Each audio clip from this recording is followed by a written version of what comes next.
Hell yes, we're gonna take your AR-15, your AK-47. Welcome to the rice fields, mother. Drop it.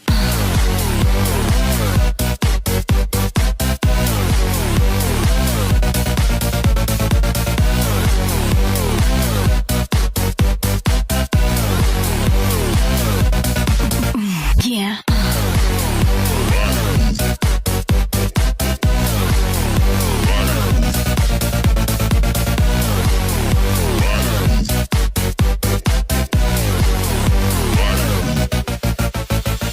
You will never get this. You will never get this. La la la la la. Hello, everyone. We're here in Geckos again. Yeah, this is. Yeah, here's a link to the opening clip. Oh, hi there, Egon. Yeah, so, anyways, Hello. let's introduce our panelists for today. So, in the order they're appearing, I'm hearing my own voice through echo through some of you. That's broken-hearted liberal, just like it is every single time. Savage. Alright, so we're joined today by Black Lord. Hello, everyone. Good to be back. And Broken Heart. Hello. Darren. Kill yourselves. James. My nose smells like boogers. Okay, then. Our resident fascist dictator. Hey there. Mariner. Rope is cheap. Invest now. Striker. Welcome to the rice fields, motherfucker! Are you ready for the boogaloo? And yeah, I'm your host. So, anyways. This echo is so distracting. But anyways. It's been I 2 keep weeks. telling you, liberal, man, if you don't got a headset, you really got to mute when you're not talking. Otherwise, you're going to echo. I am on a headset. Well, then your mic is like too close Yeah, to it or it's too then loud use, because you are the one echoing. Then use press to talk.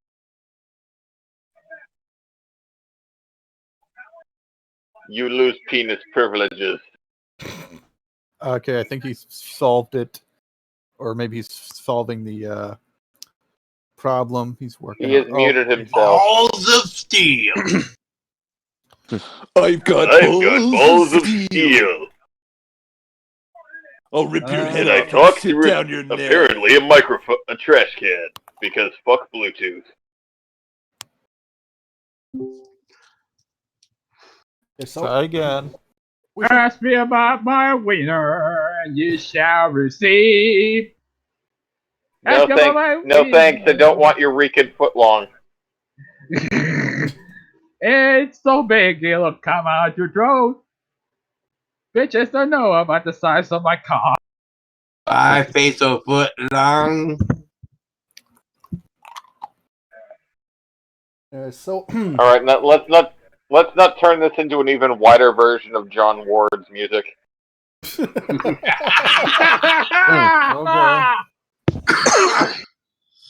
I like John Ward, but holy shit, dude. That actually hurt. Hey, man, Peytonio Meninguez is a masterpiece. I didn't say it wasn't. I'm just saying it's white as fuck. So is my ass. So So's mine. I'm a ginger, you bitch. I thought you were a wop. We should all pull up a picture of the sun on our own monitors and burn him to death. I have brown eyes, you moron. I'm a daywalker. I'm Blade for the redheaded kind. You know, it's a good thing I love ear rape, so. You love ear rape? Yes!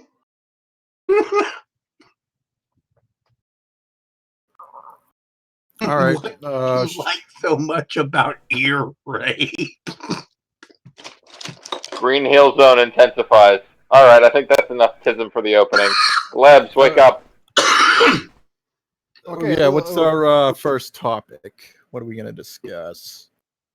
There are quite a few topics to discuss. Well, there's this topic of game journalists being fucking retarded as always, but it's nothing new.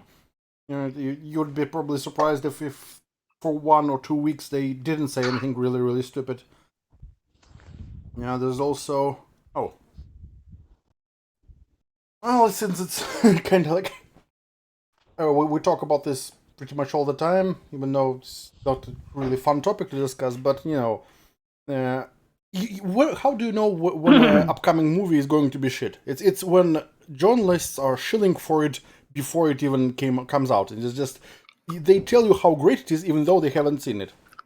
So, I mean, unless they're getting, or are they getting? Any of them get the pre?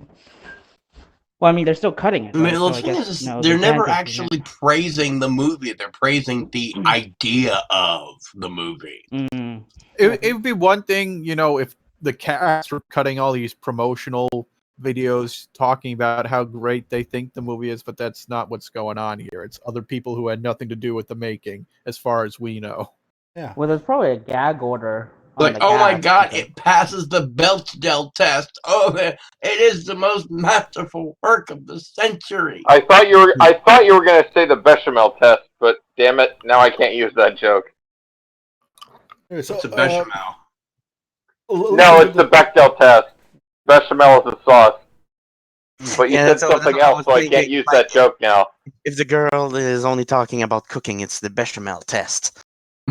Yes. Okay, so listen to this title. I didn't even know that was a thing. As a hardcore Star Wars fan, Disney's bold new direction fills me with joy.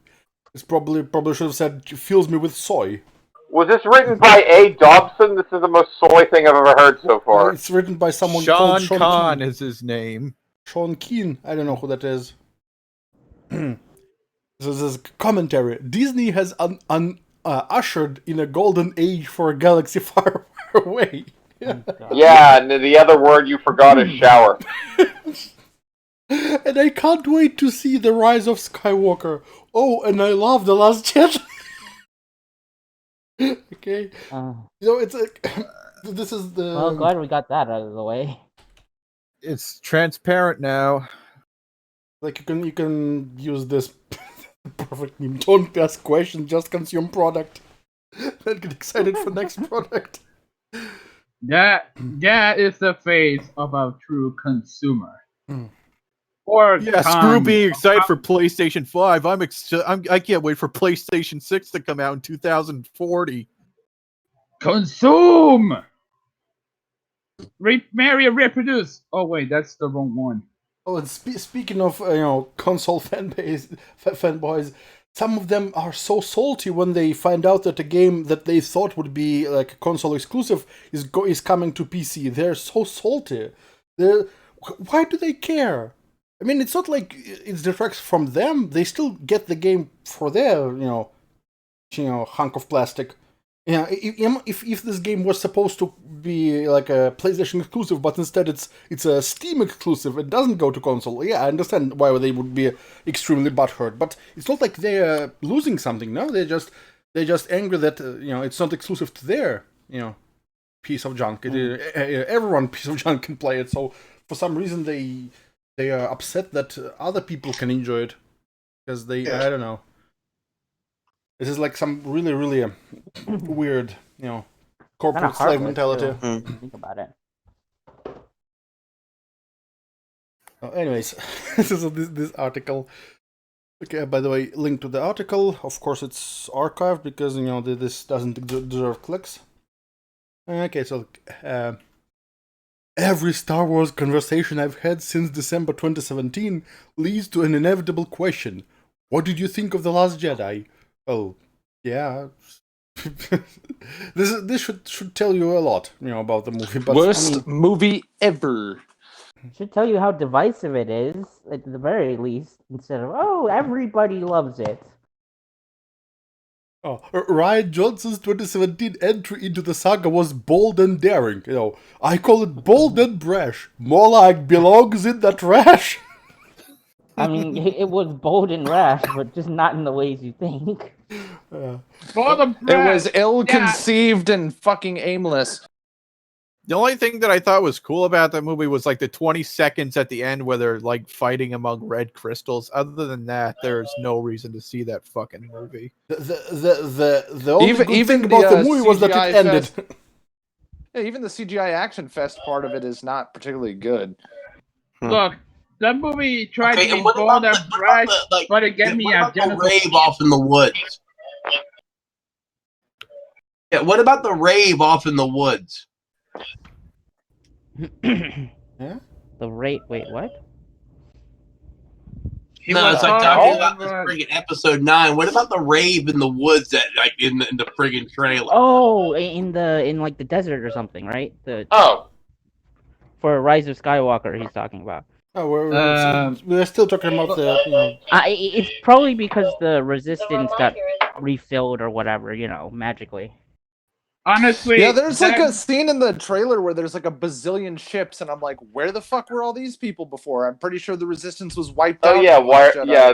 That trailer is chism as fuck. It's great. Supposedly By it's great, I supposed mean to be awful. like. this Supposedly series it's is supposed to trying to significant be amount of bold time and has passed or something. J.J. Abrams is a fucking retarded piece of shit, and I can't believe it took people this long to notice how bad of a director he is. I mean, Dude, the thing is, the like, only thing is He's a bad was- writer. He's a pretty good director, if you ask me. He's a terrible writer, and he always wants to do both. And he's really bad at one of those things, and it's the writing part. No, see what Disney fucked I up. don't give Parker credit. I'm sorry, Darren. No, He's see, not what the best director ever. He's competent. He's a terrible writer. Yeah, no. Where Disney fucked up in So general. what you're saying is that he's the Jewish Hideo Kojima. Kind of. At least Okay, Hideo Kathy. Kojima's original. No, seriously, honestly, the reason why, like, the where Disney fucked up, you know, was trying to make everything a Disney property rather than like when they bought Marvel, have Disney's like I think I can't remember which studio was it they made so they can make R-rated movies. They've changed the Oh. name of it like at least twice. Yeah, but I'm just saying, like they could have sat there and handed that off, and like Disney could have sat there and said, okay, yeah, Disney owns the MCU, whatever. But instead of making it a Disney thing, they should have made it like the Disney, not Disney studio project. Yeah, it was called like Marvel Knights or something at one point. yeah. I don't remember if that's what it's still called. That sounds about right. I can't remember what it was either. I just remember there was a studio that they actually started so they could do rated R projects. I think that's so conceited to think that we can't put our name on anything that's for adults. I mean, like, come on, guys. Look at your target audience. Like, look at what the people who actually buy the freaking Marvel shit are 30-year-old boomers. Your target audience isn't kids. Stop kidding yourselves. I was about to say, this is not here's 1930s. here's the weird part about that mentality. Oh, if we market to adults, the kids won't like it. Guess what kids like? Shit adults like because they want to be like adults. When I was a kid, How did we forget how this worked? When I was a kid, we watched shit like Jurassic Park and Rambo and fucking Terminator 2. Like, that was what every kid gave a shit about. Yeah. Yeah, because it was fucking awesome. Could you imagine the original Rambo being made today? Damn. Well, the most recent Rambo I've heard is relatively good. Some conceited fuckers like Mahler hate it, but almost everyone I've ever talked to says it's awesome, and that the only people who really hate it are lefty journos and conceited fucking up at their own ass pricks like Well, Mahler. the first Rambo, I hope you're talking about First Blood. Imagine believing that John Rambo will be the next Disney princess. Well, the newest Rambo is hyper violent, and most of the people he he's got kills the- are he's got of the hair for Hispanic it. descent. Yeah, so everyone's like, "Oh, this is racist Trump shit because he's killing cartel members," and I'm like, all anybody has to do is Google what cartels are doing right now in Mexico and have been doing for years. Cartels are not the good guys. You don't want to stand for cartel members. Neither is the MS-13. Lately, the That's like one of the journos The cartel are defending even stronger. MS-13. They're stronger than the fucking Mexican government. They've got into battles with them. It's literal war, and the cartels are winning. I actually saw Yeah. an interesting map the other day, and it's what the UN defines as a major conflict, and that is a conflict that has had 10,000 or more deaths in the past year. Only 2 countries were considered to be part of that category. One, Afghanistan. The other was Mexico. Damn. So let that sink in. More people were killed in the past year in the drug war in Mexico than they were in fucking Syria and Iraq. And they butcher whole families, kids, freaking women. I mean, they are monsters.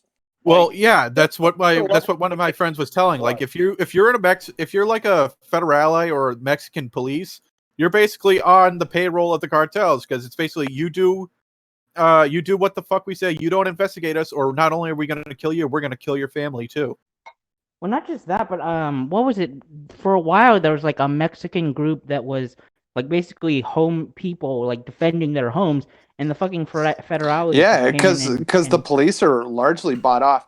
One of the last time we talked about Mexico, and I bring this up almost every time. It's kind of funny. Anytime you ever look at just the aggregated listing of what they call recent deaths on Wikipedia, it's like anybody who's even remotely notable in any country in any way, not even just celebrities, but just anybody's heard of in any country is on that list. And if you look up, and if you separate out everything from Mexico, it's like lawyer shot, police chief stabbed, politician shot, this guy shot, newscaster shot, reporter shot, writer beheaded, shot. actress beheaded, raped and killed. It's complete pandemonium, especially in Sinaloa. Yeah, I mean, no civilians safe out there in a lot of the areas of Mexico. It's not like I mean, why do you guys think people want to get the fuck out of Mexico? Because of shit like this. Well, again, I brought this up last time we also were discussing Mexico. Was interestingly the reason why one of the courts upheld Trump's asylum limitations was there are areas of Mexico that are safer than areas of the United States. I mean, let's be honest. We'd all rather live in fucking Cancun than Detroit or Chicago. Or Baltimore. Yeah, and I mean, there's a lot of the border towns on our side is getting spillover. Or the Puerto Rican parts of the United States. Having a lot of problems. Or the Puerto Rican parts of Puerto Rico. Exactly. Especially the metro area. That place is a hellhole. But yeah, Mexico is like one of the worst places in the Latin American world right now. I don't even think Colombia is as bad as Mexico right now. Certainly not Puerto Rico. Which I find a little inconceivable that Jesse Ventura loves to spend his time in Mexico for some reason. Guys, what was the shithole that Alinity came from? Can we nuke that place?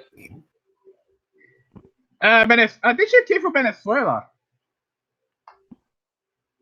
It was some shithole. Oh, I think it was Guatemala. Alinity, the streamer, yeah, she was from Guatemala. Yep, into the ocean you go. It's not a total shithole. I mean, it's not that bad. Yeah, but it produced Alinity, so it can't be really that great. Come on. Well, about this, she talks. The only way I can describe her English is that if a cat was given the gift of human speech and you repeatedly beat it in the head with a tire iron. Dude, I would fucking... Yes, stop booing me, I'm right, you fuckers. Get out of my head. Dude, just fucking nuke Central America for all it's worth, especially El Salvador. I fucking hate El Salvador. Oh, no, dude, then where do we get cocaine? Save the big booty, though. Leave Brazil alone. Nuke everything else except Brazil. Argentina and Chile are pretty nice. Yeah, but they don't make cocaine. Wait, isn't Chile on fire? Have you ever been to Chicago? We can make cocaine just fine. Guys, article. Guys. Yes. Article. Yes. Oh, right. We were talking about fucking Disney and Star Wars. Dude, I'm gonna be honest here. Star Wars as a whole, all it did was give me genital rash. That's as bad. They tried to be bold and brash, but it ended up giving me a genital rash. And that's how bad it is, man. Okay, so let's breeze through this because this is a well, it's not a very long article, but it's very stupid. Rian Johnson's 2017 entry into the saga was bold and daring, but got swept up in an astounding amount of negativity. I wonder why. It's because it's such a beautiful movie. Because when a movie is great, everyone hates it, right? That's how it works. Yup. It's like, do you think we want these movies to be bad? No. Well, at this point, the franchise is done, so I want the next one to be as bad as possible, just so we can watch it and point and laugh. Because at this point, Disney will never. You want to see Star Wars crash and burn? Okay. Well, I mean, it's already kind of crashing and burning, but even if this next movie turns out to be like a fucking masterpiece, it won't save the franchise. It's you can that's the problem with the series. Yeah. Even if one of the movies is great, but the previous one is complete trash, then it's like mixing ambrosia with diarrhea. It's going to taste like shit, no matter how little shit is there. Just anyways, with death threats for the director, those totally legit death threats, Because when some anonymous person to fuck off and die is not a death threat. Yeah. Harassment that forced Kelly Marie Tran off Instagram. Well, this is there is still no evidence for that. It's a rumor. That... Speaking of TLJ, just show what I put in live stream chat, just real briefly.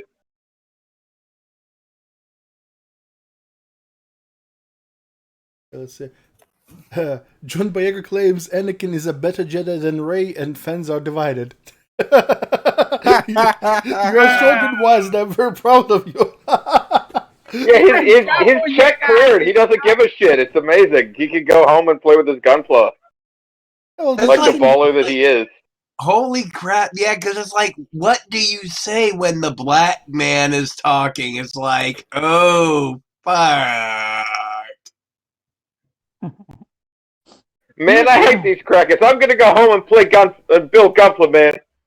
This nigga knows. This nigga knows what's up.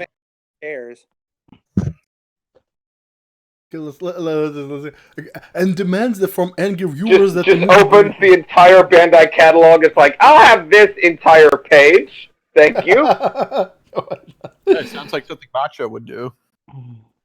Oh, so John Boyega, John. How should I say this? Sorry, John Boyega versus it's a Gundam crossover. That'd be cool. Yeah, imagine that shit. By the way, John Boyega, he said like, oh yeah, all the articles saying, oh yeah, Rey is the most powerful Jedi, and they just said no. I think Anakin would still kick her ass. It's like on top of it, he's a big Gundam fan, so it's just like, I sort of like him more and more. We already know he's a big Gunpla nerd. I mean, have you seen that fucking box he turned up with? He bought the fucking white Neo Zeong. God damn it! I hate him. You want it that badly? All right. Not the white one, but still, it's like a $400 or $700 kit. So God damn. I think 400. Yeah, it's a $400 kit. So of course I want it. It's huge. Now imagine his check from The Rise of Skywalker, and imagine him using that to army build those things. God damn it. All right, stay back to the topic, guys. Stay back to the topic. All right, that was it. Yeah, let's go. It's shameful stuff and almost made me embarrassed to call myself a Star Wars fan. Well, then stop. Well, the problem is that, he cannot stop shilling for Star Wars because, he wants to suck on the tasty Disney cock. You could say you like something without necessarily being like a fan of it. I mean, when they think that when they say, "Oh, I'm a fan," this gives their opinion more, more weight. This is how how a lot of those videos where console peasants say, "Well, I have a gaming PC, but I always play on a console. I bought this $5,000 gaming PC, but I play on console." Well, if that was true, which is not, but if it was true, then this person is fucking retarded. Spending a lot of money on a gaming PC and not use it.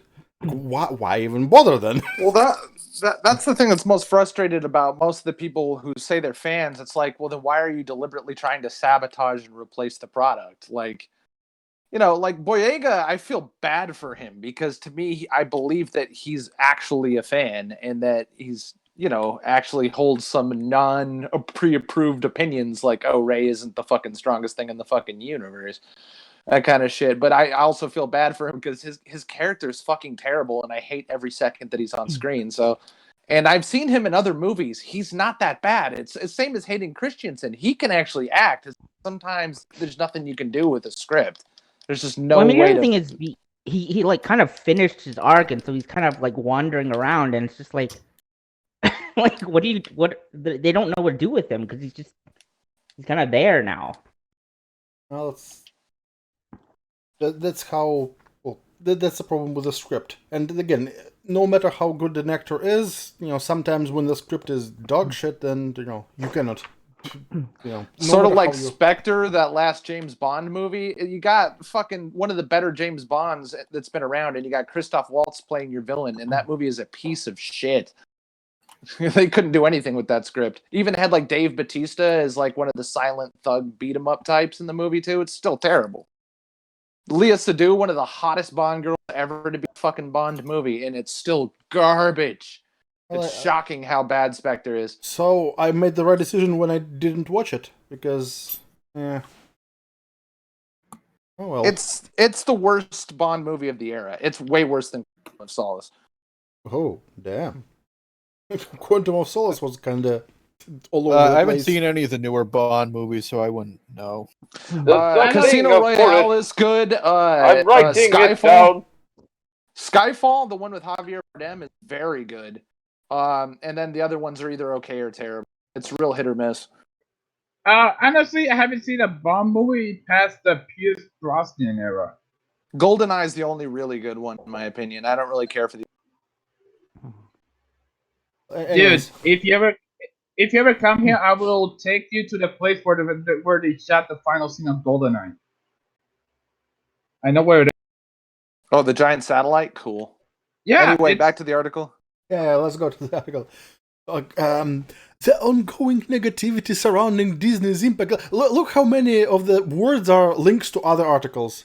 It's like it's almost as if this article was written for CEO, SEO, like search engine optimization, to shill for other articles.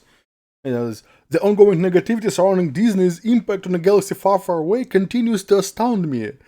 And in the wake of the final trailer for The Rise of Skywalker, how many links are there in this article? I can't help but feel like I live in a different... Is this like a commentary article, or is this a fucking Wikipedia article? Like, every word is a link. I can't help but feel like I live in a different world than all those angry fans.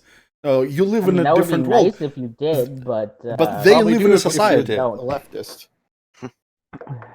I've loved Star Wars for more than 2 decades, and I've never been happier with the direction the franchise is going.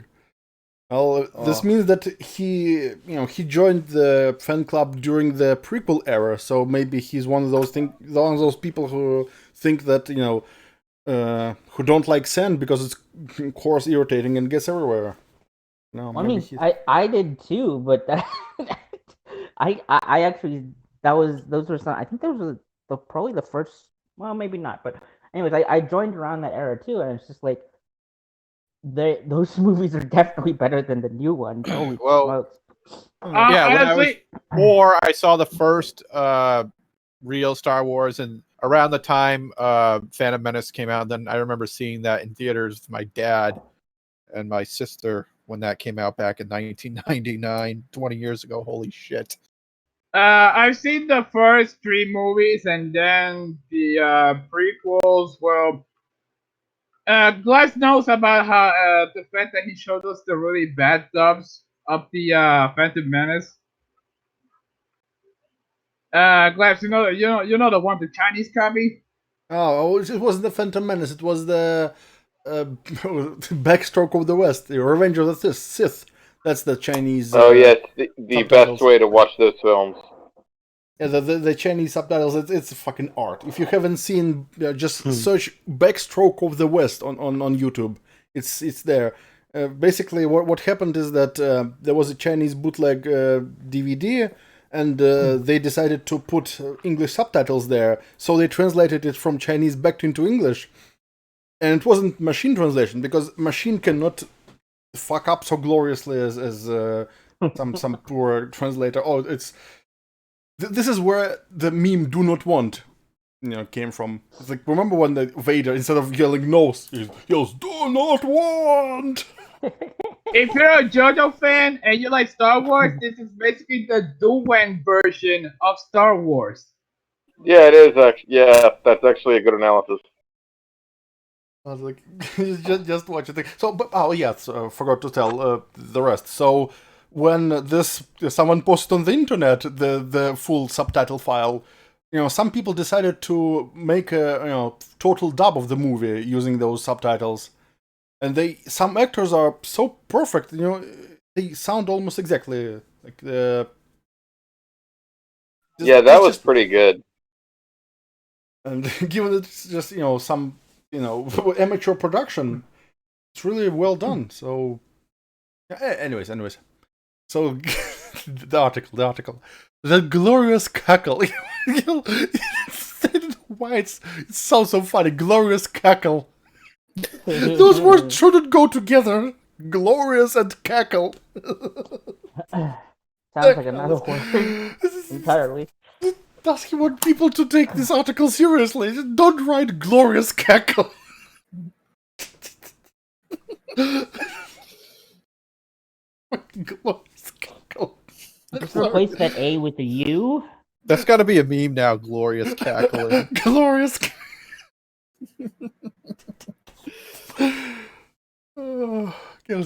That glorious cackle at the end of the first Rise of Skywalker trailer revealed that my favorite Star Wars character has cheated death and would terrorize a new generation of heroes.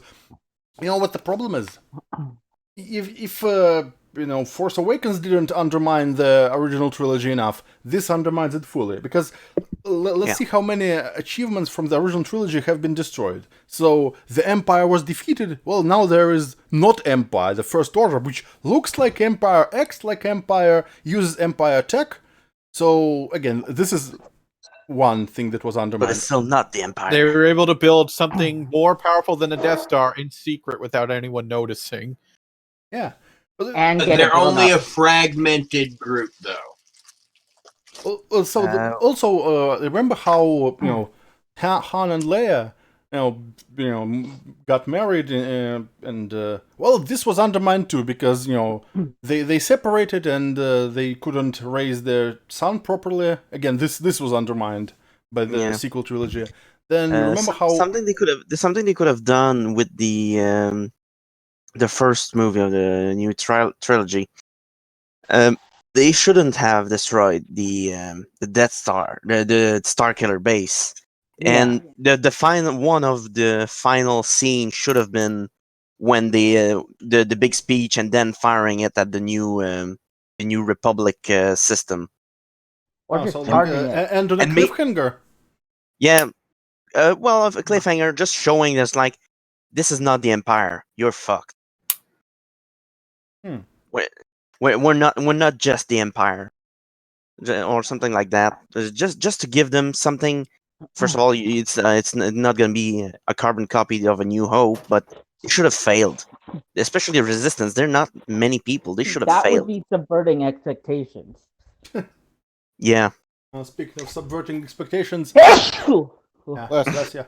don't know why they're called the Resistance, because if they're actually endorsed by the legit government, who the fuck are they resisting?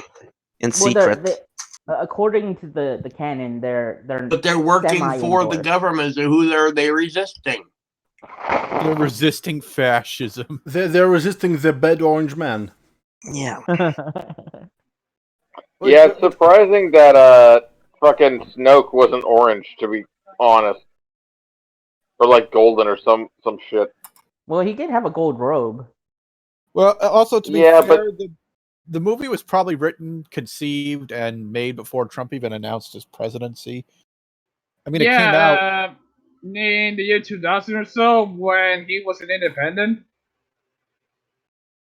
Oh, the movie was obviously the Force Awakens was written by a committee because that's a lot of the movies.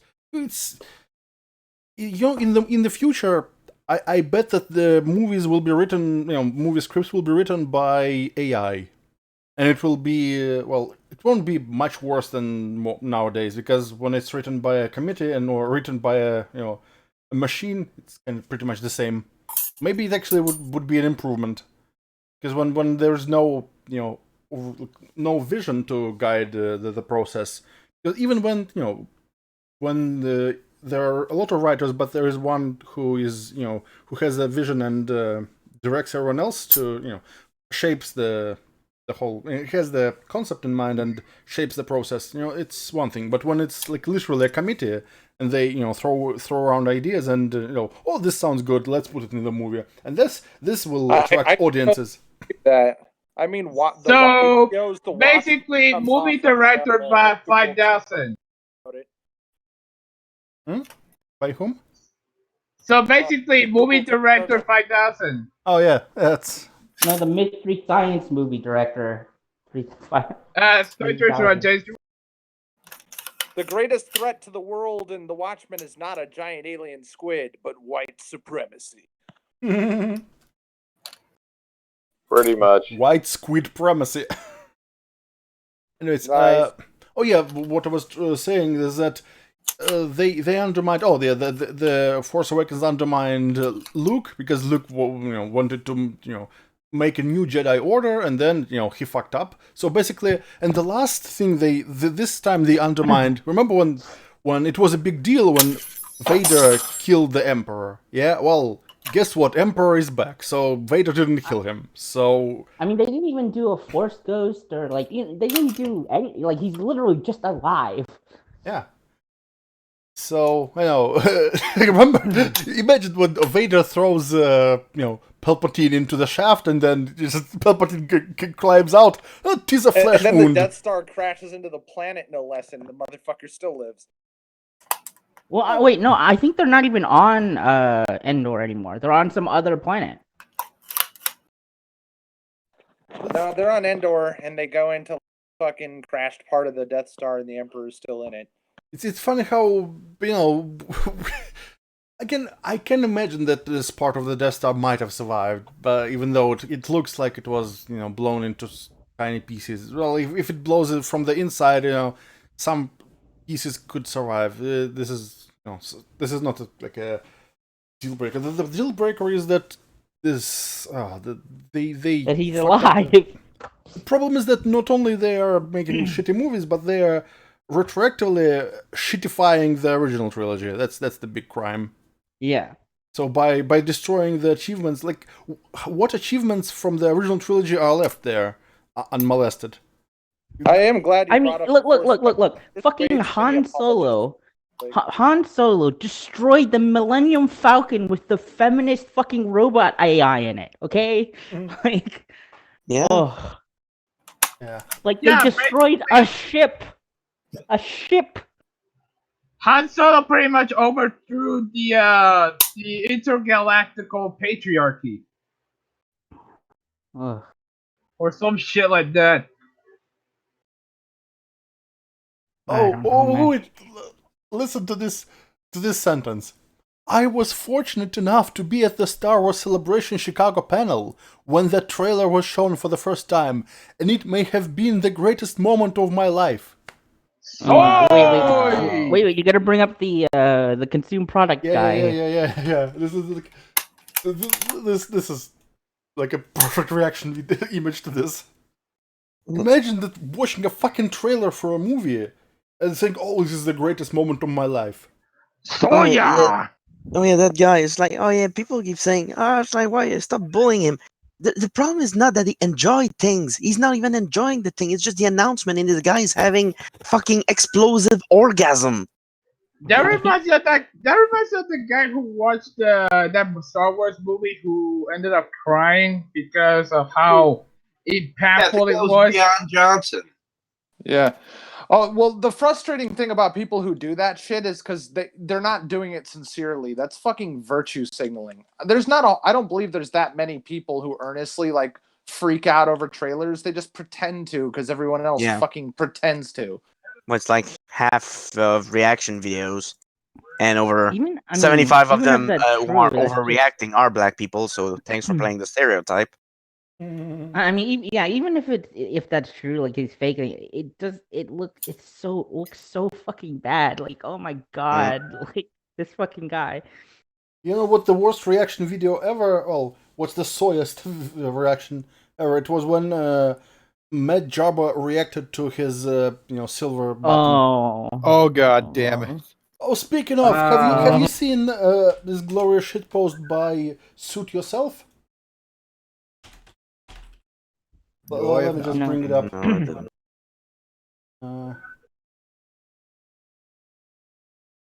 So he made this soyception video. Let me just show. I won't show the full thing, but you'll get the idea.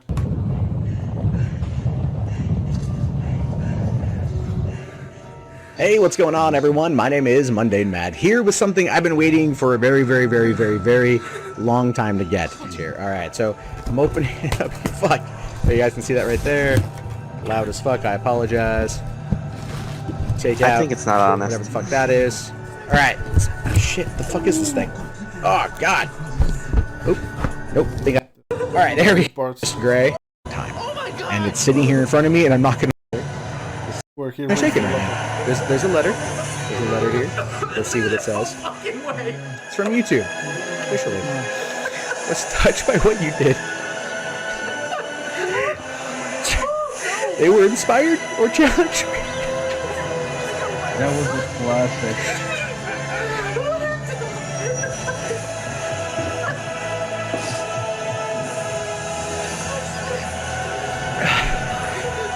Sorry.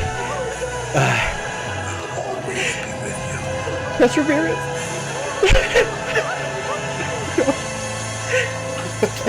Enough of this. Too much soy. Too much soy. Yeah. Oh yeah, and I'd advise all the viewers and everybody after stream to go check out if you've seen the MC Jarbo where some guy did that Eminem rap Stan, but he did it using Matt Jarbo voice samples.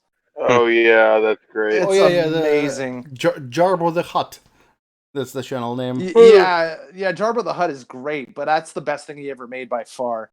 Speaking of Jarbo, let's actually after this we can take a look at his video where he's shilling for the new Star Wars, because this is like one of the dumbest. Well, I mean his takes are always kind of shit, but this time he outdone himself. I was subbed to Matt for like a couple minutes back during Gamergate, and I remember that whenever he talked about something non-Gamergate related, I was like, oh, I didn't realize this guy was a fucking retard. Every time he mentioned any movie, like all the movie he likes are bad. Like, I don't think there's probably a movie in any of his favorite movie lists that is a good film. He likes like Ghostbusters 2016, sequel trilogy. He only likes shit. That's fucking disgusting. Yeah, man. he is on the record saying Ghostbusters 2016 is good. Like, he likes garbage. He's like a garbage eater. He's like a fucking vulture, dude. It's ridiculous. He only eats carrion. His name should be Matt Garbajo. Oh, the funny thing is that No, Garbo is a word. You could easily call him Matt Garbo. Yeah. Garbage. Garbo. No. Garbo is at least around here, a shorthand for garbage. You could actually call him Matt Garbo, and it would be completely. Yeah, whatever. Garbo is slang for garbage. Yes. Oh, this is appropriate. I think this picture. Garbage. But speaking of his takes, the worst thing is that he was studying to be, I think, like something movie related. So I think he was studying to be a director or something, and the fact that his tastes are so bad when it comes to movies, it's even worse. Anyway, so let's get back to this article. So this guy, his life is so bad that seeing a trailer was one of the best things he has ever experienced. I almost feel sorry for him. At least he's not Anthony Birch. Yeah. Bringing back the Emperor is a gamble, but J.J. Abrams has earned my trust. Okay. No. Christ. No. God, no. God, he didn't. Oh, and there are more incredible moments ahead of us ahead for us Star Wars fans. Look, incredible moments, moments like watching a trailer. Yeah, those incredible fucking moments. The Mandalorian, a live-action TV show focusing. How do you know it's going to be an incredible moment? It's not done yet. Nobody saw it. It's in the works. I gotta admit, the trailer for it doesn't look half bad. Yeah, but There's like very little dialogue and a lot of silence. Yeah, but trailer for The Last Jedi wasn't bad, right? Remember the trailer? Yeah, there's very little dialogue, so there's very little cringe. You understand that, right? The trailer for Battlefield Earth made it look good, but it's not. Some trailers are. I like Battlefield Earth. Also, the trailer for Fend Stick wasn't bad. Remember that one? Yeah.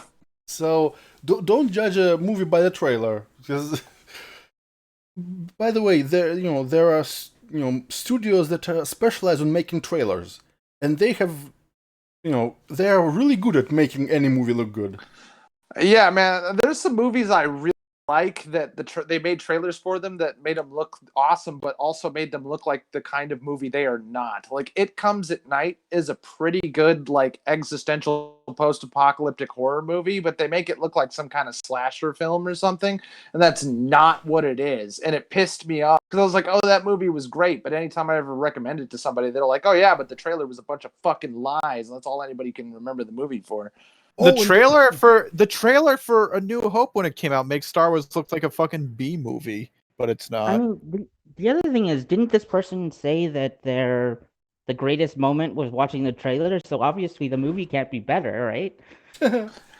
Trailer making is kind of a modern art, though. Even if you just look at trailers for movies from the 90s, you're like, oh my god, every movie looks dumb because just the way they made trailers back then. Oh, and speaking of trailers, you know that there's this like a genre on YouTube where someone makes a like a very misleading trailer for a movie. Like they take a comedy and make the trailer, so the movie looks like a like thriller or something. Like Jack and Jill, like a movie. Yeah, I remember that. Yeah, so this should tell you that trailers can be really deceptive. The best one has to be basically they turned Paul Blart, I think Paul Blart 2 into a fucking Vietnam movie, and it's fucking amazing.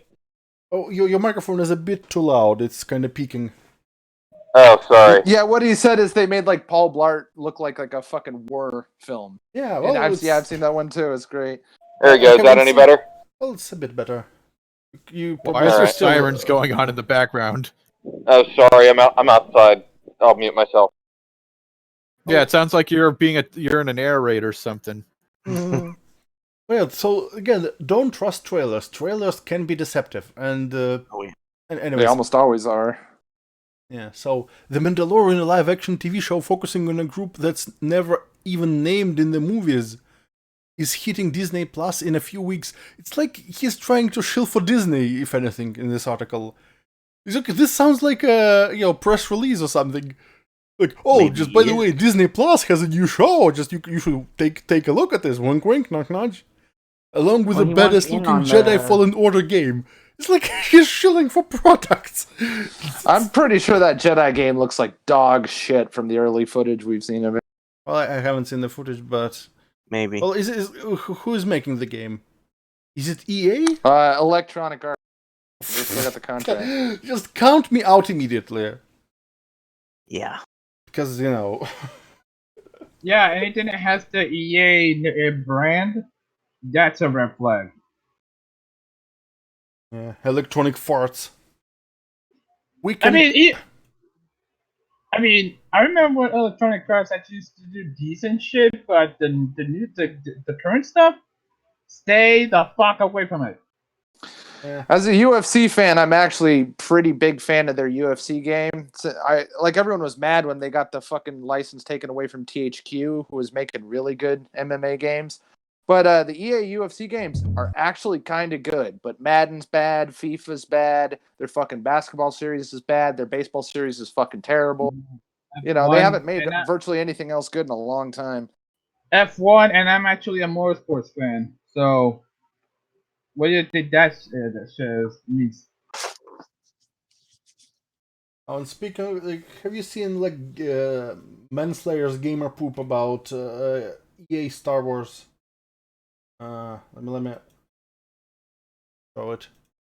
So if you don't know who Manslayer is, well, he makes like it's like YouTube poops, but with game footage. So this is the link. I just show it. To show it. I can't believe this is happening, lad.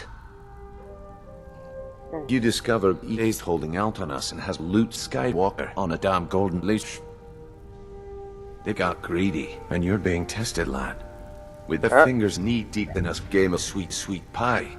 This will be a fight to remember. Please. You have no sense of pride and accomplishment.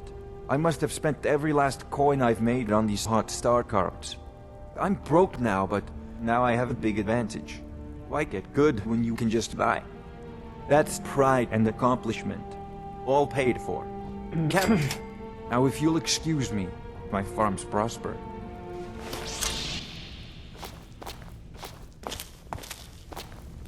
Actual Star Wars Battlefront footage. It's great.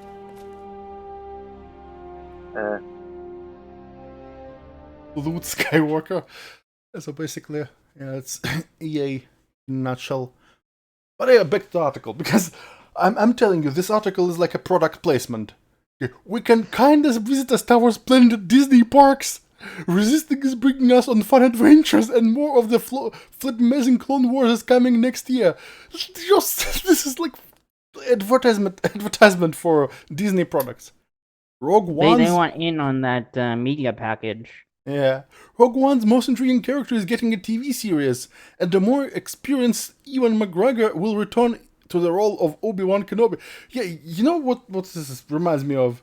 It's, remember in Kung Fury when suddenly decides to shill for a new mobile phone in the middle of the movie just for no reason. Oh yeah. this is what it feels like. How is the Rogue One guy intriguing? Like, he was just a guy. He wasn't all that intriguing.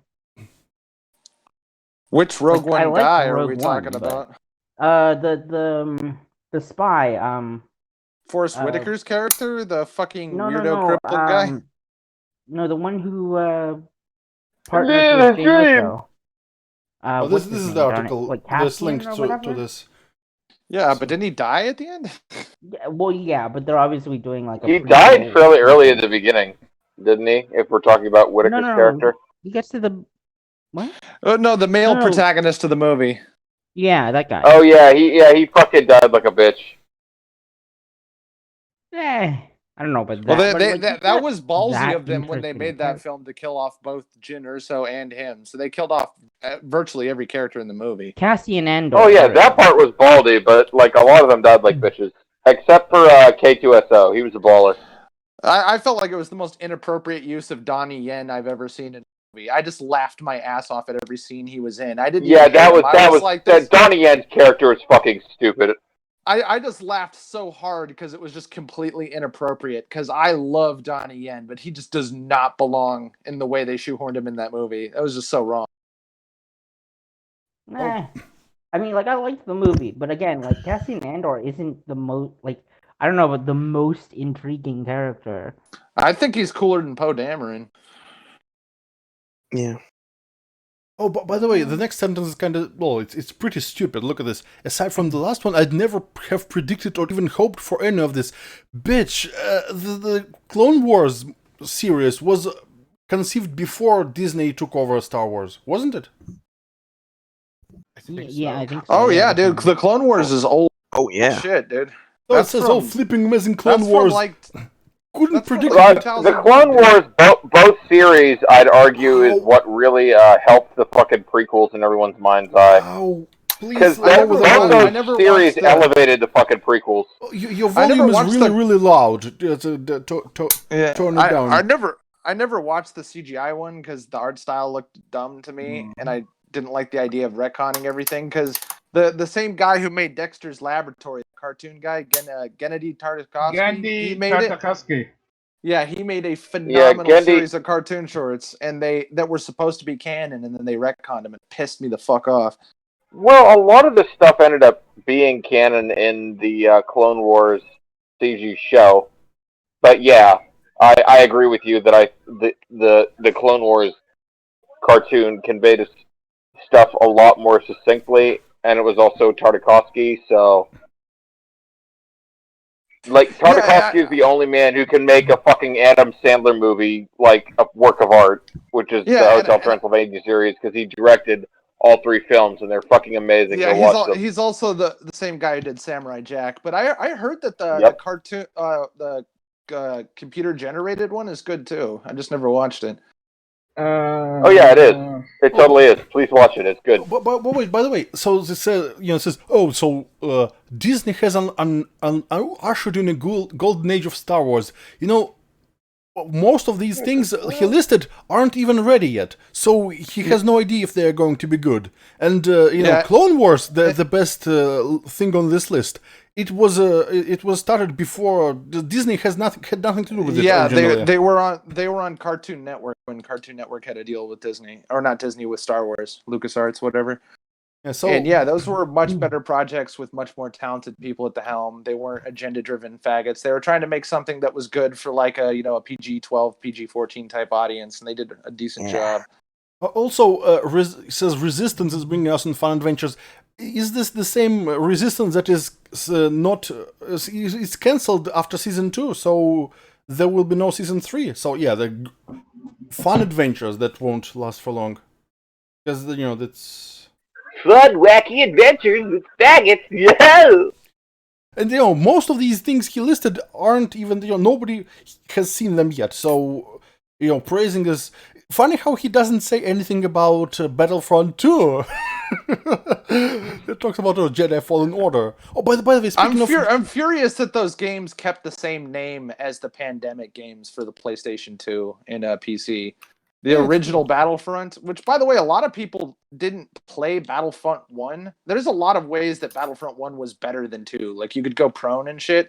Like, Battlefront 2 streamlined everything, but nobody remembers Battlefront 1. And then the fucking EA titles had the balls to use the exact same names. It was fucking just shady. Oh, and also, why Jedi Fallen Order is kind of, I'm not excited for it at all. You know why? There is no lightsaber dismemberment. Remember, those, The Jedi Knight games, particularly Jedi Academy and all. Yeah, you could just, slash people, you could chop off people's, limbs and heads with lightsabers. And with mods, you can do even more. Usually with cheat codes, though, they didn't, try to put that in the base game. Well, it's in the game. Yeah, it's in the game, so you can easily enable it. But nowadays... It's a ratings thing. Yeah, but, nowadays, they specifically said that there will be no, lightsaber dismemberment. What's even the point? I know it's probably I think this is Disney's. It's family friendly. They're glowing whistlebats. Have you noticed that to the mouse. Have you noticed that there is no dismemberment in the Disney Star Wars movies anymore? In the prequels and in the original trilogy. Yeah. Fucking Boyega should have been completely fucked up in The Force Awakens. Yeah, I was. But in The Last Jedi, he's like. Yeah, that ruined more for me than a lot of the things they did wrong in The Last Jedi. Yeah, when he got hit in the fucking spine, he should have been either dead or on life support for the rest of his life. I honestly thought they were gonna do paraplegic representation in the next movie, he's gonna be in a wheelchair or a mech suit or something. That would have been a lot cooler. That actually would have been fucking cool, because that would have been a weird Darth Vader analog. Nick, your microphone is still too loud. Yeah, instead the first scene that Ugh. John Boyega's in after he gets like mauled in the spine with a lightsaber is slapstick. It's like, ooh, he's got back to tank fluid all over him and shit. I'm like, get the fuck And out of here. what was it when Adam Drivers got slashed in the face? It's like, oh, here's some carbon band-aid. That's it. Yeah, his scars aren't Yeah. even all that disfiguring. They really should have given him. Yeah, it's pretty You know- fucking bad. Is Well, my it's voice okay good. now? No, it's a future. Like, you can fix everything with electric tape. Just slap it on your face and, good as new. It would have made more sense if they kept it. That was an interesting look. Yeah, I liked the tape look. Then he took them. Like, dude, your scars aren't even that bad. Get the fuck out of here. Yeah, leave more to the imagination. That's a good technique they could have, used. Yeah, but even 'Cause, Game of Thrones Game of Thrones pussed out in that regard too, because if you read the books, Tyrion Lannister was horribly maimed by that sword attack. He didn't just get a line across his nose; he got his nose basically ripped off. Oh, is my volume okay now, or what? Well, it's still a bit too loud. It's very peaky. Like maybe if you back away from the microphone slightly, it'll sound just like I don't know. Is that any better? I don't know. Well, now it's better, Yeah. better. Yeah, and if you talk, All right, so it quietly, is my you'll sound phone more picking clear. it up. All right. Yeah, if you speak like slightly quieter or just enunciate really well, we'll be able to hear you better because your mic quality is shit. It sounds like you're talking into a tin can. Just saying. Yeah, that's probably because I kind of am. So the next 3 paragraphs are kind of complete off topic. So he talks about how his first experience with Star Wars. Who cares? It has nothing to do with the topic, so I'm skipping it. Okay. When the Phantom Menace. Oh, it's still off topic. And again, links. Fucking hell. It's like a fucking wiki article. Yeah. Yeah, and don't you hate when you got journalists who keep talking about themselves? I'm like, I didn't come here to read about your life story, you cocksucker. Talk about the subject. Yeah. Well, it's like he's being paid for by word count. And I don't mean Mary Sue journalists like feminist rag journalist. I mean literally like with the self-insert shit. Like, stop doing that. Stop talking about yourself. When these people, when you talk about self-insert, and these people, I imagine it's a euphemism for, self-insert. Every time I do a YouTube video and I talk about myself, I feel like I'm just being an asshole to my audience. So I always try to go like, shit, if I'm trying to just like, to enunciate a point or something to talk about my personal experience with something, I try to like minimize that to 60 seconds. I just feel like I'm being an asshole to do it. Well, Healthy shame. At least you're self-aware about it. These people aren't. Well, I'm not a conceited prick like that. I mean, geez, I'm an asshole, but I'm not like that. That's why I said at least you're self-aware about it, because these people lack self-awareness. Okay, so I'm skipping ahead. Then in 2012, Disney bought Lucasfilm and jettisoned My Beloved Expanded Universe from canon 2 years later. The books, comics, and games I'd consumed and loved up to that point no longer counted. But I was pragmatic about that. The canon was pretty messy, and it would have been near impossible for future movies to work around. Bullshit! The movies based around the EU books would have been badass if they had the nerve to do that. It's not like kid appropriate. A lot of it's very not necessarily R-rated, but very PG-13 and beyond. There's a lot of edgy shit in the books. Okay, they didn't need to, put everything from the expanding universe into movies. They could just they didn't need like the Black Sun Syndicate crime boss trying to rape Leia or anything like that. They didn't have to put that shit in there. But they would have been badass. Like, yeah, maybe they should have. On the games, like if they made say they made a Knights of the Old Republic movie, it would have been rad. They could have hired a bunch of black chicks to play the fucking. I don't know that I would trust them with Coder. The thing is, they did take from the EU, but they just fucked it up. Even yeah, that's why I'm glad they didn't take more. Leia and Han's son turning to the dark side and being force sensitive and all that, like that's in the EU, right? Like, kind of. Like they don't have a son named Ben Solo. They have 3 children, and one of them does turn to the dark side, like deep into the books. But it's nowhere near the same thing. And yes, Luke Skywalker does create a Jedi Order that is amazing. And the fact that they just immediately shat on his entire Order thing and didn't give him even a Didn't even backstory of show it. success.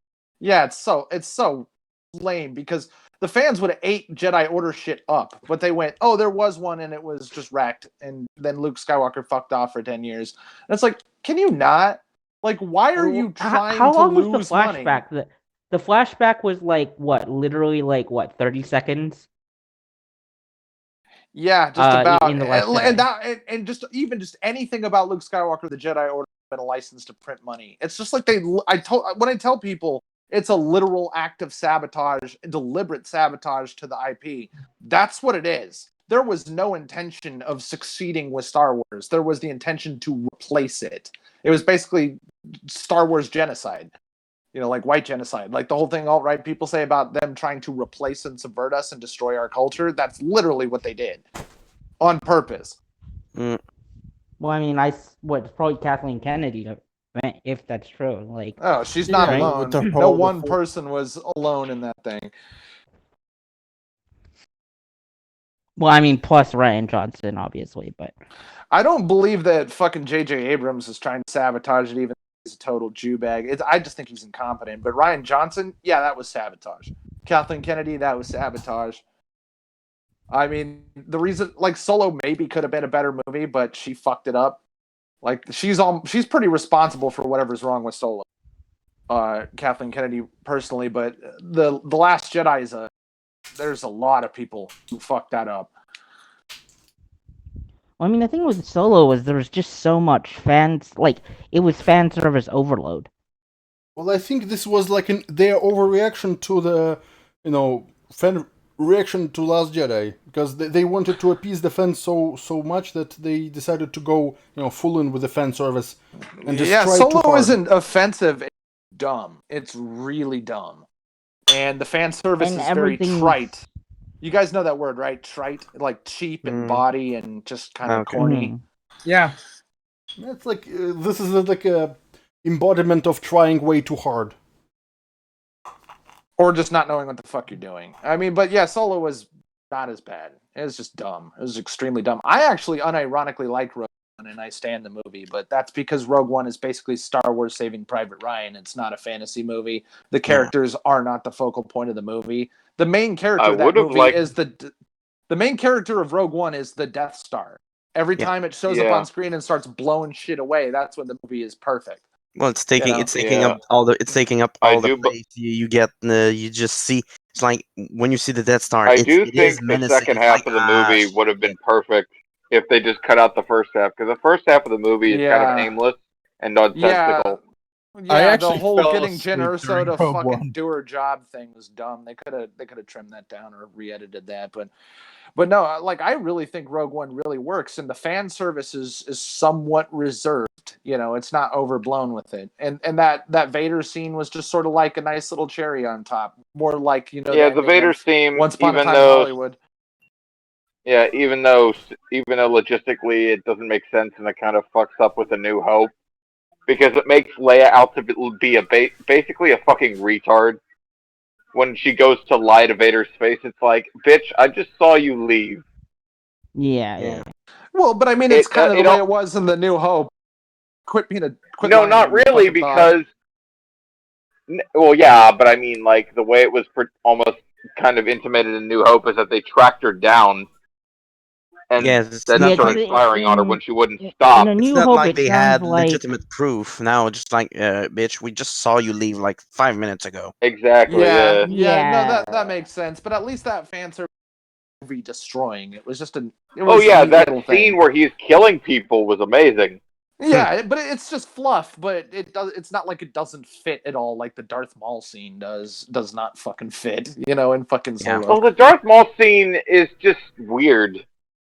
I don't say it doesn't fit. It's just weird. Like, what am I looking at? What is my life? Like, why is he here? That's what I mean by it doesn't fit. Yeah, like what the fuck? By the way, you were saying that Rogue One was supposed to be like it was shot as an actual like war film, basically. That was the intention of the. And that's why it works, because it didn't depend so fucking heavily on these characters, because the characters were fucking stupid, but it's not like it really mattered. Like it I would have mean, the been better characters if were the just kind characters of were less dumb. shallowish, I guess. Oh, very. You know, they were just kind of Extremely. there. Like, Yeah, they were. they're- Besides the robot guy who was a total ripoff of HK-47 or whatever he's called from Coda. yeah, that K2SO. was great though. He had great lines. And... Congratulations, you are being saved. Yeah, like I liked him, but I don't really think very much at all about the characters of that movie because once they get to the back half of that movie, I'm like, okay, I'm in. Like Yeah, my the fucking storming the beach, going to the data center, which is patterned after an old 1970s tape library. Just nutting all over the place. Yeah, because my friend who took me to go see it, he went to see it when I didn't want to because I was like, oh man, The Force Awakens was kind of lame, and he was raging pissed at Force Awakens. He fucking hated it. But he said, dude, you have to come see Rogue One, and I'm like, dude, there's no way. But then we went and got high, and I came back, and I was like, you know what, Rogue One was not bad. I liked it. I unironically liked it. I didn't think it was great, but it was good. Your friend is a consumer. No, he only cucks for shit like fucking Critical Role in anime and shit. Like he's got some weeb tendencies. Okay, wait. Let's get back to the article. Let's see because I want to How show long some... is this fucking article? Well, We've we been on are this for almost more over. than an hour. Let's breeze for the rest of it. Well, we've been diverting a bunch, but the article's given us a lot of good talking points. Okay, so fast forward to December 2015 when J.J. Abrams woke the Force up and suddenly everyone had a theory about Rey's parents and Snoke's origin. The Force Awakens was a safe movie in many ways. Yeah, so... Yeah, it's not a good thing. I wouldn't say so. Well, it's safe in the way that... Depends on what you mean by safe. Just made... Wait. They made A New Hope again.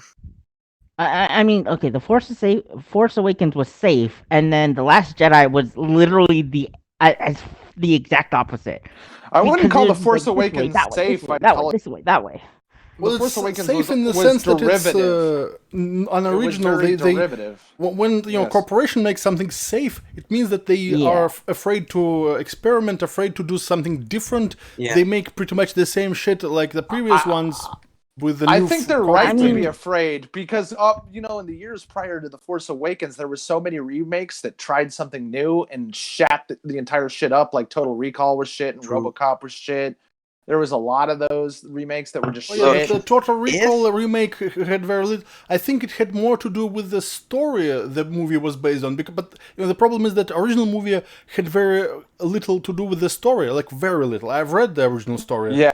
And it's, original story wasn't even, if you made a, faithful adaptation in the movie of that story, it would be a really short and really shitty movie. So. Well, I haven't seen it, but I'm willing to bet the worst decision they did with Total Recall was casting Colin Farrell in the fucking lead role. I don't like him. The worst decision they made was to remake it. And the second worst decision was to write a story, like a script, makes no sense. It's stupid, it's all over the place, and it's, you think that, in the original, the technology is very far-fetched and unbelievable. Well, in the remake, it makes the original look like hard science fiction. Because in the remake, they have a fucking tunnel through Earth and a giant lift, so people live in the UK and go to work to Australia through a lift through this tunnel every day. Wait, did they go through the core of the Earth? Yes. But Glenn, wait, Glenn. what?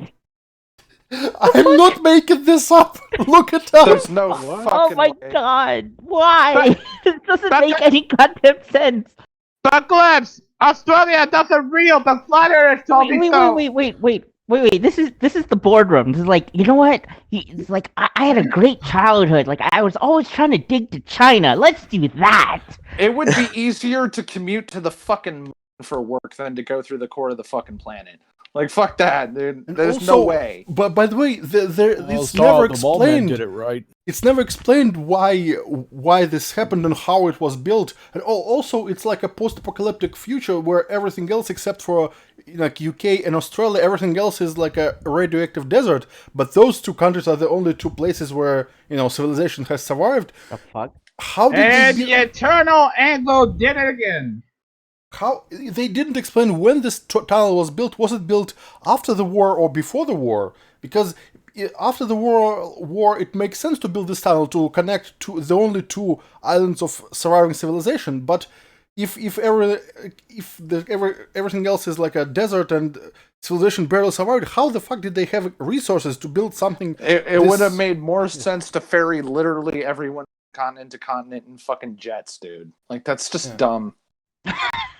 But it's the whole movie is really dumb. And if Force Awakens was a safe move, The Last Jedi was having sex with the most pestilence-ridden hooker and while sharing needles. Bruh. Bruh. But its diverse cast freshened things up. It wasn't very diverse. They had one black guy. It's not diverse. Empire Strikes Back also had a black guy, so... And they also had an Asian chick. How the fuck is that diverse? The only thing diverse means is that the main characters aren't white men. That's all it means. Yeah, but there was like in the Force Awakens, there's one black guy. In the Empire Strikes Back, there's also one black guy, so they are equally diverse. I mean, that's true. I mean, remember how Black Panther was said, "Oh, the cast is so diverse." It's like, yeah, a bunch of black people and 2 white guys. That's really fucking diverse. Yeah. Dude, you should have seen how it went down when the movie premiered. These niggas were dancing and doing the black power fist and all that shit. Yeah. Did I get you guys to play on stream the black guy from Twitter who made that video like, these niggas forgot about Blade? I was the first black superhero. Don't even talk to me about that shit. Y'all niggas forgot Blade. What about Blank Man and that shit? What about Meteor Man? Jesus Christ. Spawn. Well, Meteor Man is terrible and Blank Man is a nice comedy. It's was it Marlon Wayans or Keenan Ivory Wayans? Well, I forget first which. black superhero. Who did Shaq Fu play? I forgot. Yeah, Shaq played Steel, which was a DC character. Steel. We got after Blade. the death of Superman. Steel was one of the new like replacement heroes they had. It's pretty faithful to it. It's just terrible. Coincidentally, Shaq Steel was his rap name. So. I like the adaptation they did in the Superman series in the 90s. That was pretty cool. Okay, let's finish this fucking article because it's we are taking way too long. Yeah, so, we got torture our audience with that mixtape from Fuck Hate. So. Oh yeah, we should probably get to that next, so we don't end up like a fucking WAN show. Okay, so let's see. Moments like Han Solo fatal, blah blah blah, boring. Gareth Edwards Rogue One, blah blah blah blah blah. So says talks about talks about unsettling CGI in the movie. So I'm not seeing how this is like. He's not even praising those movies. He's just talking about them like most of those are like at best backhanded compliments. At worst, it's like I'm not seeing how this is the golden age. He says, "Oh, this movie was kinda okay. Oh, this movie was, it had its moments. It's not the golden age. It's like I don't know, copper age at best." Dude, as far as I'm concerned, the golden age was 1977 to 1981. Yeah. Blah, blah, blah, blah. Then came the most divisive Star Wars movie of them all, The Last Jedi. It reshaped Luke Skywalker as a bitter recluse, seemingly threw away the mysteries about Rey's parentage. No, it's not didn't seemingly throw away. It literally threw it away. Am I the only one who didn't care who the fuck her parents were? I just wanted to know what the fuck Snoke's deal was. I mean, like, I was kind of wondering, like, well, who could it be? It's a little bit, some interest, because it's like in The Force Awakens, it's a thing. Well, it's the entire reason she's stuck on Jakku. It is actually kind of important to the plot. Yeah, I mean, I like, there's guess some, like- it was because it was the only way for her to have a character since she's such a blank fucking slate. Because just finding kind of random super powerful Jedi was a thing in EU. Like Luke Skywalker is far from the strongest Jedi in the new Jedi Order stories. He's just like the most experienced one who has a strong mastery over this, but like the most raw, talented, powerful characters in that show. There's way stronger Jedi than Luke. Like they handled it like that. You know, where they could just kind of introduce a character and they just set up a world where you were willing to believe they're just discovering people and they discover people with more potential than others, you know, just sort of like that's how Anakin came about. So it wasn't far. I didn't care that she was so strong. I cared that she never struggled because that's story-wise how you make a completely boring fucking protagonist. And then she had no personality, no past, and no goal and no connection to the fucking plot. Like, you know why it wrong is? with her, but her parents wouldn't have fixed that. Dude, even if her dad was Luke fucking Skywalker, it wouldn't fix the goddamn thing about Rey. You know why it is? She's playing on the easy setting. She's a game journalist. Yeah. Yeah. Basically, She's not yeah. even playing. She's pressing skip play to watch more cutscenes. She's watching someone else's playthrough. Pretty much. She's watching someone else play a Hideo Kojima game. No, She's what's playing the name of this, press A to watch someone, press A to win. Wait, what's the name of this? I'm still hack? in a dream, Mary. Oh wait, What's the she's name of doing, this game developer? Like Call of a Duty really cutscene. hacky one, the one who made Heavy Rain. What's his name? David Cage. Yeah, David Cage. His games are pretty much like, you know, press A to Sean. Yeah. Press X, doubt. Yeah, press X to Sean. Sean! Sean! Sean!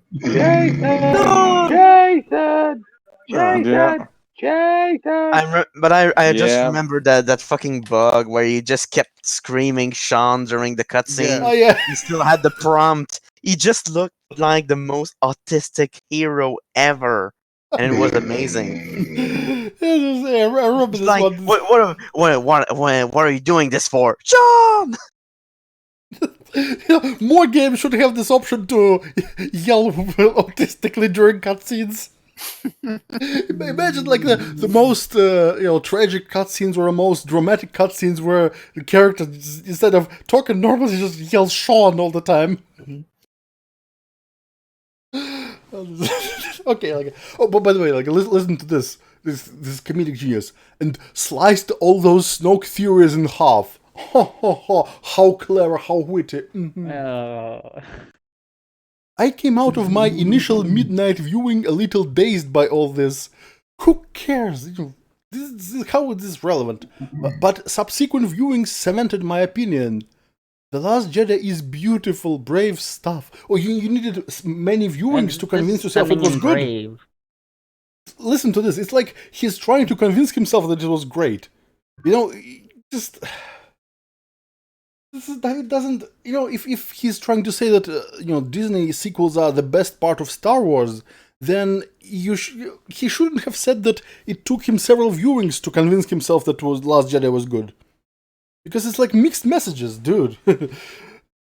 Well, I mean, isn't it just like Isn't that what I Hate Mauler- Everything said? I Hate Everything said he didn't like The Last Jedi the first time he watched it, and then he kept like basically fucking Stockholm syndroming himself because Yeah, he and literally then when he was talking to Wolf and Mahler, he realized that the film was stupid, and then after that he said, "I've never heard a good argument that the film is stupid."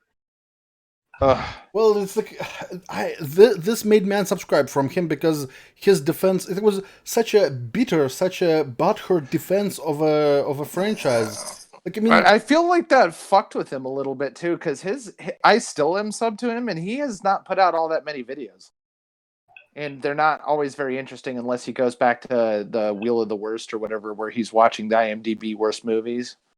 Yeah, Other than that, like his content's kind of boring. Well, At least someone else just like, said it. At least somebody else is saying that. I Hate Everything is overrated. Yeah. He really is. He's made a lot of funny content, but like his quality. Oh yeah, of but videos that's and like shit 5 is- years ago, dude. Yeah, he's really fallen off. That's what I mean to say. Yeah. Yeah, that's the problem. You know, I wouldn't mind if he defended Last Jedi if he did it well, but he wasn't a defense. It was really stupid. He didn't even make any arguments. He was just 2/3 of his video was like off topic. And it's frustrating because I've watched enough of his videos that I don't believe he's like the stereotypical, like, a lot of the people who defend Disney Star Wars are extremely superficial and relatively low IQ people. I wouldn't really place him as the prototypical one. He just really strikes me as a guy who's in total denial. It sounded like that because it wasn't he wasn't really enthusiastic about it. It was really bitter, really like it sounded tired. That's the best, probably not the best way to describe it, but kind of sounded like this is tired and like low energy, and really. Well, I wonder if it's just like what was it? One of the guys that there's a Disney show channel or whatever that Red Letter Media was laughing at or like tries to parody or whatever, and like one of the guys didn't get invited to like a Disney event or whatever, and like. And the fucking manager was like, he didn't want to do like a show thing or whatever, and the manager was like, no, you work for us, you're going to fucking do it on live. Like this was live. This was in front of like there was like, two guests. There's two guests, and it was a glorious fucking shit show. I was like, Red Letter Media. No, they made fun of them, but yeah. So I one know of what those you're talking about. It's a podcast where they were talking about the film, and he didn't get invited to some sort of press. Didn't get invited to the opening of the Disney rides. Furious, like he was throwing a fit on air. No, like okay, so Red Letter Media. You know how the consume product thing or whatever, like that's Red Letter Media making fun of those people. Yeah. Consume product and get excited for next product. Bow down to Disney. Consume They have product. They have like a 2-minute. Red Letter Media put a video of it's just Rich laughing at this at this entire exchange. It's great. Oh, Rich Evans is a treasure to society. He is. By the way, well, listen to this. So yeah, sorry, I had to do my Rich Evans laugh. I'm sure. Listen to this. It used the original trilogy aging actors ingeniously because throwing Leia in space and make her do the Superman flyby is ingenious. It was ingenious how she was in a coma for 2/3 of the movie. Yeah, it broke new ground. And then she died shortly after filming. So gradually passing the baton to its new heroes. Oh, you mean how did Luke pass the baton? Yeah, but by avoiding anything, just sitting on the island and being bitter and all the cynical and grumpy. Pass the bait. That's funny. It's baton. Is the way you pronounce it. I call it bacon. It's all good because it sounds like bacon. Pass the bacon. Let's call it that. Leia didn't pass the bacon either. She spent most of the movie in coma, and then. Anyways, you get the idea. And who could forget beautiful, perfect porgs? Apparently Disney. Don't Holy shit! So this you can know she's a person who had like a dozen Furbies back in the 90s. Ooh. Consume product. Sure, the Canto Bite subplot dragged a bit. Oh yeah, that's an understatement. A bit. A bit. Meaning like the entire thing could have been cut out and nothing would have changed. It's like what it would be kind of fitting in a Fifth Element, but not in Star Wars. It's like Rian Johnson wanted to make the Fifth Element movie, but instead made Star Wars, and felt a bit too familiar. Rey tries to turn Kylo Ren from the dark side and gets brought before smug Supreme Leader Snoke. Oh yeah, a bit too familiar. Let's not mention that the ending was pretty much ripped off from Escape from LA, like scene for scene, like shot for shot. So far, so Return of the Jedi. Well, they ripped off Return of the Jedi, ripped off Empire Strikes Back, ripped off Escape from LA, ripped off The Wizard of Oz, ripped off like ripped off a fucking fan fiction.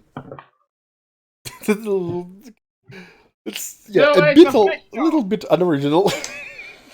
So it's official. The Last Jedi is nothing else but fucking fan service for the Chinese, who hated it as well.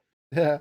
Listen. Then Kylo slices Snoke in two. Rey pulls lightsaber into her hand, and the pair spin around in slow-mo to face Snoke's guards. What the Force? Cringe. He actually finished with it. What a fucking motherfucker! Suddenly, I had no clue where this movie was going, and I was thrilled. You don't say. I thought the exact same thing. What the fuck is this movie?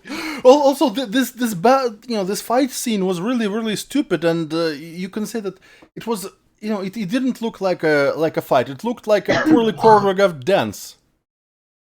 It's like, say what you will about the prequels. I was so checked out. I remember very little about the fight other than it looked slow and clumsy. And also, in one moment they had to use CGI to remove a dagger from one of the guards' hand, because otherwise, Rey was open to attack, and this guard, if it was for real, the guard would have, shanked her several times over. On several occasions. That happened on several occasions. Yeah, there's that. Many guards that were waiting because Rey and Kylo were just missing their marks. And and here's an important thing about action scenes that could have made that scene a lot better. And whenever old school kung fu movies, whenever a person is being attacked by the whole group, and there's the trope about how they attack them one or two at a time, you do close angle shots, so you're not having all these guys on screen just standing there twirling weapons.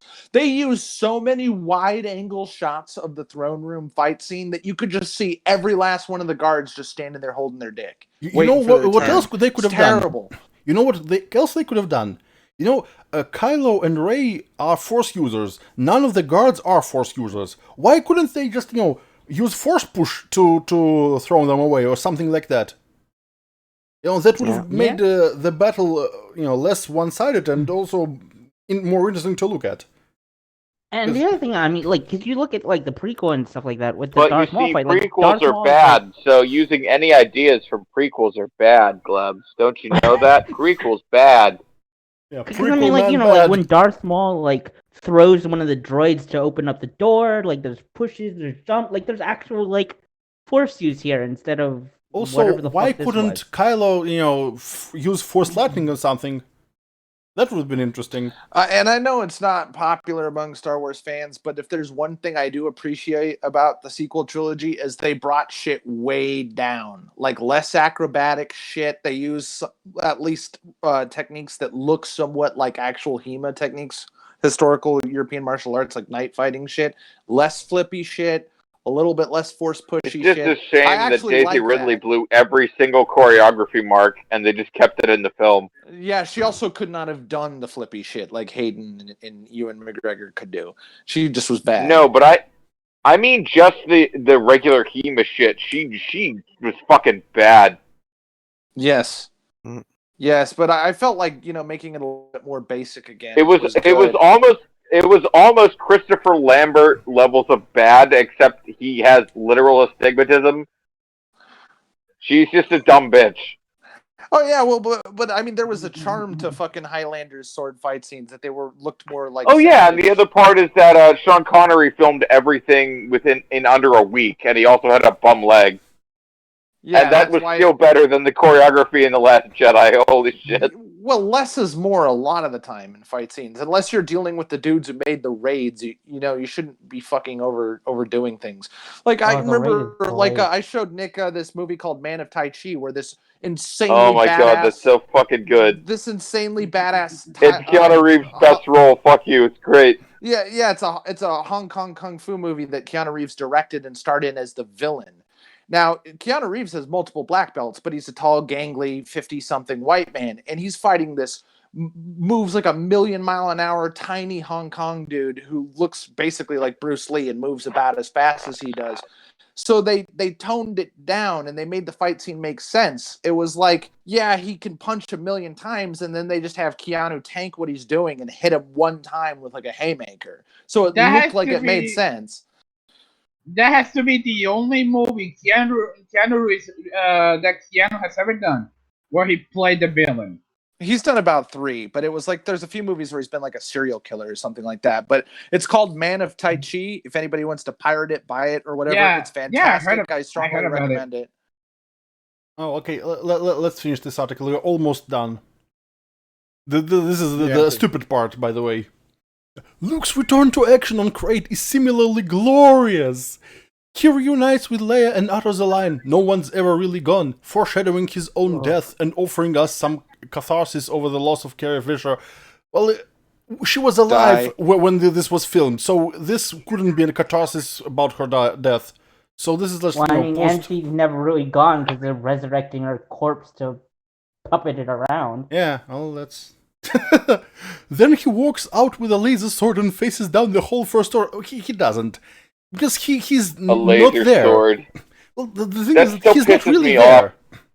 He's imagining that he's there. So it's pretty much, there is no danger to him. He just goes there. Of course, if I was force projecting myself, I could go against an entire army because they cannot harm me. So it's like, this is not heroic. It's just, showing off. But that still pisses me off that he fucking called a lightsaber a laser sword because Rian Johnson can't write for shit. Well, but first of all, it's not the first time in Star Wars books or anything that they've used the term laser sword. And second, he was trying to show contempt for the lightsaber and for the Jedi. It was part of the way his character was written. Now, his character should never have been like that. But no, the laser sword line makes sense in context. I still don't think he would have fucking said that. That's so... You could hear that Rian Johnson was writing that from his own mouth, not Luke Skywalker. Well, yeah, but it would be like you saying, "Oh, you expect me to go there with a fucking shooty bang bang?" It's part of Rian Johnson's contempt for the IP that he wrote. Luke Skywalker, like he has contempt for what he is. That's the whole thing. It's so bad. At least he didn't call it a glow stick. Imagine if he called it a glow stick or something. Dark stick. Yeah, that would be even worse. Literally the same level of bullshit. They don't even have the reference for what a fucking glow stick is. Yeah, well, it's Orange Man bad. Fuck this movie and fuck Rian Johnson. Keeping a spark of hope alive. He and John Watts need to go burn in hell. Listen to this. Keeping a spark of hope alive without violence. Well, it's not a peace. It sounds like it's like he found a peaceful resolution. No, there was no violence because he couldn't, harm anyone because he was not really there. It was like a force projection, just a hologram. Again, the hero of the original trilogy ascends to become one with the Force. So he kicks the bucket. That's what happens. And we have to let go of Luke Skywalker. It isn't an easy thing to accept. Yeah, again, this is like a backhanded compliment. I was about to get a dose of that in real life. Who the fuck cares? It's like a few months after this movie came out. Again, this has nothing to do with anything, so I'm skipping. Solo turned out to be a light adventure compared with The Last Jedi, and it certainly came out too soon afterwards. Oh, they're trying to say that it's like a fatigue or something. Seeing the Kessel Run was epic. Bullshit. Yeah. The Kessel Run was fucking stupid. And I loved that cameo. You mean that cameo that made no sense? The resurrected... I'm having a brain fart. What's the name of the Sith from the Force? Not Force. I'm having Darth Maul. Yeah, Darth Maul. Thank you. Oh. It made no sense. I mean, I know that he survived according to the. There was some shitty comic books in the one cartoon. I think had him. Yeah, he actually in the Clone Wars cartoon shows that he survived. But first of all, most moviegoers don't know that, and it was it was never explained. So for them, it was really confusing. And also, he had no reason to be there. It's like it was really tacked on. It added nothing to the story, and it actually kind of looks he was just put there as really stupid and lazy way to insert fan service. Yeah, but even I need about a year to miss theatrical Star Wars. It's like, you know what? It wouldn't. Again, they're pushing this idea of Star Wars fatigue way too hard. There's the YouTuber called Thor Skywalker. He said that imagine if people are nowadays binge watching series on Netflix. They binge watching entire seasons in one sitting.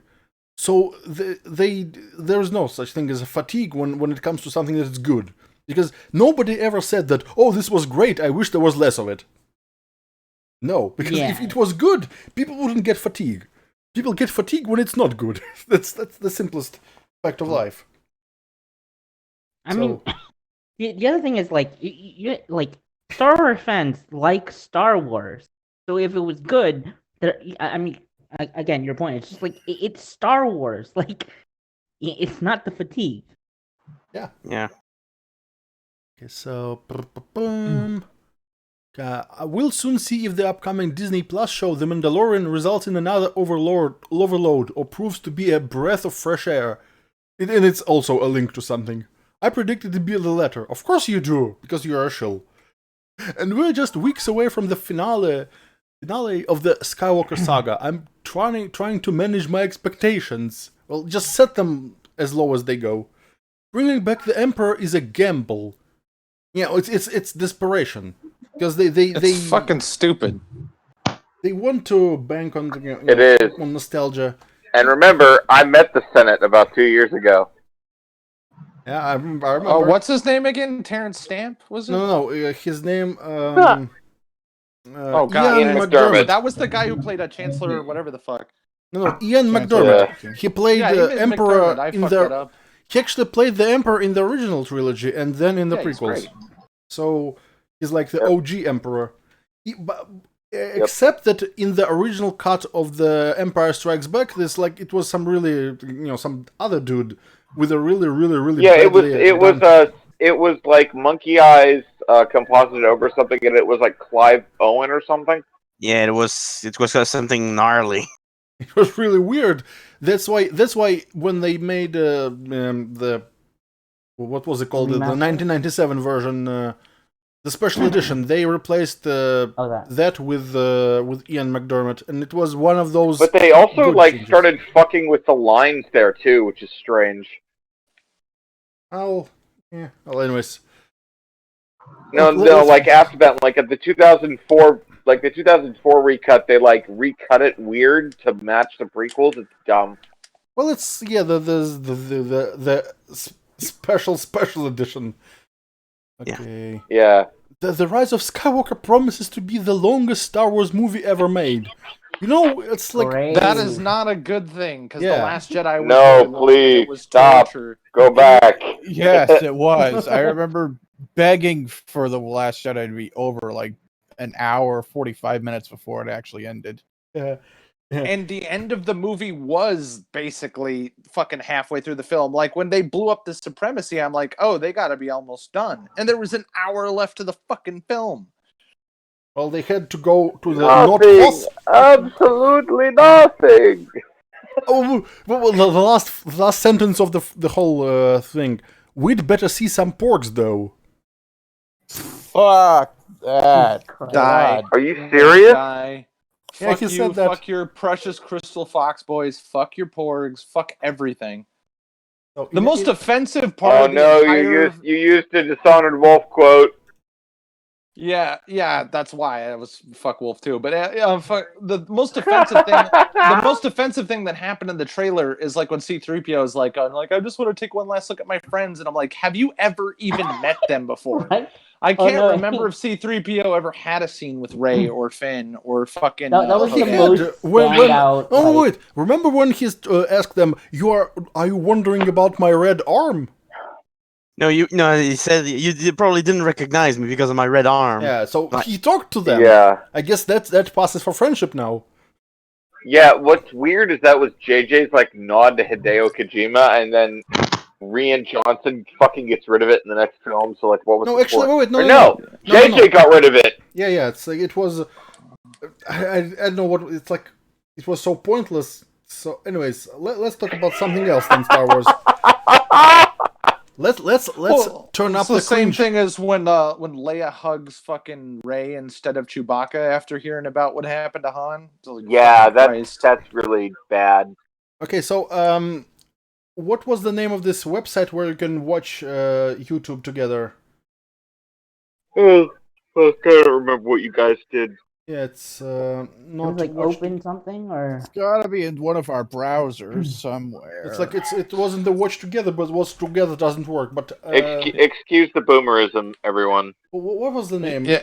Broken. You were the one who suggested this. hold on, I'll have to search. Hold on. Yeah, unfortunately, I'm on mobile, so I can't do it this time around. Yeah, same. It was on. I linked it in Discord. Yeah, but well, we need to sift through a lot of porn in this in this chat. Oh god. Yeah, the just porn, but the cringiest shit ever. Alright, one moment, please. Excuse the boomerism. We need to. Oh, for fuck's sake! Oh yeah, not just porn, but also discussion of this really weird JRPG.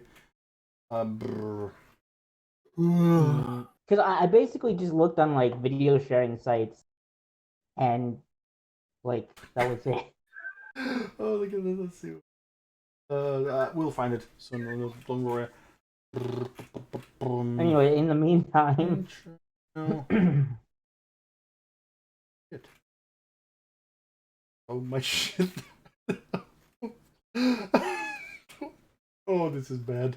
Hey, I think I found it. It's My Circle TV. No, there we go. Yeah. My Circle TV. Or?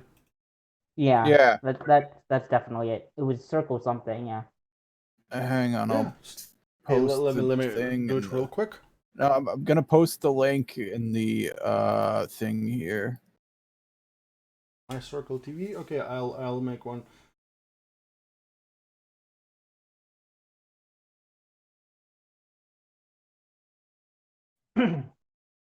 Paste.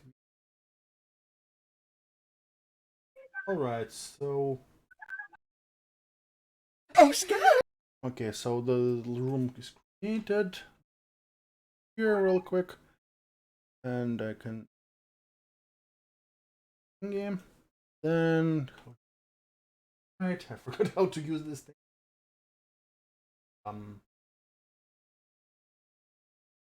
Here. Oh, one moment. Oh, invite participant. Oops. Anyway, this shouldn't be on the screen, but yeah. I need to go. I need to go to work. I'll probably jump back in at some point. Okay. All right, so I'll post in the live stream chat the link. Join. Yay.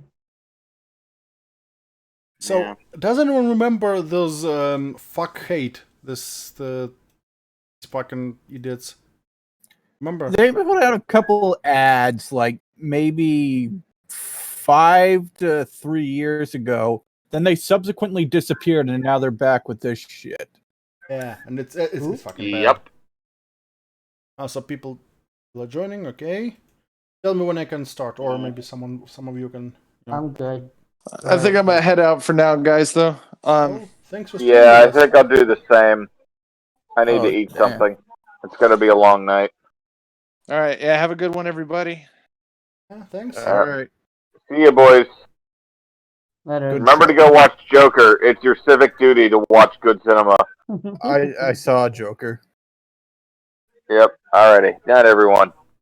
Bye. Night. All right. So this is what we were, waiting for. It's gonna be creme de la cringe. This is bad. Prepare yourselves. It's not gonna be pretty. Okay, everyone ready? Let's do it. Ladies, you gotta treat him like shit. Accused rapist, sex, assault culprit. And take away a woman. Wait. It's not the start. Look, let me rewind. But you get the idea how bad it is. All right, so let's play it. Oh, Scott! Scouts! Oh, Scouts! Ready for your song about President Trump? Yay! Yay! Ready, be dropping a beat that's sick. We're gonna rap about a president, sexist dick. You call women fat pigs, show no respect. I'm already cringing hard. He called one woman a fat pig, Rosie O'Donnell, and that's exactly what she is. Yeah. In fact, Rosie O'Donnell's not even a woman. She's not even a human fucking being. She's a disgusting, hulking tub of lard. Also, you know who this is? This is like I've seen her on YouTube. She made this vegan video where she swears a lot. This the old lady? turducken video. You talking about the old lady? Yeah. I have no idea who the fuck she is or even care. Well, the only reason I know about this is because I saw a YouTube poop made from this, and it was actually we could actually look at that YouTube poop because it's better than this shit. I know it's not a high mark, but still. Let me just big. It was become a vegan the hard way. The hard way. So yeah, but let's finish this. It's short, but it's bad. Song about President Trump. Yeah, it took me a minute, thankfully. Yay! Yay! This toy microphone really, Also, look at her dilated pupils. Look at this. I mean, far be it from me to already.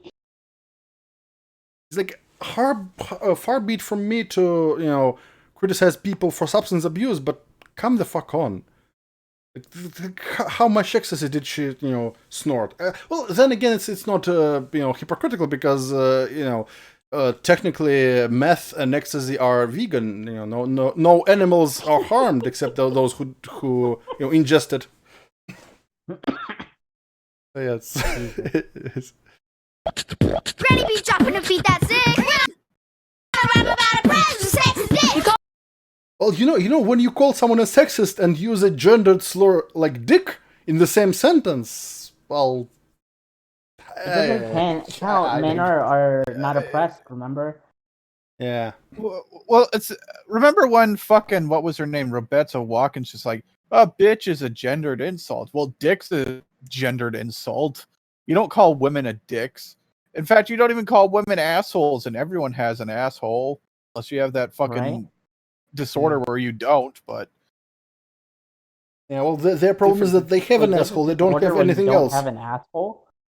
The fuck? Oh. How is that even possible? Oh. What, that some people are born without them? Yeah. The fuck? That's a thing. It's a very rare deformity, but I heard that is a thing. Look this up now. Well, that's what happens when your parents have the same surname before they get married. Just like there's some people who are born without genitals or have deformed genitals. Some people are born without certain. It's a thing. Some people are born without brain, and they make this cringe rap. Yeah, but I mean, this is like a waste disposal. I mean, like, you can be born without genitals and still function, but like not having a functional waste disposal system seems odd and like not livable. But I don't know. No. Just you know those influencers and Instagram stars who go to Chernobyl to make videos, for their Instagram pages. Well, their children might be the same way, Oh, yeah, you mean those candidates of the Darwin Awards? Yeah, their children might be born with an incomplete set of organs. Anyways, let's... No balls, no pussy, just a giant hole to pee in. And that hole leads to the void or something. Yeah. Show no respect. Try to grab my pussy, you're gonna get wrecked. No. He's not trying to grab your pussy. You are thinking about Joe Biden. He's into young girls. And yeah, at least Trump has class. I mean, yeah, he was supposedly accused of raping a 13-year-old who later recanted those allegations because they're fucking horse shit. But I would trust Trump around the female members of my family far more than Bill Clinton or Joe Biden. I know what happens where it unmaximizes on its own, but okay, I'll leave it like that. Planned Parenthood, healthcare. Abortion is not healthcare. Also, Yeah, that's pretty much all it is abortion. I mean, they talk about Planned Parenthood does do other services, which is why they get specifically the money doesn't go to abortion. Well, the thing is that I remember seeing this one video where a lot of the people who run Planned Parenthood speeches like, yeah, we totally do prenatal care as well. Then this one pro-life group, they called a bunch of Planned Parenthood clinics. Are like, hey, can we get some prenatal care? Oh no, we just do abortions here. Also, they called like 100 different clinics and only like 5 offered prenatal services. Also, wasn't there like a recent scandal where it turns out that Planned Parenthood was selling, fetal body parts to for-profit corporations? Yeah, I would assume they're 5 years ago. I would assume they've been doing that for what's the name of this shit? I mean, it's probably for research purposes. Usually, that's usually what usually what it would go to. So there's like recently stem cells. That's the research. Yeah, stem cell. Usually that's kind of stem cell stuff or something along those lines. Although I think a lot of times because of the controversy, I still remember that South Park episode where Christopher Reeve was sucking aborted fetuses so he could gain more strength. I think I know what I think a lot of places don't use fetal stem cells anymore. They use they can use like not reconstitute, like they backwards I forget what you call it, but they turn normal cells into stem cells. It doesn't matter. You know what? Looking at this video, I'm really. I think that these kids should have been aborted. So yeah, it's not their fault that they're being used for this shit. It's their parents who signed on to this. Well, their parents should have been aborted as well. Also, the fun thing is that's why I'm totally in favor of abortion. It's because it's really only liberals who get them anyway. It's like the people who shouldn't be having kids anyway are the people who usually get abortions. It's like voluntary contrary to eugenics. But one of the they're self doing it because like one of the videos I put out was that video where the guy was reading out people asking if they're pregnant and like how badly mangled these sentences are, and it's just like, well, if you're getting abortions, that's okay, I guess. It's not that bad a thing. Yeah, they pretty much removed themselves from the gene pool anyway, so no big loss. I mean, this is also one of the reasons why Richard Spencer supports Planned Parenthood, because it's mostly black people who get abortions. It's mostly blacks and Latinas who get abortions. Yeah, so that's that one kind of the reasons why he supports it. Well, yeah, because there's like this, white nationalist alt-right conspiracy that are like, oh, Jews are pushing abortion on white countries to have less white children. But when you actually look at it, it's not usually white people who get abortions. Oh, by the way, check out. Remember this picture? Abortions, and if it is a white person getting an abortion, it's like the kind of person who shouldn't be reproducing anyway. It's usually like a fucking crackhead or something. Remember this? This reminds me. Somebody. I was saying like. I specifically said this, and then so somebody on Twitter was like, "No, it's not," and I literally like linked Planned Parenthood, who said it was mostly black people getting abortions, and they blocked me. Yeah. By the way, if you remember that Margaret Sanger, the creator of Planned Parenthood, she was a racist and a white nationalist and a eugenicist, and she thought that birth control is one of the tools of eugenics to create a better racial element of the society. Well, weren't some of those quotes found out to be not true? No, these are real, and those are sourced. Listen to this quote. Birth control is not contraception indiscriminately and thoughtlessly practiced. It means the release and cultivation of the better racial elements in our society, and the gradual suppression, elimination, and eventual extirpation of defective stock. Those human weeds which threaten to be the blooming of the finest flowers of American civilization. That's a real quote from, from an article in the New York Times. Basically, well, I'm talking about the quotes where she names like specific groups she didn't want to reproduce. Those were considered. And this fake. is also, you have to remember, this is also in the time when like the United States was actually like forcefully sterilizing people. Oh, yeah, like there are several states that were like actually sterilizing people against their will. Yeah, I know, because my grandfather, he told me when he was a kid, if a woman had 2 children out of wedlock, she was sterilized. Oh fucking hell! Holy shit! That's wait, just because it was out of wedlock? Yeah, 2 children out of wedlock. Fuck. That is some heavy-handed shit. Yeah, that's pretty much how America was under. And part of me kind of wants that back, because I remember seeing this one story about this one. No, about this one woman who had like 12 kids. And she's like, well, somebody's got to pay for this. It's like, yeah, somebody. It should be you, but no, it's going to be everyone else. Somebody should pay for this with blood. Wait, real quick. You don't have to forcibly sterilize people. You can just not pay for, past a certain number of kids. And, like, you don't have to do that to get that result. Dude, you could honestly, someone should have just told her, bitch, your pussy is not a fucking clown car. Get your tubes tied. Yeah. Seriously. You just have to imply financial incentives, and it'll. Well, that's part of the problem. Is a lot of the laws are set up where the more kids you have, the more money you'll get from the state. Right. So yeah, like I said, you put a limit. You put a limit on the number of kids supported. Like you can't, Yeah, it's mostly because of welfare. I mean, those kids. Well, the only reason why they even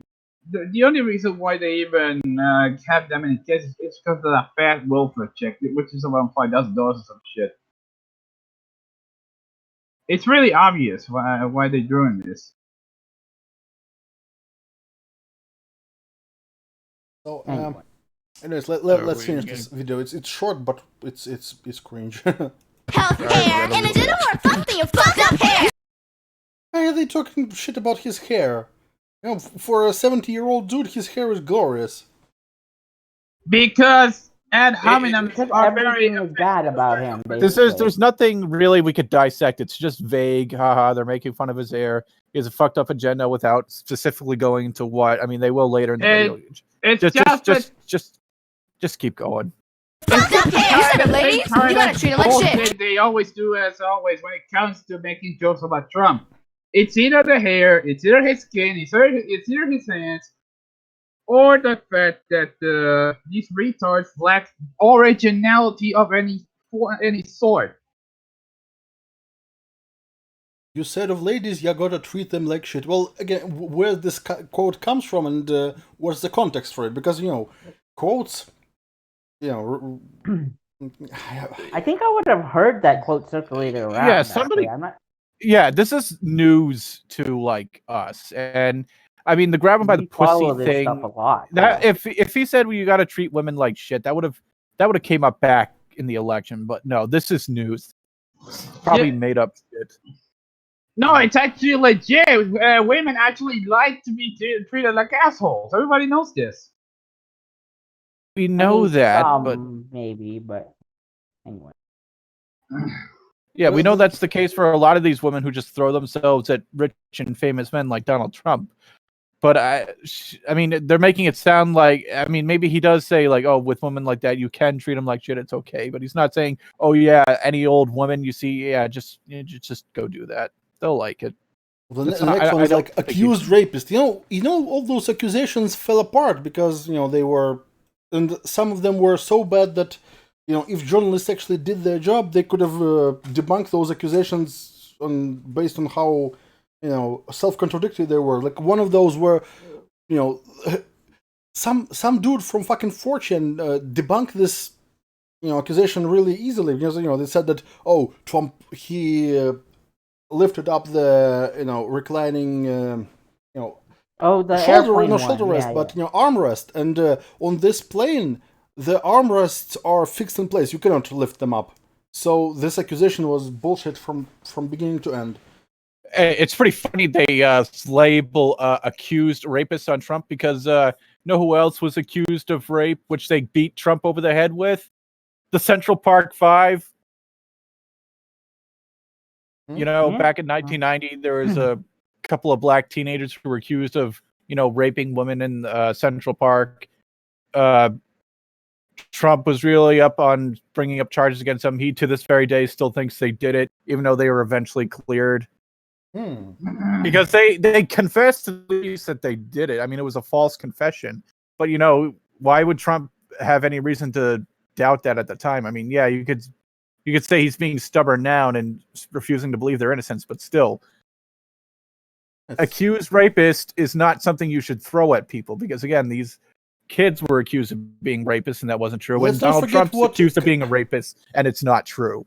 Yeah, unless there are male feminists who said that you should just believe women no matter what, then I mean, by their own standards.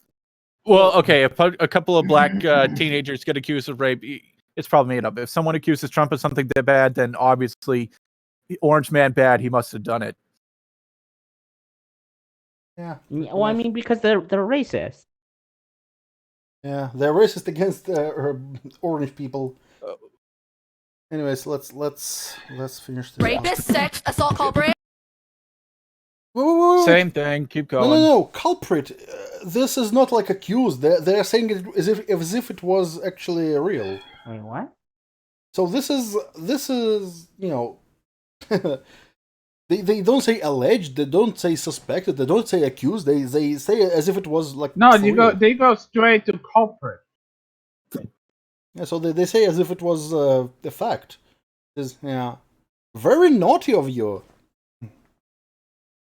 And take away a woman's abortion right. That explains war. I'll take it down in a fight. No, wait.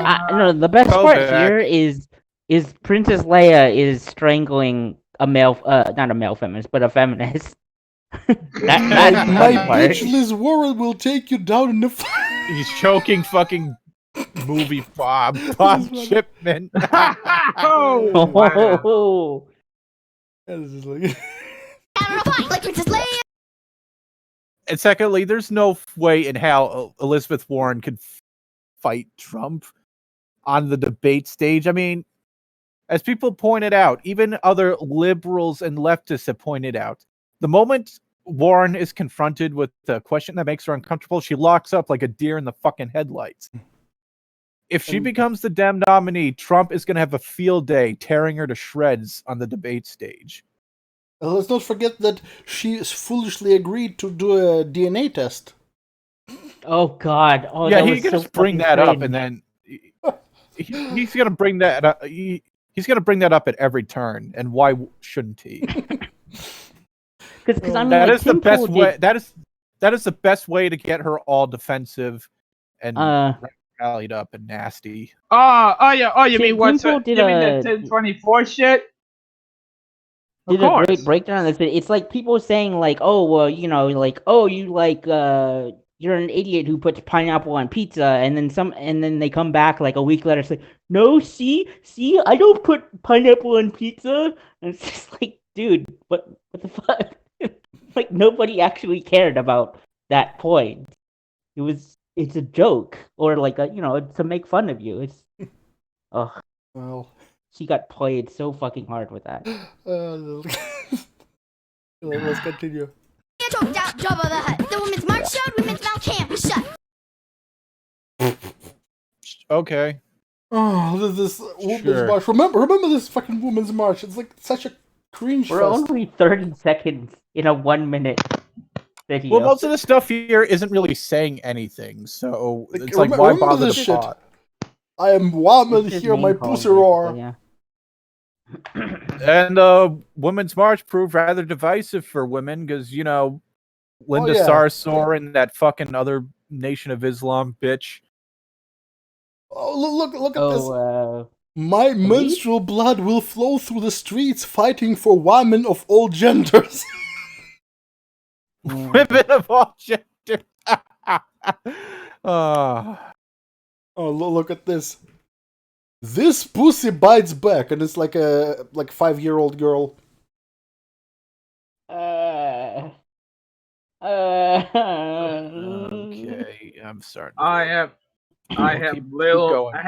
I have little hope for this kids. Oh, future. liberal Keep women wanted to going. make their voices heard, and in their finest hour, with the whole world watching, this is what they had to say. Fuck you, you fucking fuck.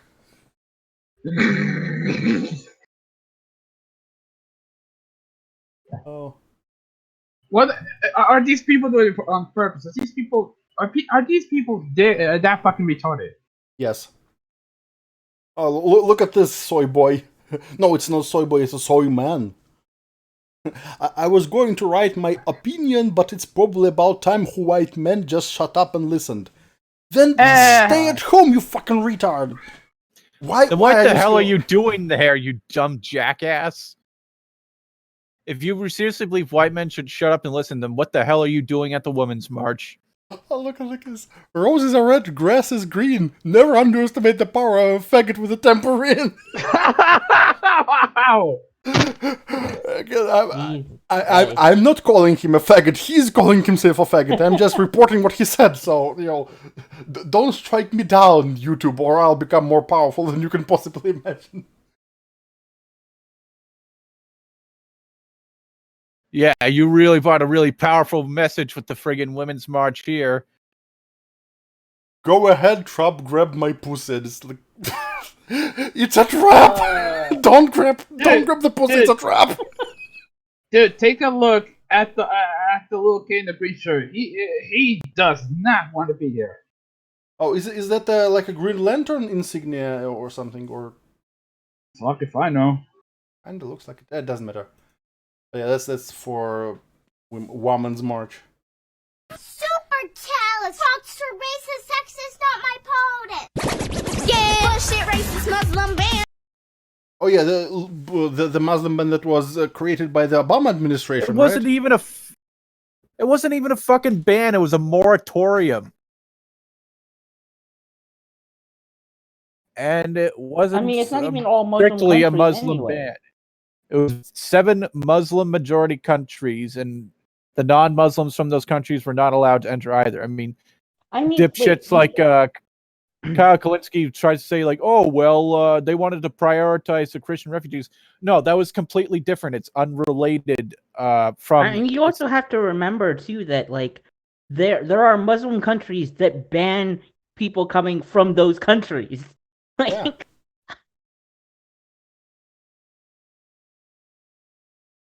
Okay, so let's continue. Let's finish this video. You love Nazis and the Ku Klux Klan. Wall stopping immigrants that you hate and berate. Wall stopping immigrants that you hate and berate. Well, no, the Klan and neo-Nazis don't like Trump. To them, he's another Israeli first Zionist stooge, controlled opposition. If you like go to actual neo-Nazi and alt-right forums, they don't think too highly of Trump. He's not going far enough. Yeah. Wall stopping immigrants that you hate and berate. No, they're not stopping immigrants. They're stopping illegals. Let's not forget that there is still a way to naturalize trespassers. Yeah, I mean, these people wouldn't like it if someone just broke into their homes and started swatting there.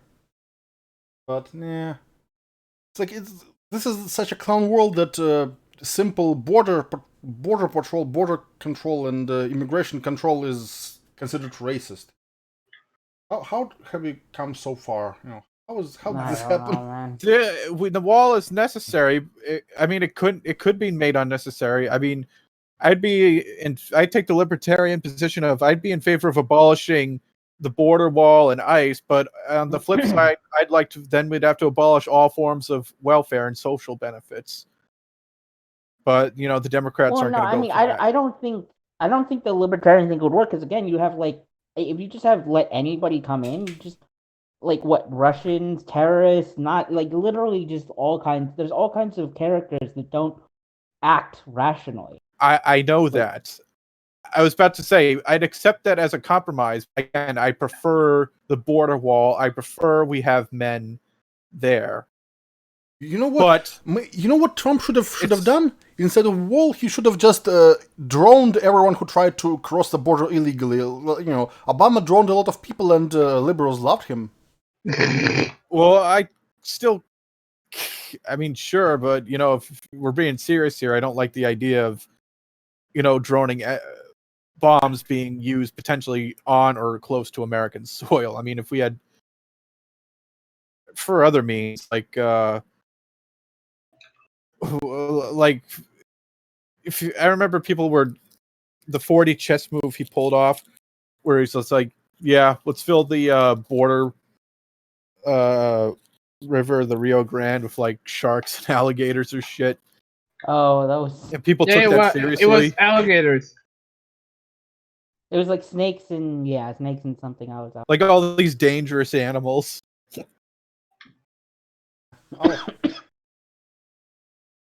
That is pretty meta, though. The thing is that, if according to these people, America is like the most racist country on earth. So why is it bad that walls are stopping people from coming here if the country is so racist? It's better for them to stay in their own shitholes, right? I remember this one dipshit on my Facebook timeline a couple years back. I don't know, talking about how in America whites are oppressing Latinos, and it's just like, well, if whites are oppressing Latinos, then why the fuck are Latinos coming here en masse to an oppressive society? Right? Yeah. Because they want to get away from the bullshit that is Mexico. I mean, I'd hate to invoke, the friggin', Poe's law or whatever. Not Poe's law. Godwin's law, but yeah. Nazi Germany was oppressive to Jews. Jews tried to leave Nazi Germany. They did not try to flee to Nazi Germany.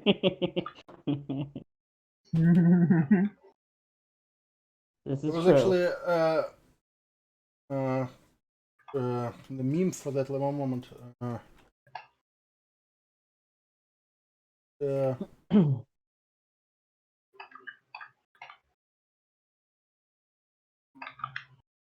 And that's also kind of like how people are like, oh my god, America's like Nazi Germany now because of Drumpf. It's like, well, then why are people still trying to come here? Why aren't all those celebrities who said they'd leave the country not leaving the country? Oh yeah, there it is. I found it. If America was Nazi Germany, then you would this isn't that bad. Like America's not that bad. Like you're almost like trying to say Nazi Germany wasn't that bad with this comparison because which is exactly not reality. I mean, if they said it was kind of like Spain in the 30s, I'd accept that, but no, they're going straight for the worst possible example. Yeah, and it's just like you're making Nazi Germany look good, basically. Well, let's finish this. We're past the half mark. Immigrants that you hate and berate is racist ignorance. Don't make America great.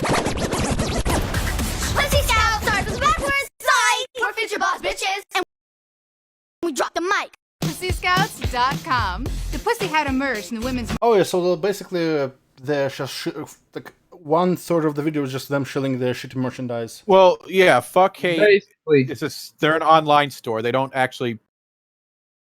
They sell like revolutionary, what they consider revolutionary and edgy shirts and merch. They're a clothing line. They don't actually like. It's like you see how creatively bankrupt they are if they are still using the pussy hats and the grab the pussy in 2019. I mean, you know what? I bet they did this because sales are down. They're probably about to go under, yeah, because I mean they were kind of in the news. Like again, I first heard of them back in like 2014-ish, and then they popped up once in a while up until maybe like 2016, but we haven't heard of anything from them since then. Yeah, so until now. Yeah, basically, I promised you to show the YTP where I know about this lady. One here. Where? Okay, this website also doesn't work pretty well because search for one here where, and I forgot how to add videos to the queue. Oh wait, I think I remember. Here. Yeah, here it is. Sorry for the boomerism, but right, so there it is. Fuckers, today we're going to make a vegan version of a fucking turd, or as it's also known as bullshit. I started. A turducken is chicken and fish stuffed inside a duck, stuffed inside Jesus, which is probably the dopest shit I've ever heard of. Literal. Usually eaten by Sims. Now our tofuckin will start with some lovely douchebags, sautéed in olive oil with a little black pepper. Isn't it nice to fuck corpses? Next, we take that beautiful block of body parts, we place it in our favorite homemade. Little spoon on the top. This is tits. You know, a perk of this recipe is that you don't have to shit. Why, some of those cooking show twats, they even crap out of their ass. Isn't that fucking bullshit? And after your toad has soaked up that delicious goddamn marinara sauce, then wrap it in your favorite homemade seitan. Then roast until it's the grossest shit you've ever eaten. Next, we'll stuff our clock up a bird's ass. Isn't that fucking nice? On today's farms, chickens are fucked. If shit like that was done to dogs every day, people would be like, Jesus Christ, you animals fucking chose. So us eat shit? You know who eats that? We do. So eat shit, go vegan. I'm gonna fuck this. I fucking knew this old bitch was familiar. This was Peter. Yeah, so I needed to, something to cleanse your palate after that previous video. Yeah, that has to be one of the worst mixtapes I've ever heard. By the way, Spooky Thing in the chat says that, he hasn't ever heard of fuck hate. Well, basically, consider yourself lucky because they were kind of like in 2014, I think they became a thing. Yeah, so they that's when I first heard of them. They put out the original, what they called the potty mouth princess videos, talking about like the wage gap. There's also the Bossy one. Let's see. There's also the one about the border. Oh, and by the way, it says like this isn't on their website. Yeah, because I think they abandoned their fuck hate brand. It's the same. They are selling the same merchandise. They are selling. These are the same people, the same production values, the same style, but I think they're under new brand because this fuck hate brand was really, really not doing well. It was, this was really downvoted on YouTube. Surprise. This video so basically. Yeah, go broke. Yeah, didn't Actual Justice Warrior do a video about that recently, or am I thinking of someone else? Sinatra posted a video about that. Oh, right, him, yeah. And the thing is that I think this was this was posted on Facebook, and it's not on their YouTube channel. I think they're doing this under a different brand, but the merchandise is exactly the same. This like girls just want to have fundamental rights. This is the same exact merchandise they used to have back in the day. So they're doing the same thing but under new brand. Unless this is like it's them. If it was like an imposter, it would be like the best example of being an imposter ever, because this captures the style perfectly. So yeah, but it's so bad that even they don't want. It's on their old brand. And anyways, so we want to take a look at. I'm kind of on to the next dumpster fire. You're tired? Is your face tired, Yeah, Glebs? no, I mean I think about something different because I have several really stupid articles. One is called "Execute Order 66: How Star Wars Memes Became Indebted to Fascist Dictatorship." Oh my I had God. enough Star Wars for one evening, so no. There's also a Kotaku article, "The Struggle Over Gamers Who Use Mods to Create Racist Alternate Oh yeah, I Histories." posted What did they that talk about Kotaku going under? Didn't it go Oh under? yeah, It went under. Crab rave.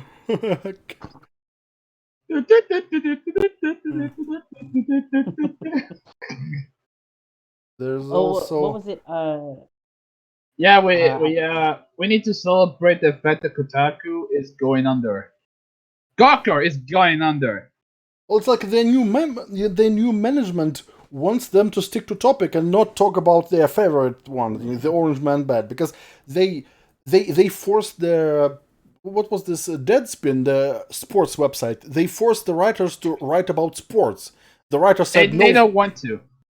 The writer said "fuck you," and they fired the writer. And this writer went to Twitter to complain. Wah wah wah! They fired me from a sports website because I didn't want to write about sports. Labs. Yeah. You know who else they fired, right? Oh yeah, the Jason motherfucking Schreier. They actually Get fired him. fucked, bitch. Yeah, they actually did fire Schreier.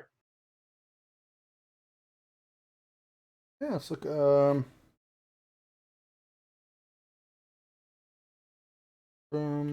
Oh gosh.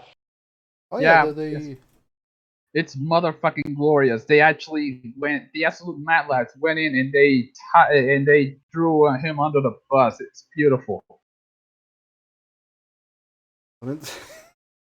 I certainly like the company that owns Gawker now.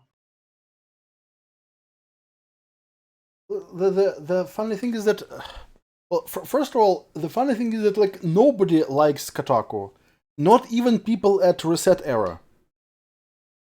Yeah, because they're not woke enough for them. But the thing is like, again, Reset Era is like their target audience, and yet nobody likes them, even they. It's like they are such cancer that everyone hates them. Absolutely. And well, I mean, this is what you get for like trying to target like 0.001% of a population or whatever. Yeah, like the Joker said, you get what you deserve.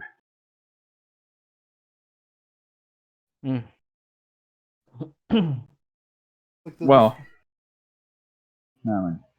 Like the thing is that everyone hates Kotaku. They are such cancer. Remember also, what was Heather Alexandra? Was she writing for Kotaku, right?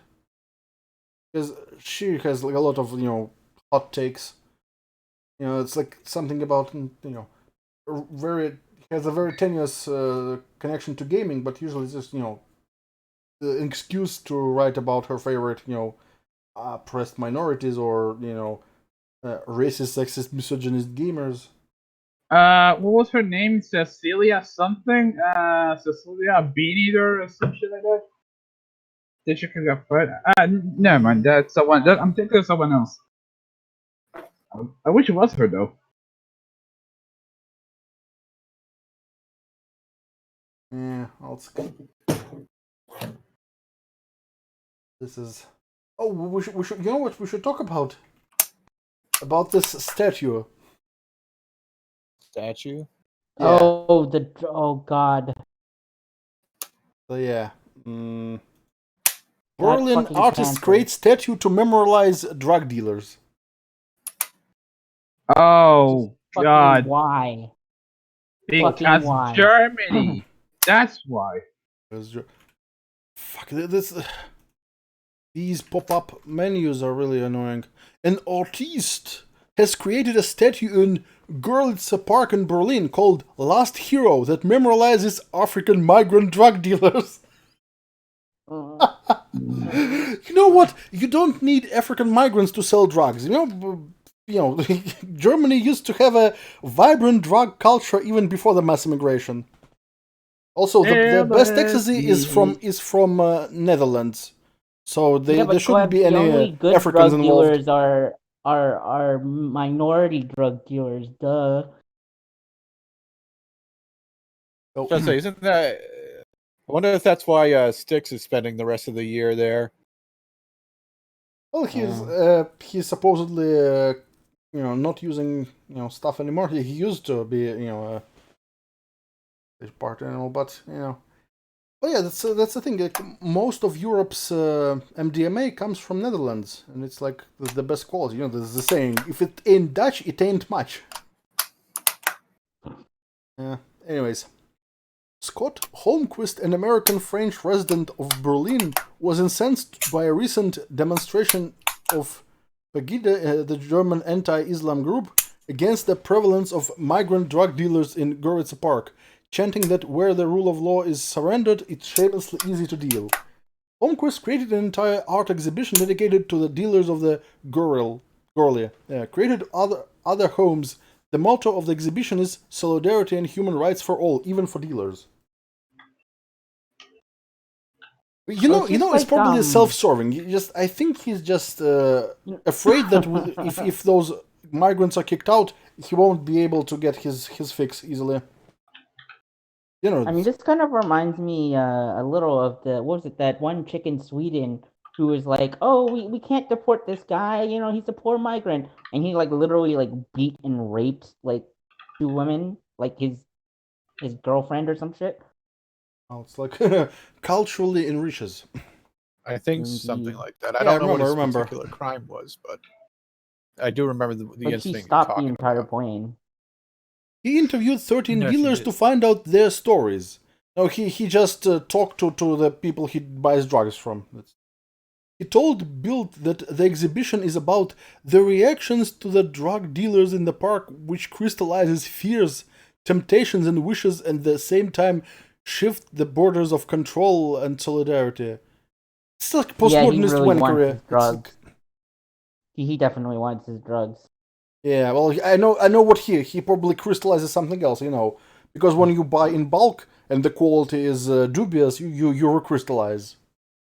Because if it's synthesized by some trained monkey in a basement, you better recrystallize. Because if you buy the stuff and it looks off white or brown. Most substances are, they should be, crystal and should be transparent. Or if it's like a small crystals, it should be white. If it's like the same color as shit, it's probably the shitty quality. Just recrystallize but brown meth is the best meth, Krebs. Come on. Well, not to seem like a racist, but brown drugs are not good. Like the best drugs are white. Well, just ask Walter White. Yeah, Walter White. So yeah, just recrystallize. Don't eat the poo poo.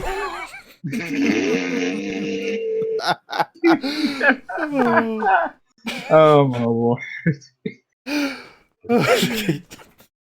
Of course. No. It's true. It's true. It's true. The white mat is actually pure. The purest of the purest product.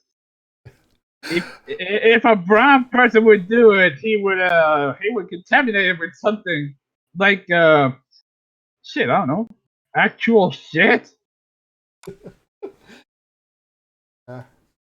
Is there brown cocaine? Probably. Well, it's probably when it's impure, because cocaine is white.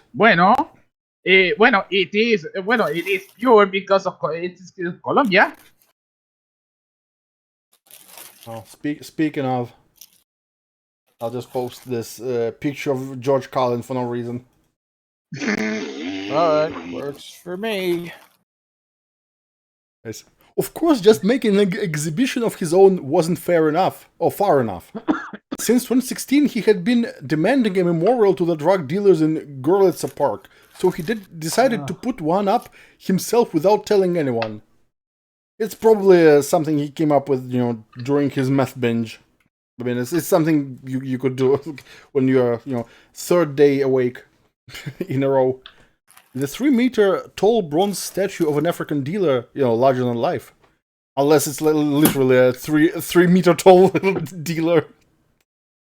That's a big one. Okay.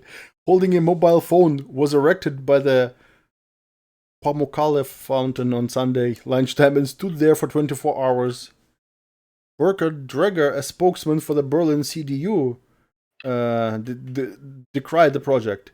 It's an expression of complete degradation that drug dealers who want to get our children addicted to drugs and destroy our children's health are called intrepid and brave workers who work to earn their living. These drug dealers belong in prison, not in a show or an exhibition. Yeah. You know who deserve the praise? The chemists, who actually are, the unsung heroes of the drug trade. Now, anyone can sell drugs, but it takes, knowledge, expertise, and bravery to actually synthesize it. So yeah, those deserve the statue, not the, expendable dealers. Or, literally, expendable. Unsurprisingly, Holmquist has received backing from the German Greens and the Pirate Party. Of course.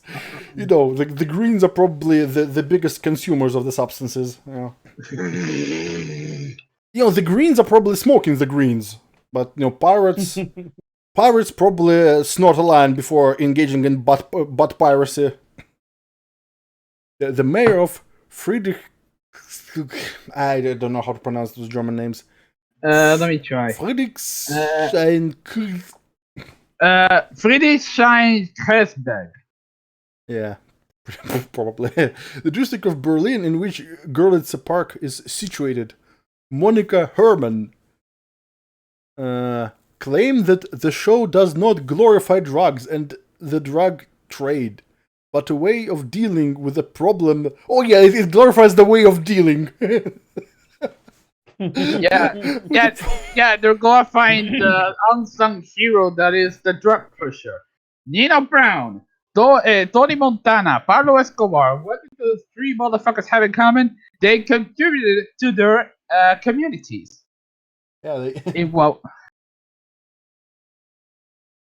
Yeah, but a way of dealing with a problem that will not be solved if you ignore it. Well, you know how to solve it. Just fucking arrest them, I don't know. Building a statue won't solve the problem either. Dude, when I read this story, I fucking lost my shit. In other words, I was fucking dying. Because I'm actually surprised they haven't done a monument to Diego Maradona in Argentina, who is one of the biggest cocaine addicts in the world. Legendary football player. That country pretty much treats him like a god. All right, never mind. Anyways, since this is the topic, let me just play something. Okay, close now my circle. Let me just play it.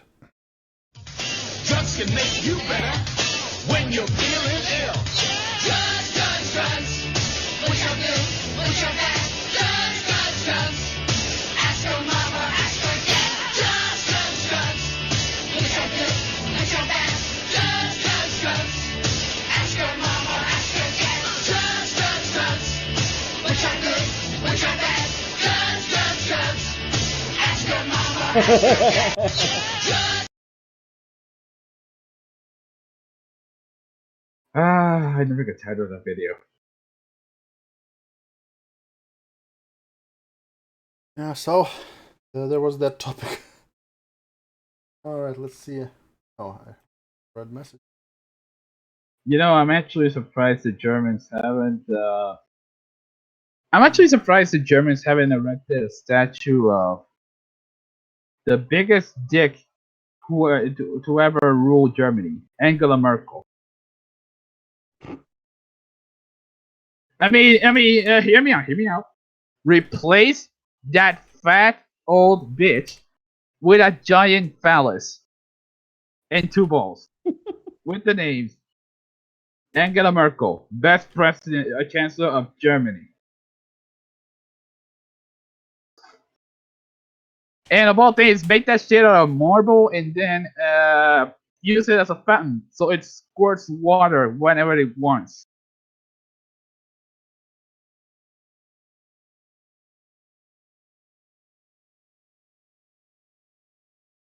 Oh man. That's how. Yeah, in other words, if not that, a white milky substance that squirts out, and then it falls all over the tourists who come to see that statue. Well, the tourist comes to see the statue, and the statue comes. Just comes. Yes. Oh, Yes. Oh, speaking of, like, let me show a shit post I made a while back. You know which one. Oh yeah. Since we're at the, this is the shit posting stage of our stream. Not that it's too different from the normal stuff we do, but Now it's time for a stop and go story. Go, Maya. One day, Buster and Arthur passed by an old fort and they heard something inside. hell What could no. it be? So they pushed open the door and found Pinky sitting there covered in goo. Stop! I need your help to write the story. What was Pinky covered in and why? Semen. Oh no. As in jizz! Splooge! Man bazooka juice!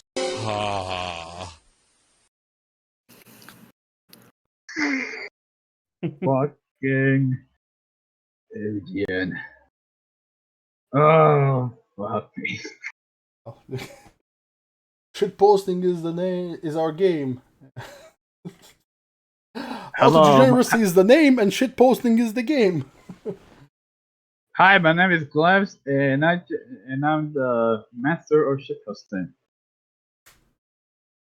He's also our drug expert. Like, every stream I'm in, it always descends into degeneracy or drugs or both. Like, this. On Wednesday I was in the stream and it was drugs and degeneracy. Well, it means the degeneracy was obvious because it's kind of the topic of the stream. So still. Well, I don't. Do we want to see some? I had an idea to show you how bad the recent Matt Jarbo videos are and how desperate of a shill he is. But who the fuck wants to watch Matt Jarbo? Well, you tell us. Yeah, I'd rather watch Jarbo the Hutt than But Matt it's like Jarbo. it's not from his main channel. It's from his $3 theater. And this is where he talks about movies, and his movie takes are like his worst takes. Well, he's worth as much as a $3 theater. Yeah, $3 theater. Ticket. Also, he shits out like many videos a day, and all of them are really bad. And also, like, let me just show you what the thumbnails are. This is like worse thumbnails than the the guy who cried when he saw the trailer. Let me just show some of this. So look at this soy face. Let me just YouTube thumbnail. Thumbnail grabber. There's this. Didn't the one next to C3PO or whatever, right? Just let me show the thumbnails he makes. Like look at this fucking soy face. This is his unedited thumbnail, the way it's on his channel. Mr. Soyman, bring me my Solent. Like, what else is there? Oh, this is even worse. Let me just show it. Look at that. Oh God, that Come fucking on. face. Why? So childish. This is the kind of content he's making. Quality content. And the That's shilling very is, bad. and he's such a shill. I kid you not. It's like he's as bad as a shill as all those media shills who who praise the new Star Wars movie that hasn't even come out. Well, this is from a guy who was backed by Candid, wasn't he? Yes. Yeah. Well, like, Candid paid to anyone who just, it's like not everyone accepted. Like, for example, Nate Talks to You, they actually contacted him and wanted to make a deal with him. He said no. He didn't want anything to do with them. So I mean, the other thing is, again, like with the Candid stuff, they literally sold that stuff as an algorithm to Google, who then used it to suppress, people on YouTube. Yeah, that's the thing. But again, they didn't know that beforehand, but still, I mean, the worst part is not that he took on the offer. The worst part, he stuck with them and made videos defending them after, people started noticing. Like, after the infamous, those famous videos by, what's Harmful Opinions, yeah, that guy. Because first, I could forgive, people who were, hoodwinked into shilling for them the first time, but those who stayed with them and continued because they paid people to make videos defaming Harmful Opinions and stuff, right? Or Yeah. to smear him. Well, it's like there's so much Like bullshit going on there, really and shitty. again, I could forgive, for example, Bering. Bering redeemed himself by actually revealing some dirt on them and digging up some dirt on them, and also he had the Bindu Reddy on his channel and actually got her to admit a lot of stuff she shouldn't have admitted, probably. Remember that one? So this is how he redeemed himself. But those, like, this is when I knew that Armored Sellout and Wigan Head were irredeemable. And Sargon Abakad? I don't think he was involved. Yeah, in Sargon Candid. actually didn't take. He was offered, but he refused. So Well, he doesn't take any corporate anything. Well, things. he did say he did admit to use Candid though. He did what? He actually did admit to be using Candid back in the day. well, just for but using not it, it's shilling for it. It's not that's a using difference. something is not as bad as shilling for it. Yeah, I mean, it's like if we are going to police what people use, will be as bad as SJWs who talk shit about people who use 8chan, for example.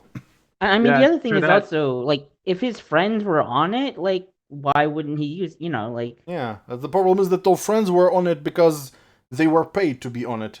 Yeah. But I wanted to... No. Where was this? Did he actually delete this video?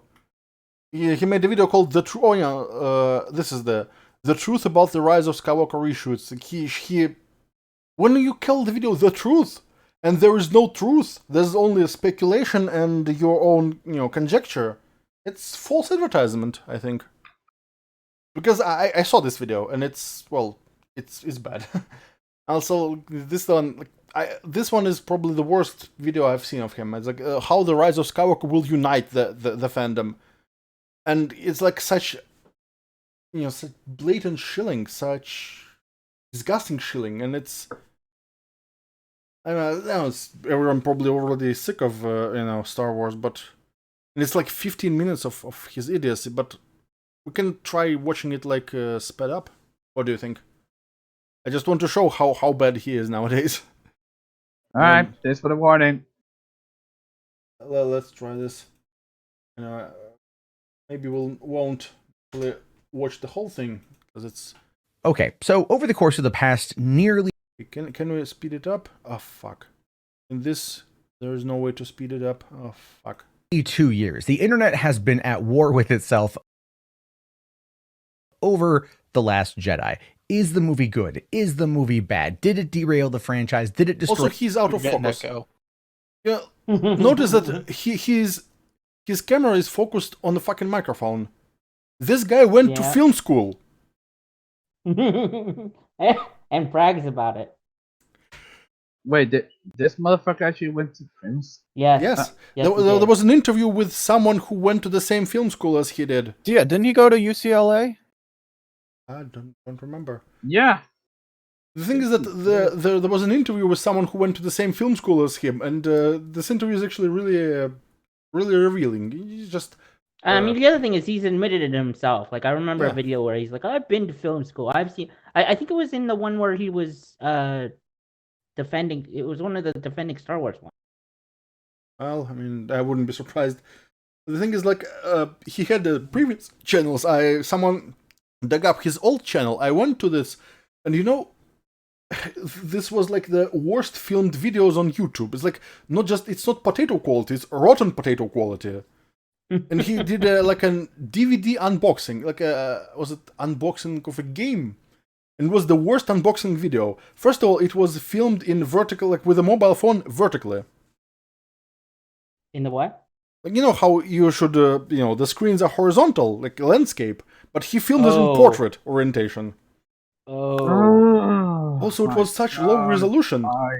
Even though it's an old video, it was back then. YouTube already supported better quality than this. It was the worst unboxing video ever. He couldn't even put it on a fucking tripod. There are tripods for mobile phones. You can actually put it, fix it in place so you don't, shake it up while filming. Because also this stupid unboxing. Also the fact that it was a really low resolution actually kind of saved him, because it was unboxing of a game, and there was like a DLC code printed on a paper inside the box. But because the resolution was so shit, you couldn't copy this code. So maybe that was his saving grace. But it's the worst unboxing video I've seen, and unboxing videos by their nature are not high quality content to begin with. Also, if it's a game unboxing, could as well put some game footage there, at least, at the end. Just because, but no, just, oh yeah.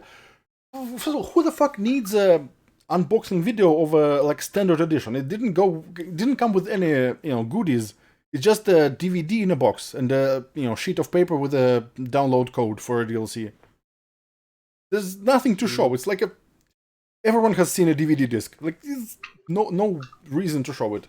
I mean, if it was like a collector's edition with figurines and other plastic shit, well, maybe there was, a reason to show it. But it's a box with a disc. Exciting. Yeah. Anyways, let me just show. We won't watch the whole 15 minutes of this bullshit. For the fandom, so on and so forth. And many people, myself included, absolutely just dunked on the movie for its poor narrative choices. And here it is nearly 2 years later, and still... What? Wait, pause. Is he talking about The Last Jedi? Wasn't he, defending it? No, he hates The Last Jedi. He's not bad enough to shill for Last Jedi, but he shills for the unfinished video, like the Re of Soy Walker. He talks about, it'll be great, they learned the lessons. How do you know that? You don't know that, you're just speculating. But he's saying like it is, truth, and it's confirmed. My God, poor narrative choices. But that stink, that whole thing, that chapter, that episode is soon to be behind us, which is something that I have been waiting 2 years. You know what? There's no reason to see him. I'll play this video, without my circle, so I can speed it up. You'll hear the audio because there's nothing, okay, no so, videos, no visuals to discuss. So let's do this quicker. I don't want to subject anyone to Jar Jarbo for longer than it's needed. 2 years for that whole thing to be just gone and wiped away from the memory books, because we're going to have another Star Wars movie, the final movie in the Skywalker saga, to wrap up the storyline.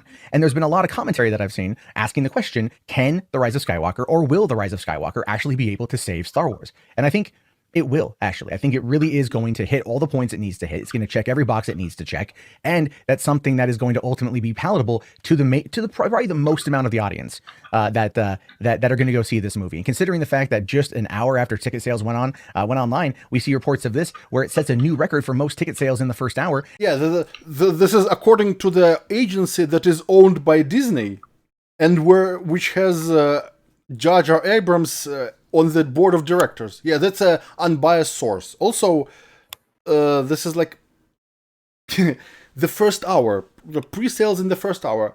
This is not pre-sales altogether, just pre-sales in the first hour. And they don't release the numbers. They say that just the pre-sales are bigger than any other movie. It doesn't say anything. Also, let's not forget that pre-sales for solo tickets also were record-breaking. And guess what? Yeah. It didn't save Solo.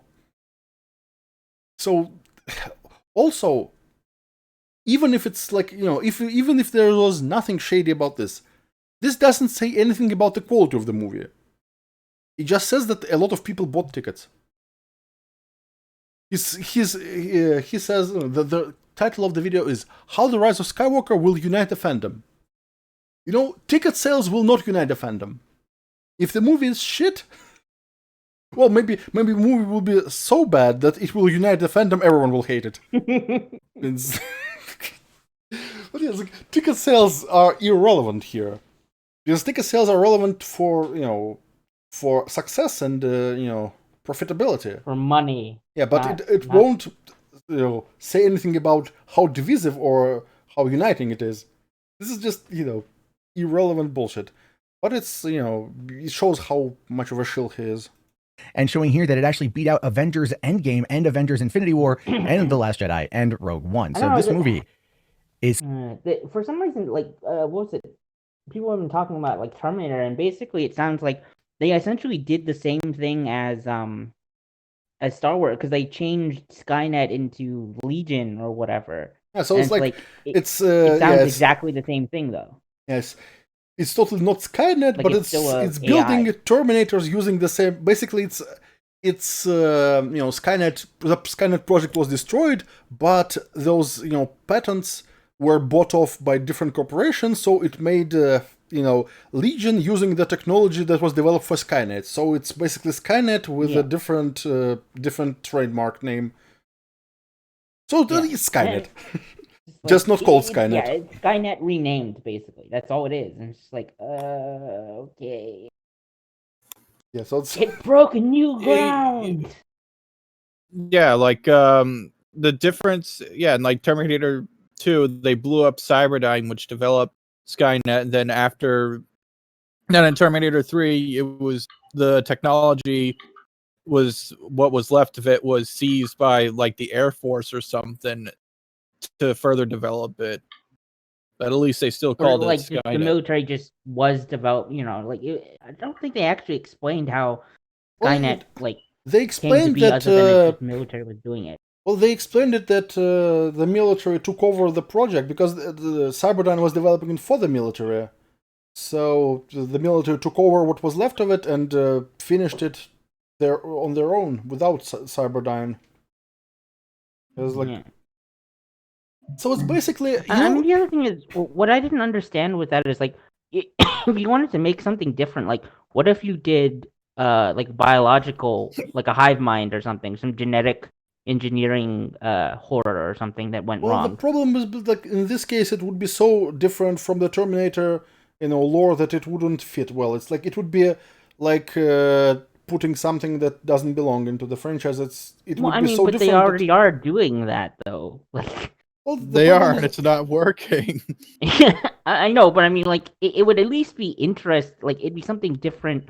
If you absolutely had to do something different, you could go in a different direction instead of, oh, hey, look, Skynet 0.20. Well, actually, in Terminator Salvation, they had a cyborg with human brain and a lot of human organs, but with robotic augmentations. And actually, the Wominator in the Terminator, the Herminator, she actually is a human with biological organism with a Who needs an robotic entire implants. pharmacy of drugs though? Like a literal pharmacy's worth of drugs. Yeah. Also, this was the problem is that there was a plot point that isn't actually relevant. It was introduced, and it was immediately resolved. So she needs drugs, to counteract the side effects of the augmentations, and then they rob a pharmacy, so they have drugs, and might as well not even include this in the movie because it never comes up ever again after they look. Well, it comes up, but it never is a problem. So it's like it's resolved because they rob a pharmacy, they have the drugs, so this is not a problem anymore. I mean, because if you wanted to do something like with, was it like Crank or whatever? Oh yeah, where or he there needs was to, the like, shock movie like himself. was it called Drive or something? It's like from the early 2000s where there was like a augmented human who had a really fast reaction time and could perform much better than normal humans, but he burned out this energy really quickly, so he had to rest for a prolonged time. And when he was not in action, he had to he became drowsy when he was not in immediate danger. So most of the time he was dozing off. But when action started, he just kicked into overdrive and started attacking everyone. Mm-hmm. I think it was called Crank, Drive, maybe? like a Oh. either from late 90s or early 2000s. Anyway, It was kind of mindless. like there's a lot of ways you can do this. They just used all the bad ones. Yeah. Well, it's like the problem. You know what the biggest problem is? In the new Herminator, Sarah Connor is convinced that she stopped Skynet. Skynet won't exist, but yet she's hunting rogue Terminators that pop in from time to time, and at no point did she stop to think as if Skynet is no more, then who is the fuck is sending Terminators from the future? So she was so surprised when she's told that in the future there's artificial intelligence is trying to kill humans, but we stopped we stopped Skynet. Yes, and the fact that there are Terminators popping in from the future from time to time didn't let you make you think about what is going on. Maybe the future wasn't changed, because that should have been like the first clue that something didn't go right, didn't go as planned. Right. But of course, these writers are absolute shit. Like this is, I mean, I she's an skipped alcoholic. out. Well, the Terminator movie they released like 4 years ago, Genesis. I skipped out on that one because it looked like shit, and this one's. I mean, to me, like Genesis was kind of like it was bad, but it was it was serviceable in an actiony way, not so much a like it's not a good Terminator movie. It's just like people are shooting each other, It's an average action film, but a bad Terminator slop. movie. Oh, but by the way, the funny thing is that the new Terminator, the Herminator, it actually kind of retcons all the sequels after the Terminator 2 out of existence. So it's the direct sequel to Terminator 2. And yet it's almost like an exact retelling of Terminator 3. So it replaces Terminator 3. Pretty much. Just think about it. So the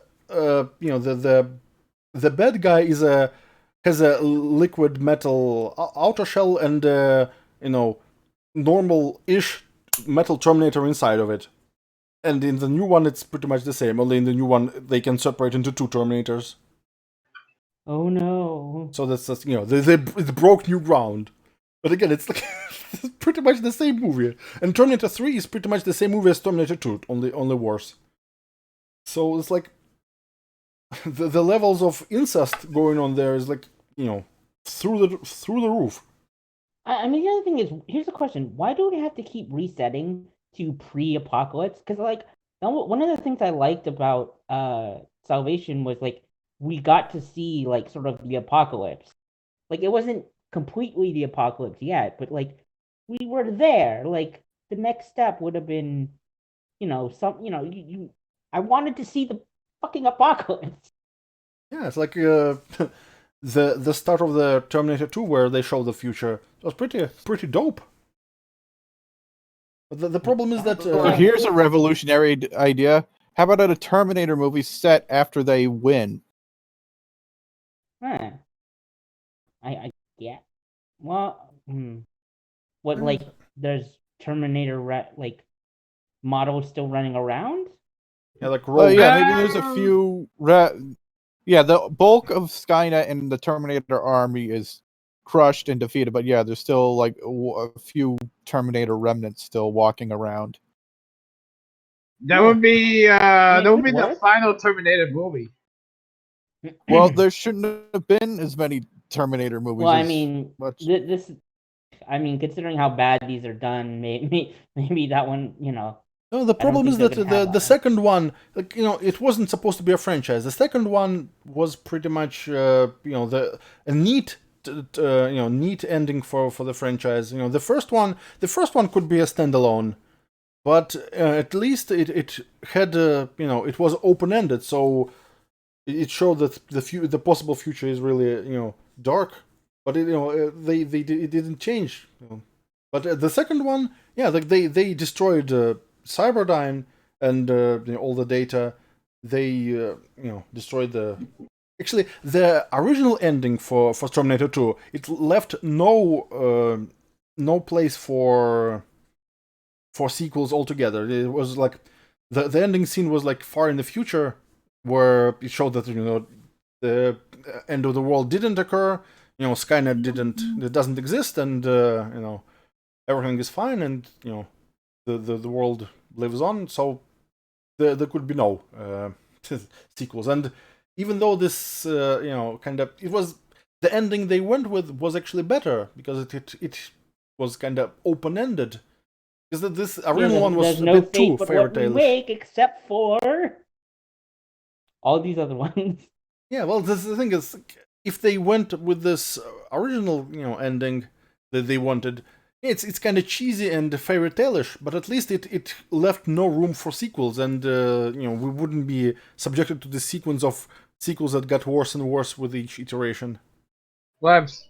The thing is, don't forget the TV series that ran on Fox. Oh yeah, there's the Sarah Connor Chronicles. Yes. Yeah, with Summer Glau or whatever her name is. Yeah, the very one, and frankly, sequels were a mistake regarding Terminator. They should have the second one should have been it, but no.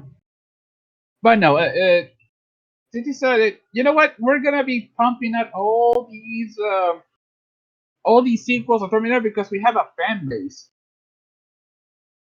and we just can't. You just don't give them enough melty steel motherfuckers. No.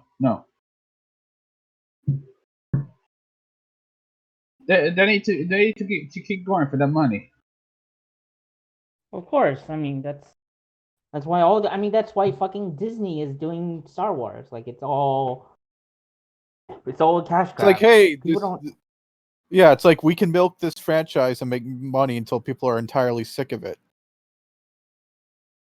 Except for they fucked that first part up. We're already tired of it.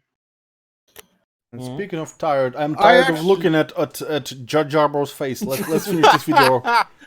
I was about to say, because I looked back at the stream, I was like, wait, Jarbo's still up? It looks like he's fucking having an orgasm. Well, he's thinking about all the shill bucks he'll eventually get from Disney for shilling. Like, He might originally get, i.e. not.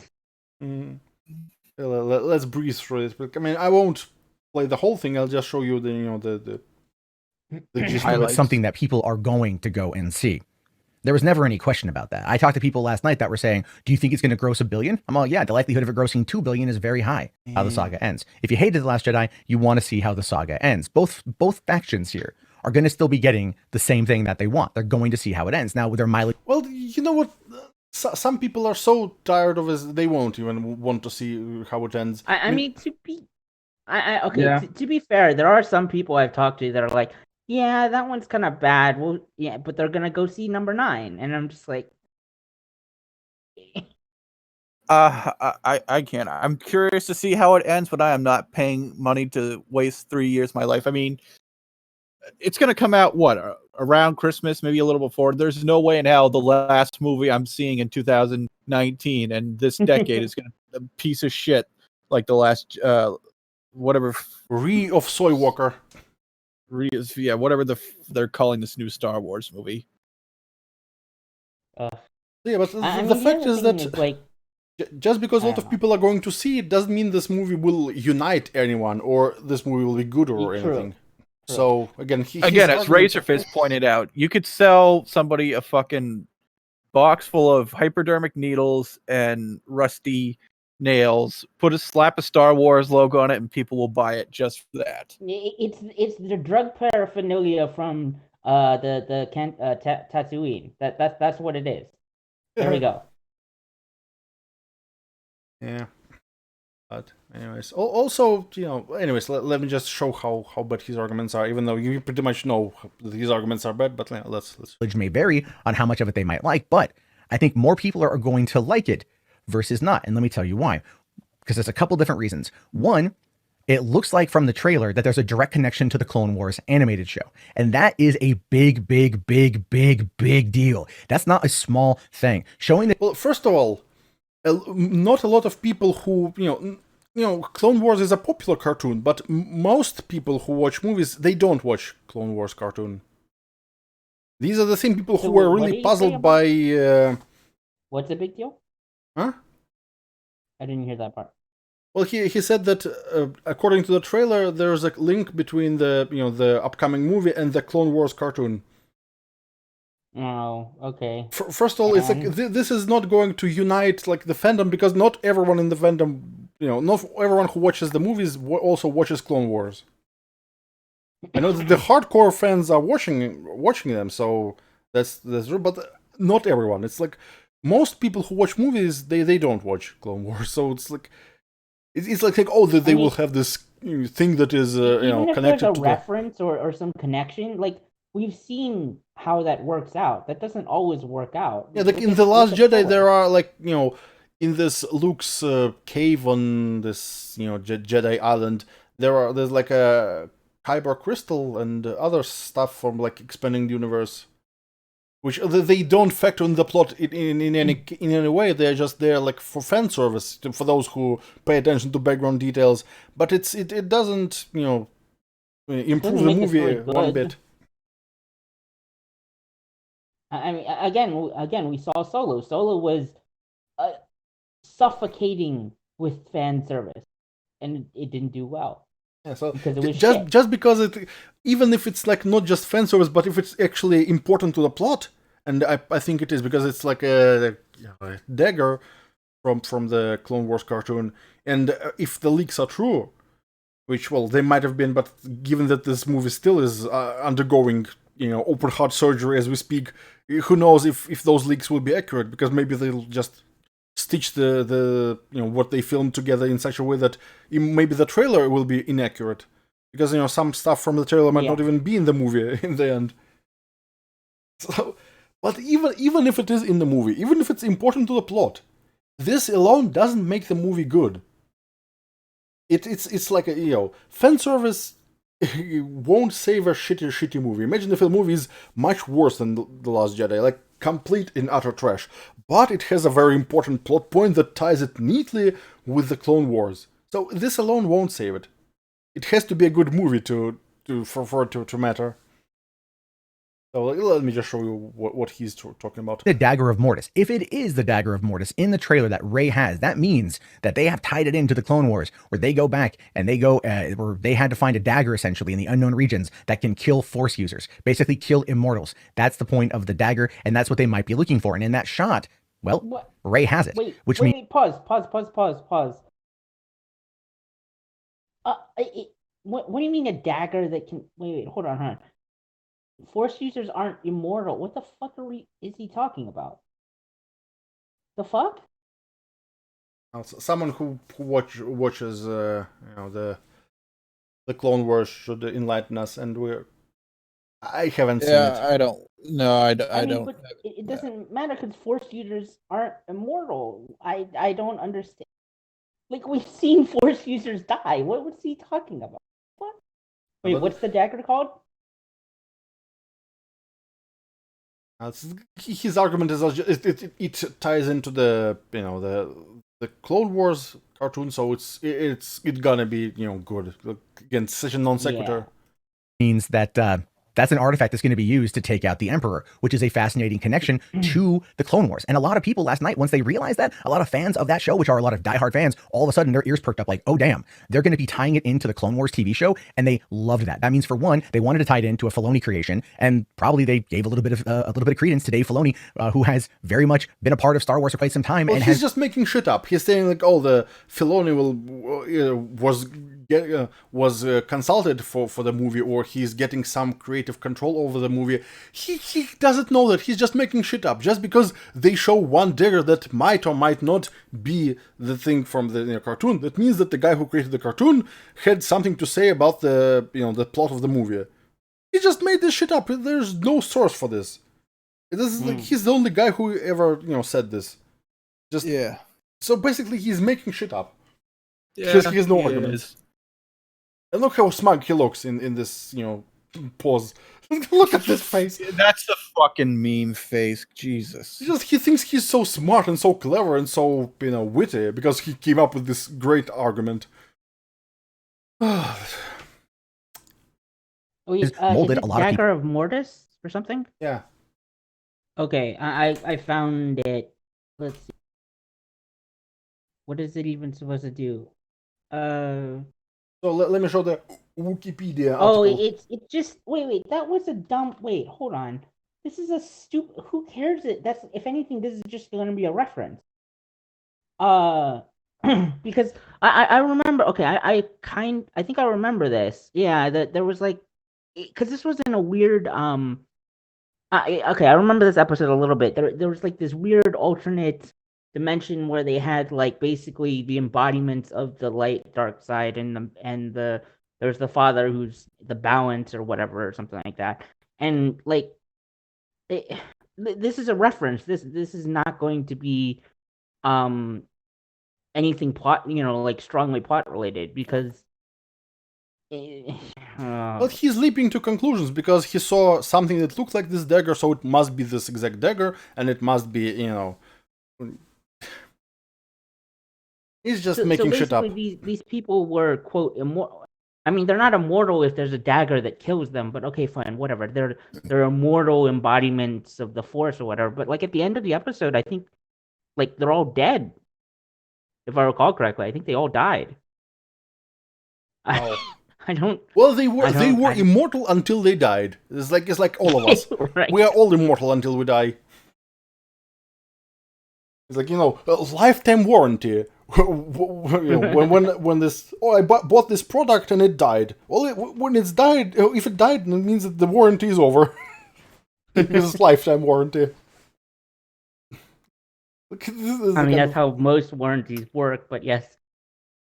People's opinions of it, at least from the Clone Wars TV show. So that's going to be a big factor. Anyway, you look at the final scene, or at the very least, I mean, based on what I remember from the thing, it'll be a reference, and that's it. There's nothing plot related. It might not even be this exact dagger because, according to the leaks, which taken with a grain of salt, this dagger has an inscription that shows the location of something, and they had to. Another brainwash, map? not brainwash, like erase the brain of, reprogram C-3PO so he could translate this dagger so they could, be led to the location and blah, blah, blah. It might not another be... fucking map? Are you fucking kidding? Oh my god. And this is like, who knows? It's hard to tell because, again, this might change, they might be re-editing this part right now while we speak. So who knows what will be in the end result. There might not even be a dagger in the final movie. Yeah. look like all the ships are going to go into battle and you see the ghost from Rebels. Again, another Filoni connection. If this is true and if that is the actual ship, then Dave Filoni's presence is going to be very much referenced in this movie. And I don't think that is by mistake. I think they're doing that because they know that there is a diehard cadre of fans that they want to appeal to. And I think that's going to... Just because they want to appeal to them doesn't mean they will succeed in appealing to them. Just... Because it might be like trying way too hard, and this might be like the exact opposite. Just remember this, remember this, remember this, remember this. Nobody likes this. It's like when it's reference for the sake of reference. It's not, something people like. Also, he should not leave this, light fixtures in the shot. And come on, he went to the film school and doesn't know that you're supposed to put, those light fixtures out of sight, not like fucking front and center. Look at this LED ring, just standing in the background attracting attention. Not only that, but it also makes the background not it's not evenly lit. Yeah, it's like it's dark on the right side. Yeah.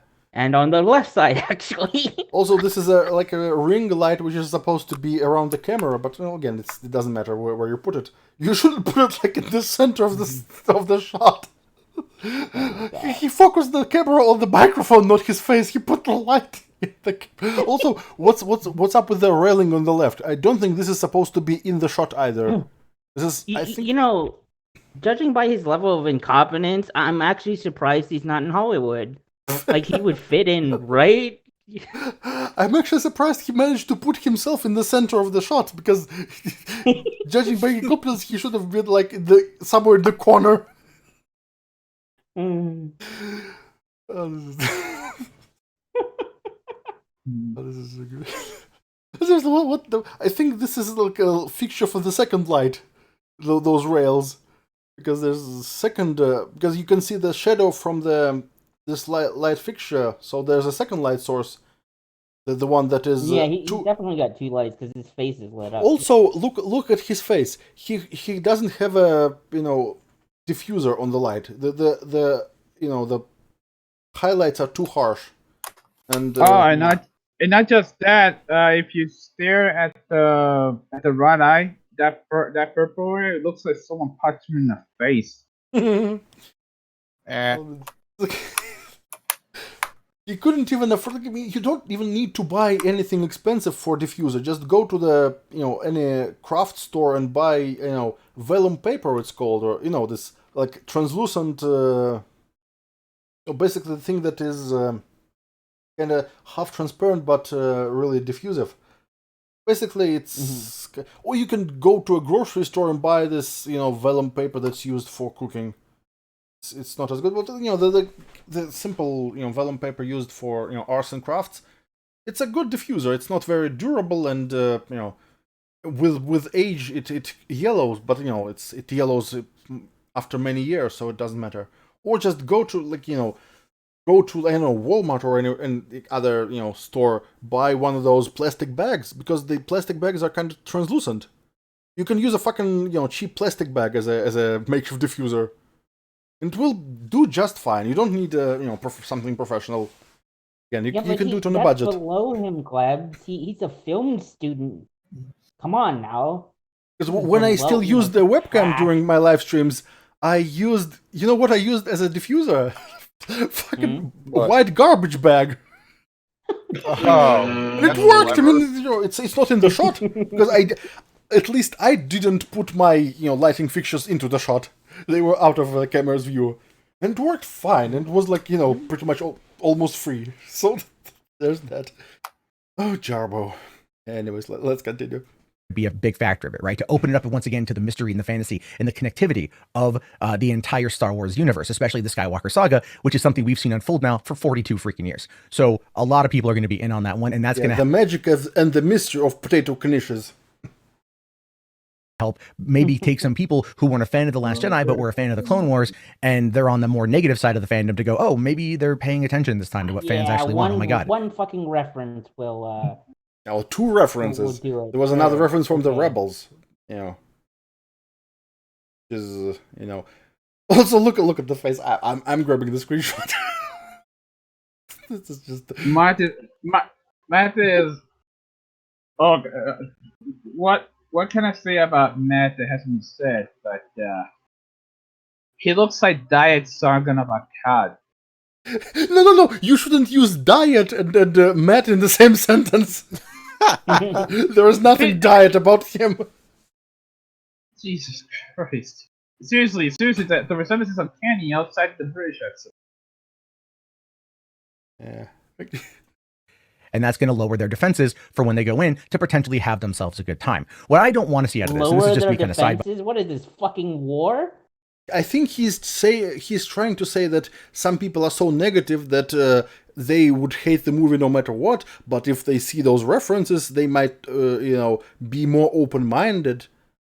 That's what he's trying to say. People are too stupid to... Yeah, okay. The thing is that just because they go into it open-minded won't make them like it automatically. It has to be good for them to like it. No matter how open-minded you are, unless you are brainwashed into liking the movie no matter what, which is like the opposite of open-minded. If the movie is shit, open-mindedness will only help you hate it more. Just saying, okay. Balling it here is the fact I I don't want people to basically he's trying to trick the audience or some shit like that. I was like, Well, it's like the trailer is trying to trick the audience. It's maybe the trailer will trick the audience into believing that it's going to be good, and their expectations will be subverted. Well, I mean, the thing is, I guess if I guess if what do you call it? Like if people pay for the, like if Disney can get people into the seats, you can't get any refunds, right? No refunds. Suckers. Yeah. All sales are final. Woohoo! All sales are final, bitch! Woohoo! Hip hip hooray. see this movie out of hatred or spite. I really don't, because I think they're going to ruin it for themselves, especially if they find themselves enjoying it and they walk out and they go, oh man, like they have to force themselves to not like it because they went in there with preconceived notions of what it might be. What I hope is that everyone who sees this movie, especially on its opening night and opening weekend, goes with a group of fans that are Star Wars fans, whether they like The Last Jedi or don't like The Last Jedi, and then they can just enjoy it together. These kind of things are always better experienced with a group of actual diehard fans. Fucking wait. If you're going to a Star Wars movie, presumably most of the people you're going with are Star Wars fans, right? Mm-hmm. What? Not really. No, but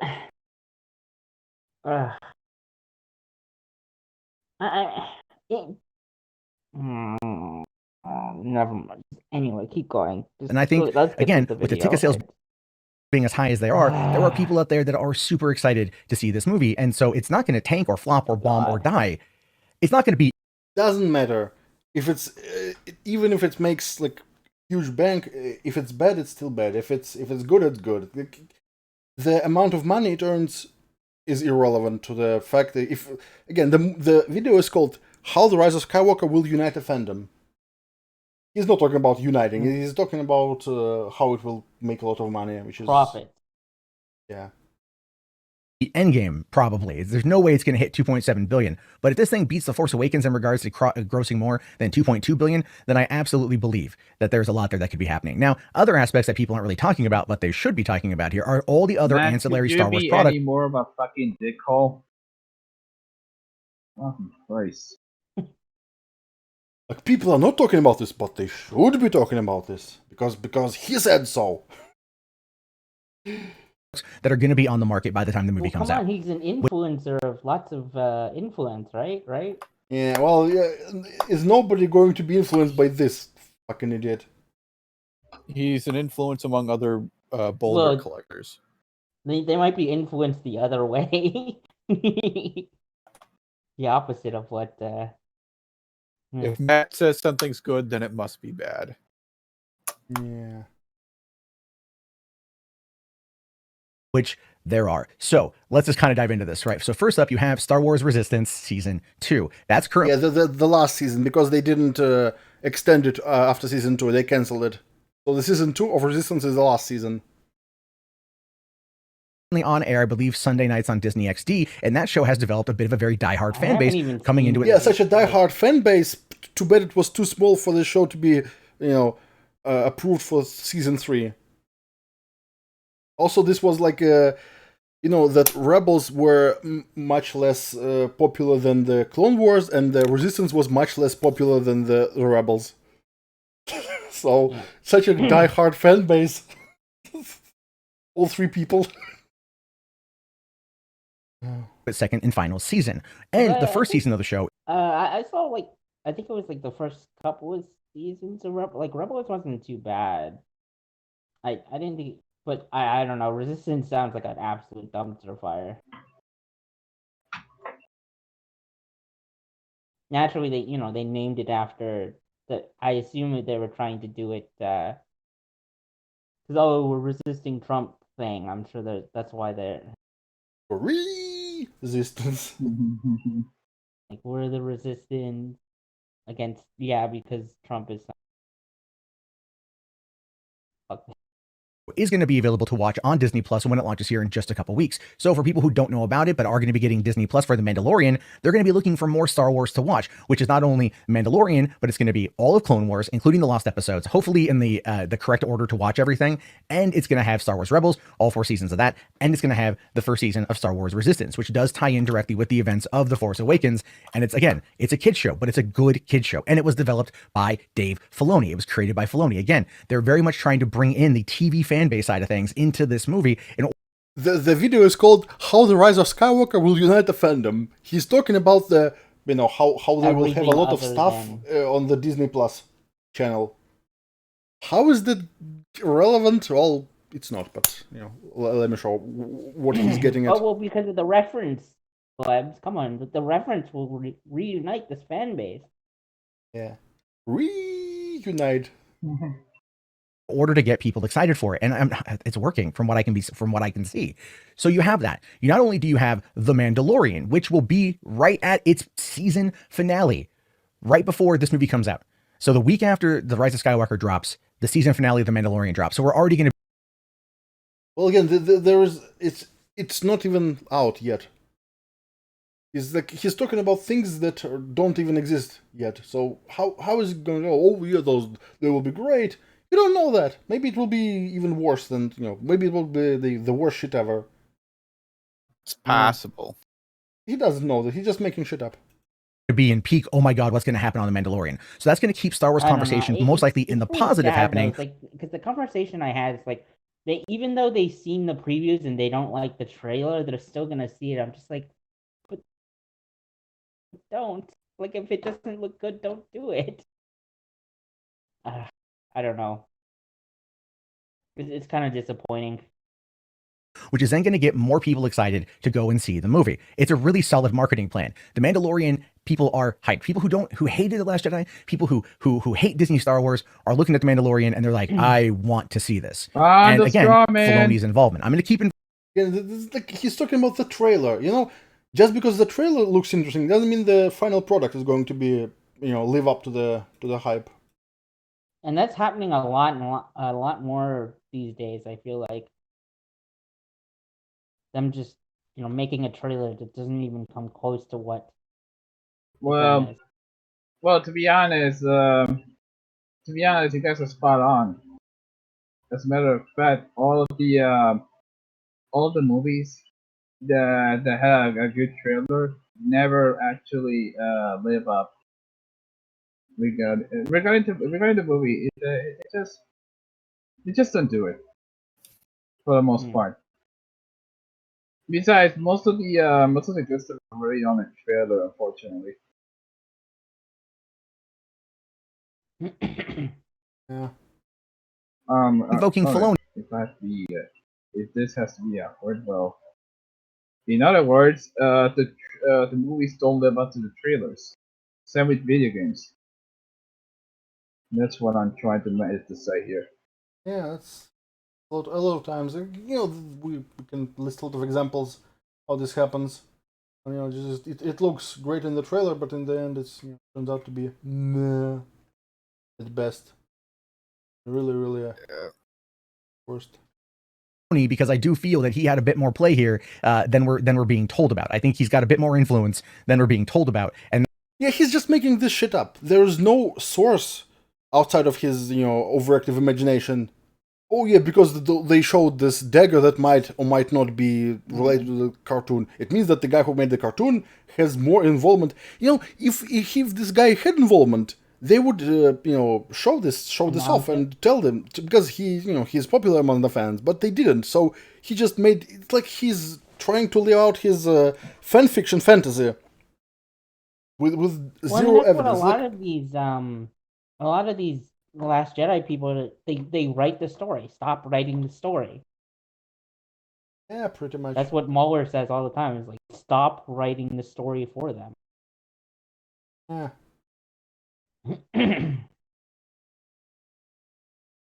And that's something that I quite like, because again, a lot of fans want Filoni to take over running the franchise, and it does kind of feel like there's a fair amount of it that's all kind of circulating around him as having a lot of influence over where things go. So that is something to consider as well. Not only are you going to have Mandalorian, but you're also going to have Jedi Fallen Order, which is currently looking like it's going to do really, really, really well. Now, this is important for a couple of reasons. One, it's a straight up single player, no microtransaction game that you get to play as Cal Kestis and you get to become a Jedi, and it looks pretty freaking awesome. So there's that. Just because EA told you that there will be no microtransactions doesn't mean that it's true. Because, listening and believing to EA.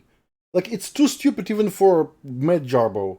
I mean, even he shouldn't be retarded enough to actually believe anything that EA says. Because it's EA. That's the That's same gonna as be I think it's believing the same bullshit from Ubisoft.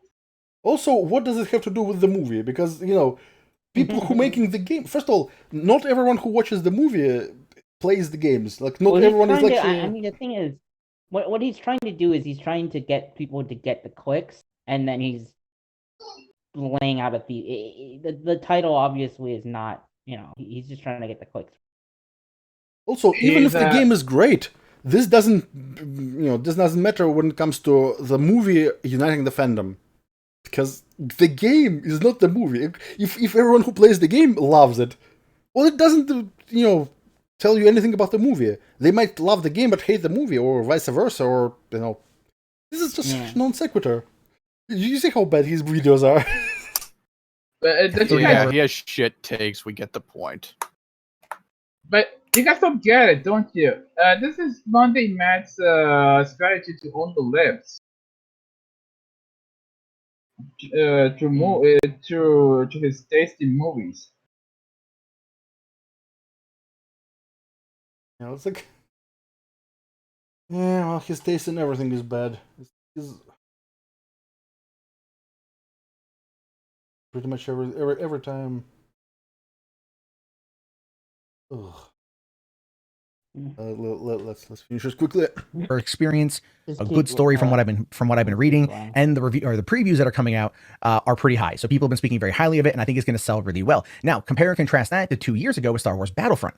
Star Wars Battlefront 2 came out, and it had the loot box controversy, which really did hurt its online credibility. In fact, so much so that the game did not perform very well sales-wise, and that might have led into The Last Jedi only grossing 1.3 billion. Probably not, again, terribly narrative. Well, again, this is the dumbest take of all the video. He says that the fact that the game was bad, it hurt the sales of the Last Jedi tickets. Just let this sink in. Jesus. Just Christ. let this idiocy sink in. How is this even? Even he says, "Oh, probably not." Well, if even you don't believe this shit, like, why do you even felt the need to include this in the video? I mean, look. He said it was bad. Like, he said the movie was bad. Wait. He said the movie was bad, and that's why, presumably if the movie's bad, that's why it didn't do well. But then he says, because Battlefront. See, I told you it was retarded. God, why? I don't. This is bad Jarbo logic. Keep going, please. I wanted to showcase this because he doesn't get enough scrutiny when it comes to his film takes. Everyone hates him for his bolder stuff, but this is like so stupid. I had to showcase some of it. terrible narrative on the movie, but it could also be the negativity coming off of the Battlefield 2. Or Battlefront 2. So with that now going into its 4th season and the game now getting actual positive praise because of the work DICE has put into it, EA and Disney will be able to market that as so the same DICE that made Battlefront 2, which was, you know, full of microtransactions and shit, and it was polished by the same EA.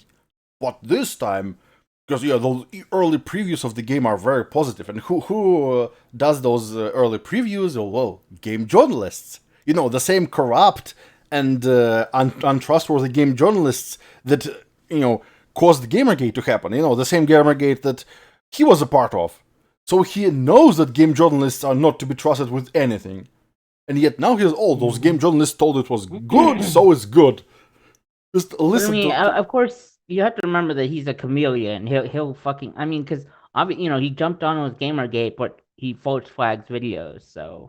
Yeah, well, it's okay when he does it. He'll go wherever the... Yeah, he also pretends to be like an anti-SJW, but then, you know, thanks to the Discord links, we find out he's actually way more to the left than we thought.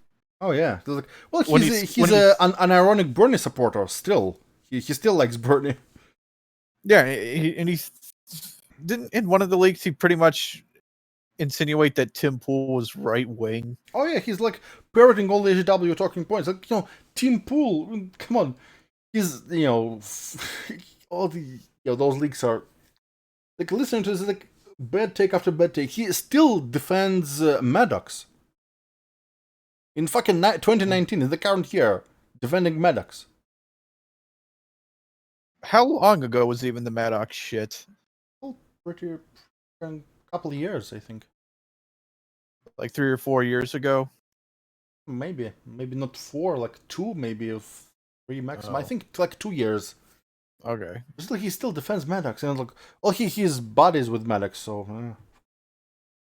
And by the way, when this lawsuit, you know, happened, Jarbo was the only person on like, at least the only person with a big audience who defended Maddox, who took Maddox's side in this. Like, everyone was, you know, everyone was shitting on Maddox and said that Maddox is, even those who liked Maddox didn't approve of his tactics. But he actually said that, well, this lawsuit was a good idea. Well, you know, he's... being almost a whole new experience, which could then easily go in and sway some people to think that they're back on track, which based upon what I've seen and what I've played of Battlefront 2 now, yeah, it's not, I would say, a wholly different game, but it is a much better game than it was 2 years ago. So you've got that going right out to its season 4, right around the same time as the Rise of Skywalker's coming out. Well, the problem, you know what the problem is? Game can be patched. A movie, well, I mean, movie can be patched too, like, you know, those all special editions of original Star Wars. But you know what I mean. If the game is eventually patched to be good, well, people might turn around. Like, you know, the No Man's Sky. Now people who play it actually say it's a good game. Too little, too late, Yeah, but still. 2 years later, yeah. But it's at least it can be done. But when it comes to movies, if the movie is terrible on release date, you know, even if you release a special edition or, well, again, sometimes people actually enjoy the director's cut more than the original, but still, even if the director's cut is great, people will still judge the movie by the original cut, at least for many years. Maybe like in the far future when people forget how it was during release and director's cut is the only release that is available on home video, then yeah, people might come around. It's funny because going back to even before the stream when we were talking about Blade Runner, I mean, does anyone, when they talk about how great it is, do they refer to the original theatric cut with the fucking boring narration, the toned down scenes? Or are they talking about either the director's cut or the final cut that came out, you know, years later? Yeah, that's true. But again, that's the thing. The originally the cut that was in the theaters, it kind of flopped. Nobody kind of it became you know, a cult classic only, I think, only on home video, right? Well, like a year after Blade Runner came out, you know, it actually got a lot of screening at like midnight cinemas. And then over time, it became more popular than when it initially came out. And then, yeah, 92 is when they released the director's cut. And then 2007 was the final cut. I mean, that's if it's good. Again, that's if it's good. It could just, again, like based on the trailers and stuff like that, this could be an absolute. And the reshoots again, it sounds like it's going to be an absolute dumpster fire. Yeah, he's talking about fucking video games. Like, it's like he couldn't. I mean, we never stick to the topic, but he's even worse than us. And Well, I mean, one thing is we're doing a live stream. He's doing a fucking video that you can cut together and script. Well, he doesn't do any editing at all. He just talks. Again, he went to film school. Doesn't do any editing. Well, it's like, I mean, it's in the movies, it's actually a sign of a great director when it has like long uncut, like one, when there's like a long scene without any cuts. Yeah. Like one you shot. mean those director's cuts. Again, if it has purpose though, if you just do a long cut, like, because I think there was like somebody like walking down a hallway, long cut, and it's like, okay, and then what? Like, it has to have like some, But it's subverting expectations. You expect something interesting to happen, but nothing interesting happens. It's boring as shit. So expectation subvertation. Exactly.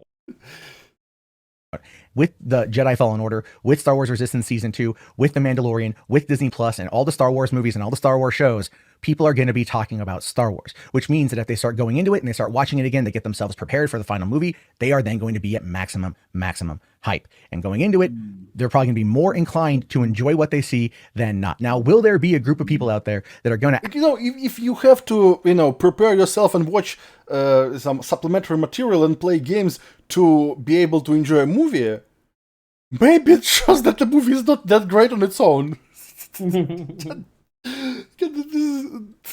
Like, I guess, again, you have to imagine like everyone who will watch the movie, right? Then take the subset of those people who will also watch The Mandalorian. Then the subset of those people who will also watch, the Resistance, the second season. Yeah. Then the subset of those people who will also, play the games. And it's such a tiny fraction of a fraction of a fraction of a fraction. So again, maybe those people, this movie will unite, but the rest, I bet that most of the people won't watch all this shit and play all this shit before going to the movie. So again, it will unite. Okay, how The Rise of Skywalker will unite a small percentage of the viewers who also play this game and watch these series. Fucking great. Logic. Actively attempt to sabotage this movie online. Oh yeah, 100%. Like, go read any comment section and you're just going to find a ton of people that are just leaving like negative comments across the board, and that's to be expected at this point. There's been 2 years. Well, it's almost like maybe they don't want to sabotage anything. Maybe they just don't like the trailer. That's why they leave negative comments about the trailer. Just, some people don't have an agenda. They just see a trailer they don't like and they leave a comment saying that the trailer looks like shit. No? Oh, it has to be some organized movement to sabotage. Yeah, like. Well, I mean, this is the whole Russian bot shit, essentially. It's that's the narrative. Yeah, I remember that because Mother Russia doesn't want Star Wars to be popular because Putin is actually Darth Sidious. Seems legit. Years of backlash on this movie. But what I've been noticing too is that there's also been a massive uptick in video content coming out attacking Star Wars, attempting to deride the popularity of the trailer, attempting to attack it as a way to currently subvert it. And look, I'll be honest with you. They don't do it to subvert it. They just some people just comment because they don't like it. I mean, the other thing is, if a whole bunch of newspapers and publications come out calling people toxic fans, and of course people aren't gonna get on YouTube and say, fuck you. Yeah. Also, the fact that so many people do it for click, and he'll later say that they do it for popularity because it's popular to hate Star Wars. Well, if it's popular to hate Star Wars, maybe, Big thing. Maybe this is what if people Let's are try applying that to other subjects. It's popular to hate Nazis. Yeah. Well, I mean, I'm trying to think if it's popular to hate cancer. Yeah, but if it's popular, if hating Star Wars makes you popular, then maybe this movie will have a really hard uphill battle of uniting the fandom, right? Yep. So, but no, it's always also just a small minority, like a loud minority, and yeah, this is the same arguments that I mean, the press again, uses. remember, this is the person who's saying that the movie was bad, but then like he's trying to play essentially every single angle that you possibly can. Yeah, he's basically trying to have it both ways. Okay, yeah, the Star Wars, The Last Jedi was a shitty movie, but the fans are overreacting. It's like, well, they learned a lesson. They just they will do it right this time. I mean, They haven't got rid of Kathleen Kennedy, and just what the fuck are you talking about? They learned well, the lesson. rumors are that Kathleen Kennedy has a ceremonial role nowadays. She's there just for because they can't fire her because the SJW media will scream bloody murder. But the rumor is that she has literally no control nowadays, so she's left there just for the show, but she doesn't do anything anymore. But again, it's a rumor, so take it for what you will. That's Yeah, I mean, I guess neither here nor there. But again, it's even if sometimes even if they want to make it right, even if they want to listen to the fans. First of all, if they want to listen to the fans, they should have stopped with the name calling and divisive because this divisive shilling by the media, it's sanctioned by the mouse. Yeah. So if they want to unite the fandom, they should have first of all they should have stopped with this bullshit long ago. They didn't. So they it's like really inept damage control. If they're so inept at damage control, then they're probably just as inept at making the movie, if not worse. So again, I'm not optimistic. Maybe I'm wrong, but It's the game on YouTube. Why not attack something that's popular, treat it negatively? It's going to bring more people in. But at the end of the day, it's a lot of it's just clickbait nonsense based upon theories and rumors and nothing else. Not even the fucking balls on him saying, "Oh, it's based on rumors and nothing else." Bitch, you said that David Filoni is involved in the movie based on literally nothing. You just made this shit up. Ugh. This is like self-awareness level of David Charette. Oh, this is just. I mean, you see why I wanted to play this because it's really bad. He wants that Disney media pack badly, I guess. I don't know. Let's say how much he's probably also taken hits from demonetization. He probably doesn't have many Patreon supporters or Subscribe Star supporters if he has that. Oh, doesn't he wasn't it revealed he only makes about 18 grand a year? Yeah, probably less. He's losing subscribers all the time, and people used to watch him, like hate watch him and downvote his videos, but even they get tired eventually. So he's getting like literally nothing. And then also remember that like he buys subscribers too. So oh yeah, But those subscribers don't fake subscribers don't give money. So yeah, what's even the I mean, point? unless he's doing like a view watch program, but then YouTube would ban him basically. Yeah, so it's like the thing is that even if they left those fake subscribers there, like they don't do anything. They just there, for him to pretend that he's more popular than he actually is. And it's completely pointless. even taking into account how things actually work in the marketing world and in the industry and things along that. Or things 80 grand a year? Well, I think it's overestimated. If you look at how estimations are working on what was it called, Social Blade, it's really rough estimates, and it's probably less, probably much less. Ah, okay. Wait, isn't he like supporting like a kid and another on this? Like, how is he making, his wife's daughter. How is he making it on 18,000? I don't know. He's probably doing something on the side. Maybe he's on welfare. I have no idea who the fuck unironically watches him. Because well, I by mean, the way, there are we are some doing people a gotta be some. public service by watching this shit. You know, so we watch it so you don't have to. Even though they are watching it, we hurry up. I mean, Jesus, it's Yeah, almost let's 1 finish o'clock this. here.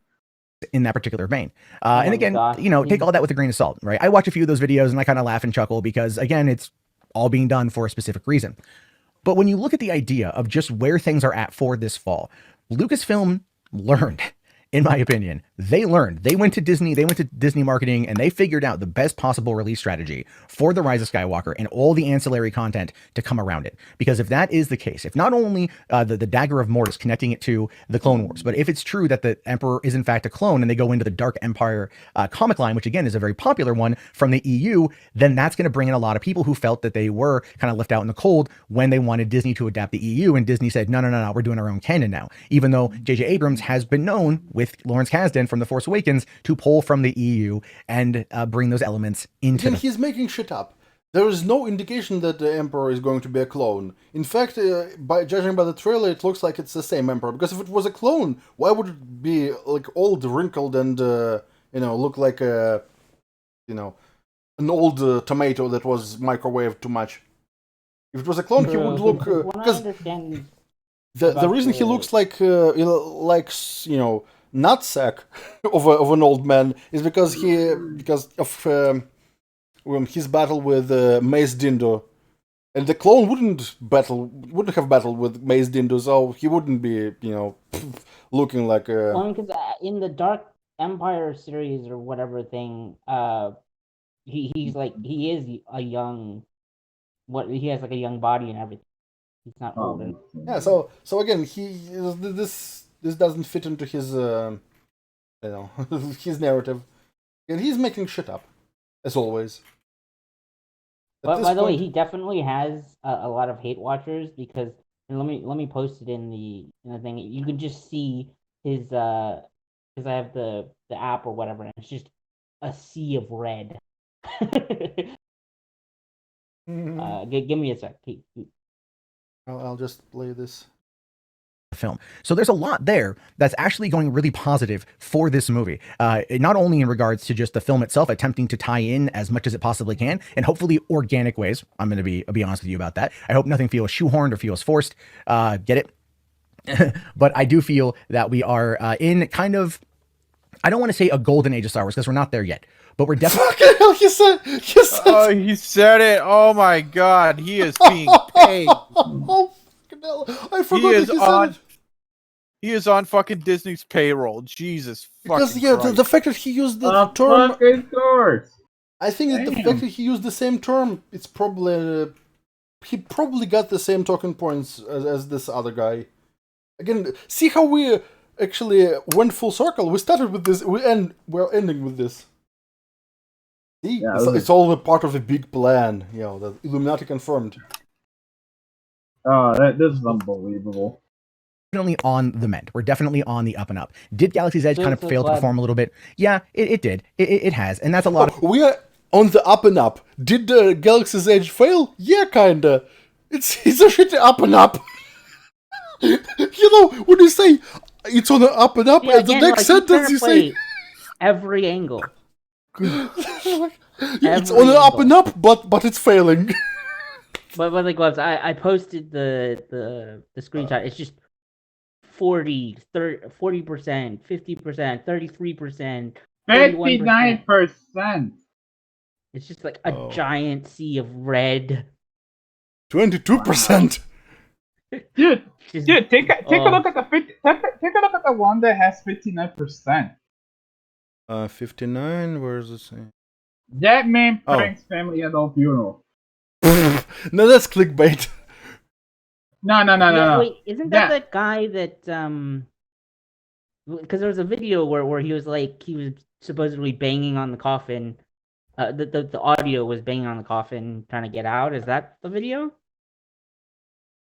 Maybe. Gloves. I don't know.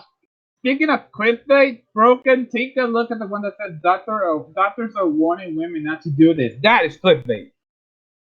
Yeah. Oh, it's like not putting toothpaste into their front hole. Yes.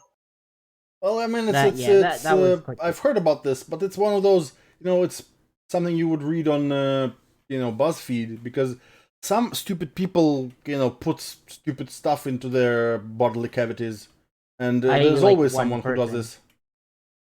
So there's this. Anyways, the point is that people doing stupid shit, doctors tell them not to do stupid shit, and then, someone makes a stupid video about this, even though it's like, those who are stupid enough to put toothpaste there, no amount of videos will, convince them. Because, to be convinced, they have to be, have to have a functioning brain, and obviously they don't. We need to host the Darwin Awards someday. Yeah, at least we shouldn't receive it.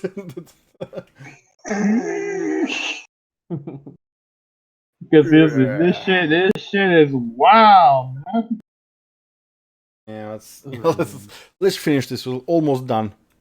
A lot of it because Disney they outpriced themselves, and that's how a lot of it is. And they didn't really have a lot of content there, and they shouldn't have opened the line without Rise of the Resistance. I have to say, Matt, get that fucking money, and at the same time, you're a bigger sinner than I thought. Have fun, nigga. Well, I like how he is saying that. Oh yeah, well, it's Star Wars is on an up and up, but this Star Wars theme park is failing. But it's on an up and up. It's like the golden age is upon us. But it's except it's financially flopping. Being an actual thing that you can go and do. That's something they really did hurt themselves on 100%. But then you've also got Solo having having been a box office failure. And that one, look, I've explained that multiple times. Just let me quickly run through it again. Solo opened up on a bad weekend. It went up against Deadpool 2's second weekend. Deadpool. If the premiere of a Star Wars movie is hurt by a movie that is in the second weekend in the theaters, then maybe something is wrong. Again, look at this fucking shilling. Again, but remember, it's Star Wars. It's not like it's some indie produced movie or some standalone movie that's trying to start some new franchise or something. It's fucking Star Wars, and you're saying, "Oh, it opened on a bad weekend." Bro, we don't even call it Star Wars anymore. We call it Galactic Conflict. And the call it woke wars for kids. Star wokes. Soy wars. No. What I mean is soy wokes. Star Wars is a massive fucking franchise, and he's trying to say oh, it opened on a bad weekend. It's like, okay, or it was a big franchise, I suppose. Whatever. Now it's fucking falling apart with the wheels coming off. Yeah, he'll be shilling out the excuses he comes up with for underperformance of these are as bad when it comes to excuses, those are as bad as media's excuses for the failure of Ghostbusters 2016. Yeah. Oh god. Listen to this. Listen what he's saying. Opened up with about $88 million or somewhere in around 88 or 83 to 88 million. The second weekend, it pulled in 43 million, meaning it took $43 million out of what could potentially have gone to Solo. Solo pulled in 88 million. Had it crossed over 100 million, it wouldn't have been seen as a flop. It would have been seen as a movie that was actually successful. Again, a few $1 million really did change the narrative. Because if of course, if there was no other movies playing, then this movie would have made more money. It doesn't say much about the movie. It's just if people want to go to a movie and there's literally nothing else there, they will go to the only movie in I mean, it's like saying Soviet cinema was watched by everyone in the USSR. It's true. It was really popular. Well, that's actually how Captain Marvel got all that money. By being the only fucking movie on theaters. Right. The day of its in release. March, yeah. Well, yeah, I believe Captain Marvel underperformed domestically, but it made most of its money overseas. Dude, not even China liked this movie. No, but I I think it was there's like a in sheer Europe. number of people, though. One of the reasons why they're catering to China is because there's so many people that even if they get a tiny sliver of the population to watch it, A seventh can of the make world's population lives in China. That's why there's a huge market there.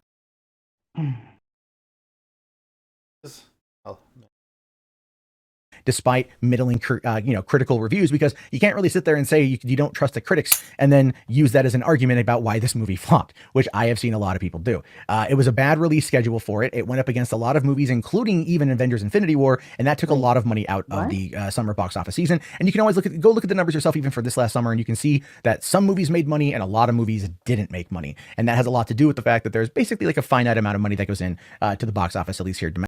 So, big brain take. Some movies made money, some movies didn't make money. Wait, hold on. I didn't understand his point saying if people don't trust the critics, then other people are using... Well, he's saying that, people who don't trust the critics, but they trust critics when they said that, Solo was flopped. So, if you don't trust critics when they talk about how bad a movie is, but you trust critics when it comes to how movies flopped? Wait... There's a difference between... Wait, hold on. Does he not understand the difference between somebody's opinion and the raw numbers that have been taken, what? No, he can't possibly be making that argument. He's spinning the narrative. He's just trying to say, well, the Solo actually didn't really flop. It just underperformed. So it's like... But if it was... I think what he... No, what it sounded like he was saying is that people not trusting critics, but they're trusting critics when they say that financially it didn't do well. But if you look at something financially, that means there's actual hard fucking numbers on it. This doesn't make any sense. He doesn't know what he's talking about. My fucking brain. No. Also, this has nothing to do with the topic of the video. The video was how the Rise of Skywalker will unite the fandom. It's not about how Solo was actually not a flop. What's the timestamp on this? 1332. Okay, I'm gonna write this down because this needs something. Oh my god! Told you this was a really bad video. This is why I wanted to play this, because it's bad. Domestically. So there's so much that's going on with Star Wars and the Rise of Skywalker that I think they're on the right track. I really do. I don't know if it's going to mend the fandom, but I think it's definitely going to give us something that's satisfying enough. And really, that's all J.J. Abrams can do. That's really all J.J. Abrams can do. People who are wanting him to come in there and kind of like magic bullet this thing, it's just not going to be possible. He only has so much he's able to do. On the internet, that's how the market works. Oh wait, that's not it. I was gonna say that's how math works. That's how YouTube works. No, but this is like okay. Again, it's like saying again, not trusting somebody's fucking shill opinion versus not trusting fucking raw financial numbers is somehow equated, and my brain is fucking breaking on this. It doesn't make any goddamn sense. Well, it's not like his other takes make much sense, because again, I watched several of his videos and all of them are bad. Like all of the ones I saw are really bad. You see why I wanted to play this, because just to show how little logic there is. So just listen to this. And I think he's going to be able to do it. The trailer is going to show us a massive, massive, massive movie with a lot of situations that I can't wait to see more of. Well, he's right about the what situation, because the trailer is full of what situations. Like the whole trailer is like what? I mean, again, they're charging on a Star Destroyer on fucking horses. And what's worse, there's like BB-8 is leading the charge. Okay, sorry. Like, if you look at this, BB-8 is in the front of the charge. Like, why is BB-8 leading the horses into battle on top of a fucking starship? I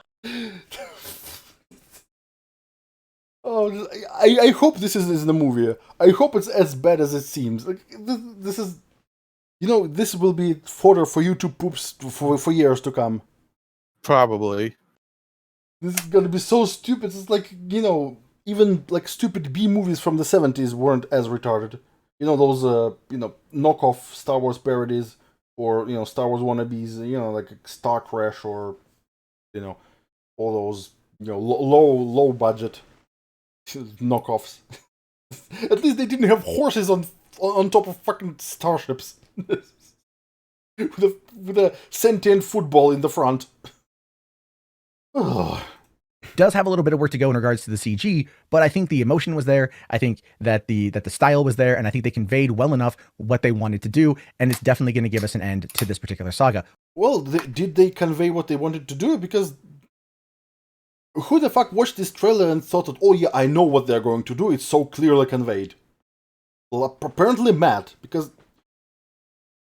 just mishmash of visuals, there's no, rhyme or reason to that.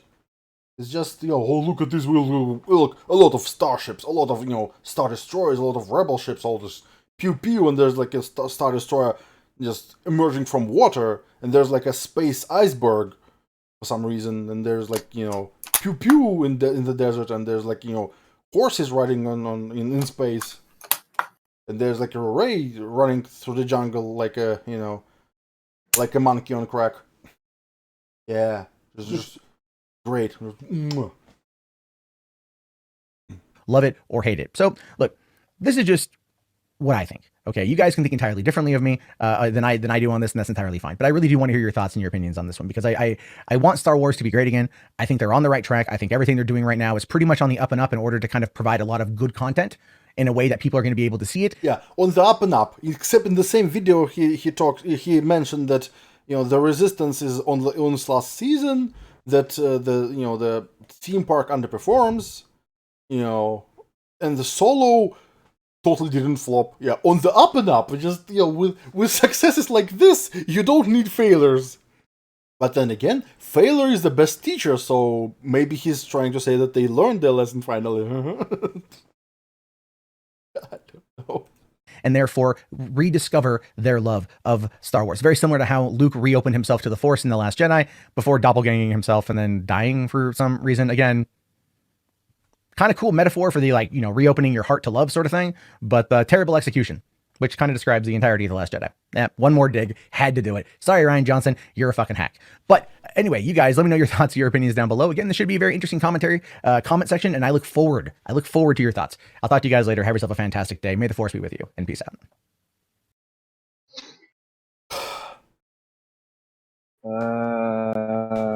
See what I mean? This is the stupidest thing ever. Also, this in the end, it's a great metaphor for, reopening yourself to something, and it's a great metaphor for, for how the new movie is going to go. Probably. So yeah, there are a lot of interesting ideas and terrible execution. I'm pretty sure that this is what the the final product will be. But again, I'm not a cinematic just genius like Matt here. So what do I know? I think this is probably a good time to wrap it up for now. Yeah, we've about damn time. We covered dude. 3 different topics in 4 hours. Yeah. Well, it's our stream. We never, That's we are actually never pretty quick. good for us. We drag everything for as long as possible because our. It's basically a trademark, right? We just go full retard for hours on end. Yeah, modus operandi. I tried not to, at least. Oh, and at least we we've went full circle. The started with the golden age of Star Wars, ended with the golden age of Star Wars. Golden age of Star Wars. Yeah. By having the shittiest trilogy in the history of Star Wars, with it making the least amount of money, adjusted for inflation. Oh, what a golden age! Oh man. Brooke, and you're gonna have to do that response video now, because this is really much fucking with your brain. Well, I mean, he's been overloaded with Matt's fucking stupidity. He can't really do that right now. Dude, fucking do it. Fucking do it. No, I mean, if anything, I want to focus on that little bit right there. Just like the oh, maybe I should just do a whole thing. I don't know. Well, the God, whole that thing is like fucking hurts, really ripe for picking apart because it's so bad. Oh, you know, you saw it. Anyways, well, thanks to everyone who joined us and who endured this complete and utter shit show. Thanks for staying us. See you in 2 weeks with more of the same. As always, it was my privilege. So see you later. Good night. Later. See ya.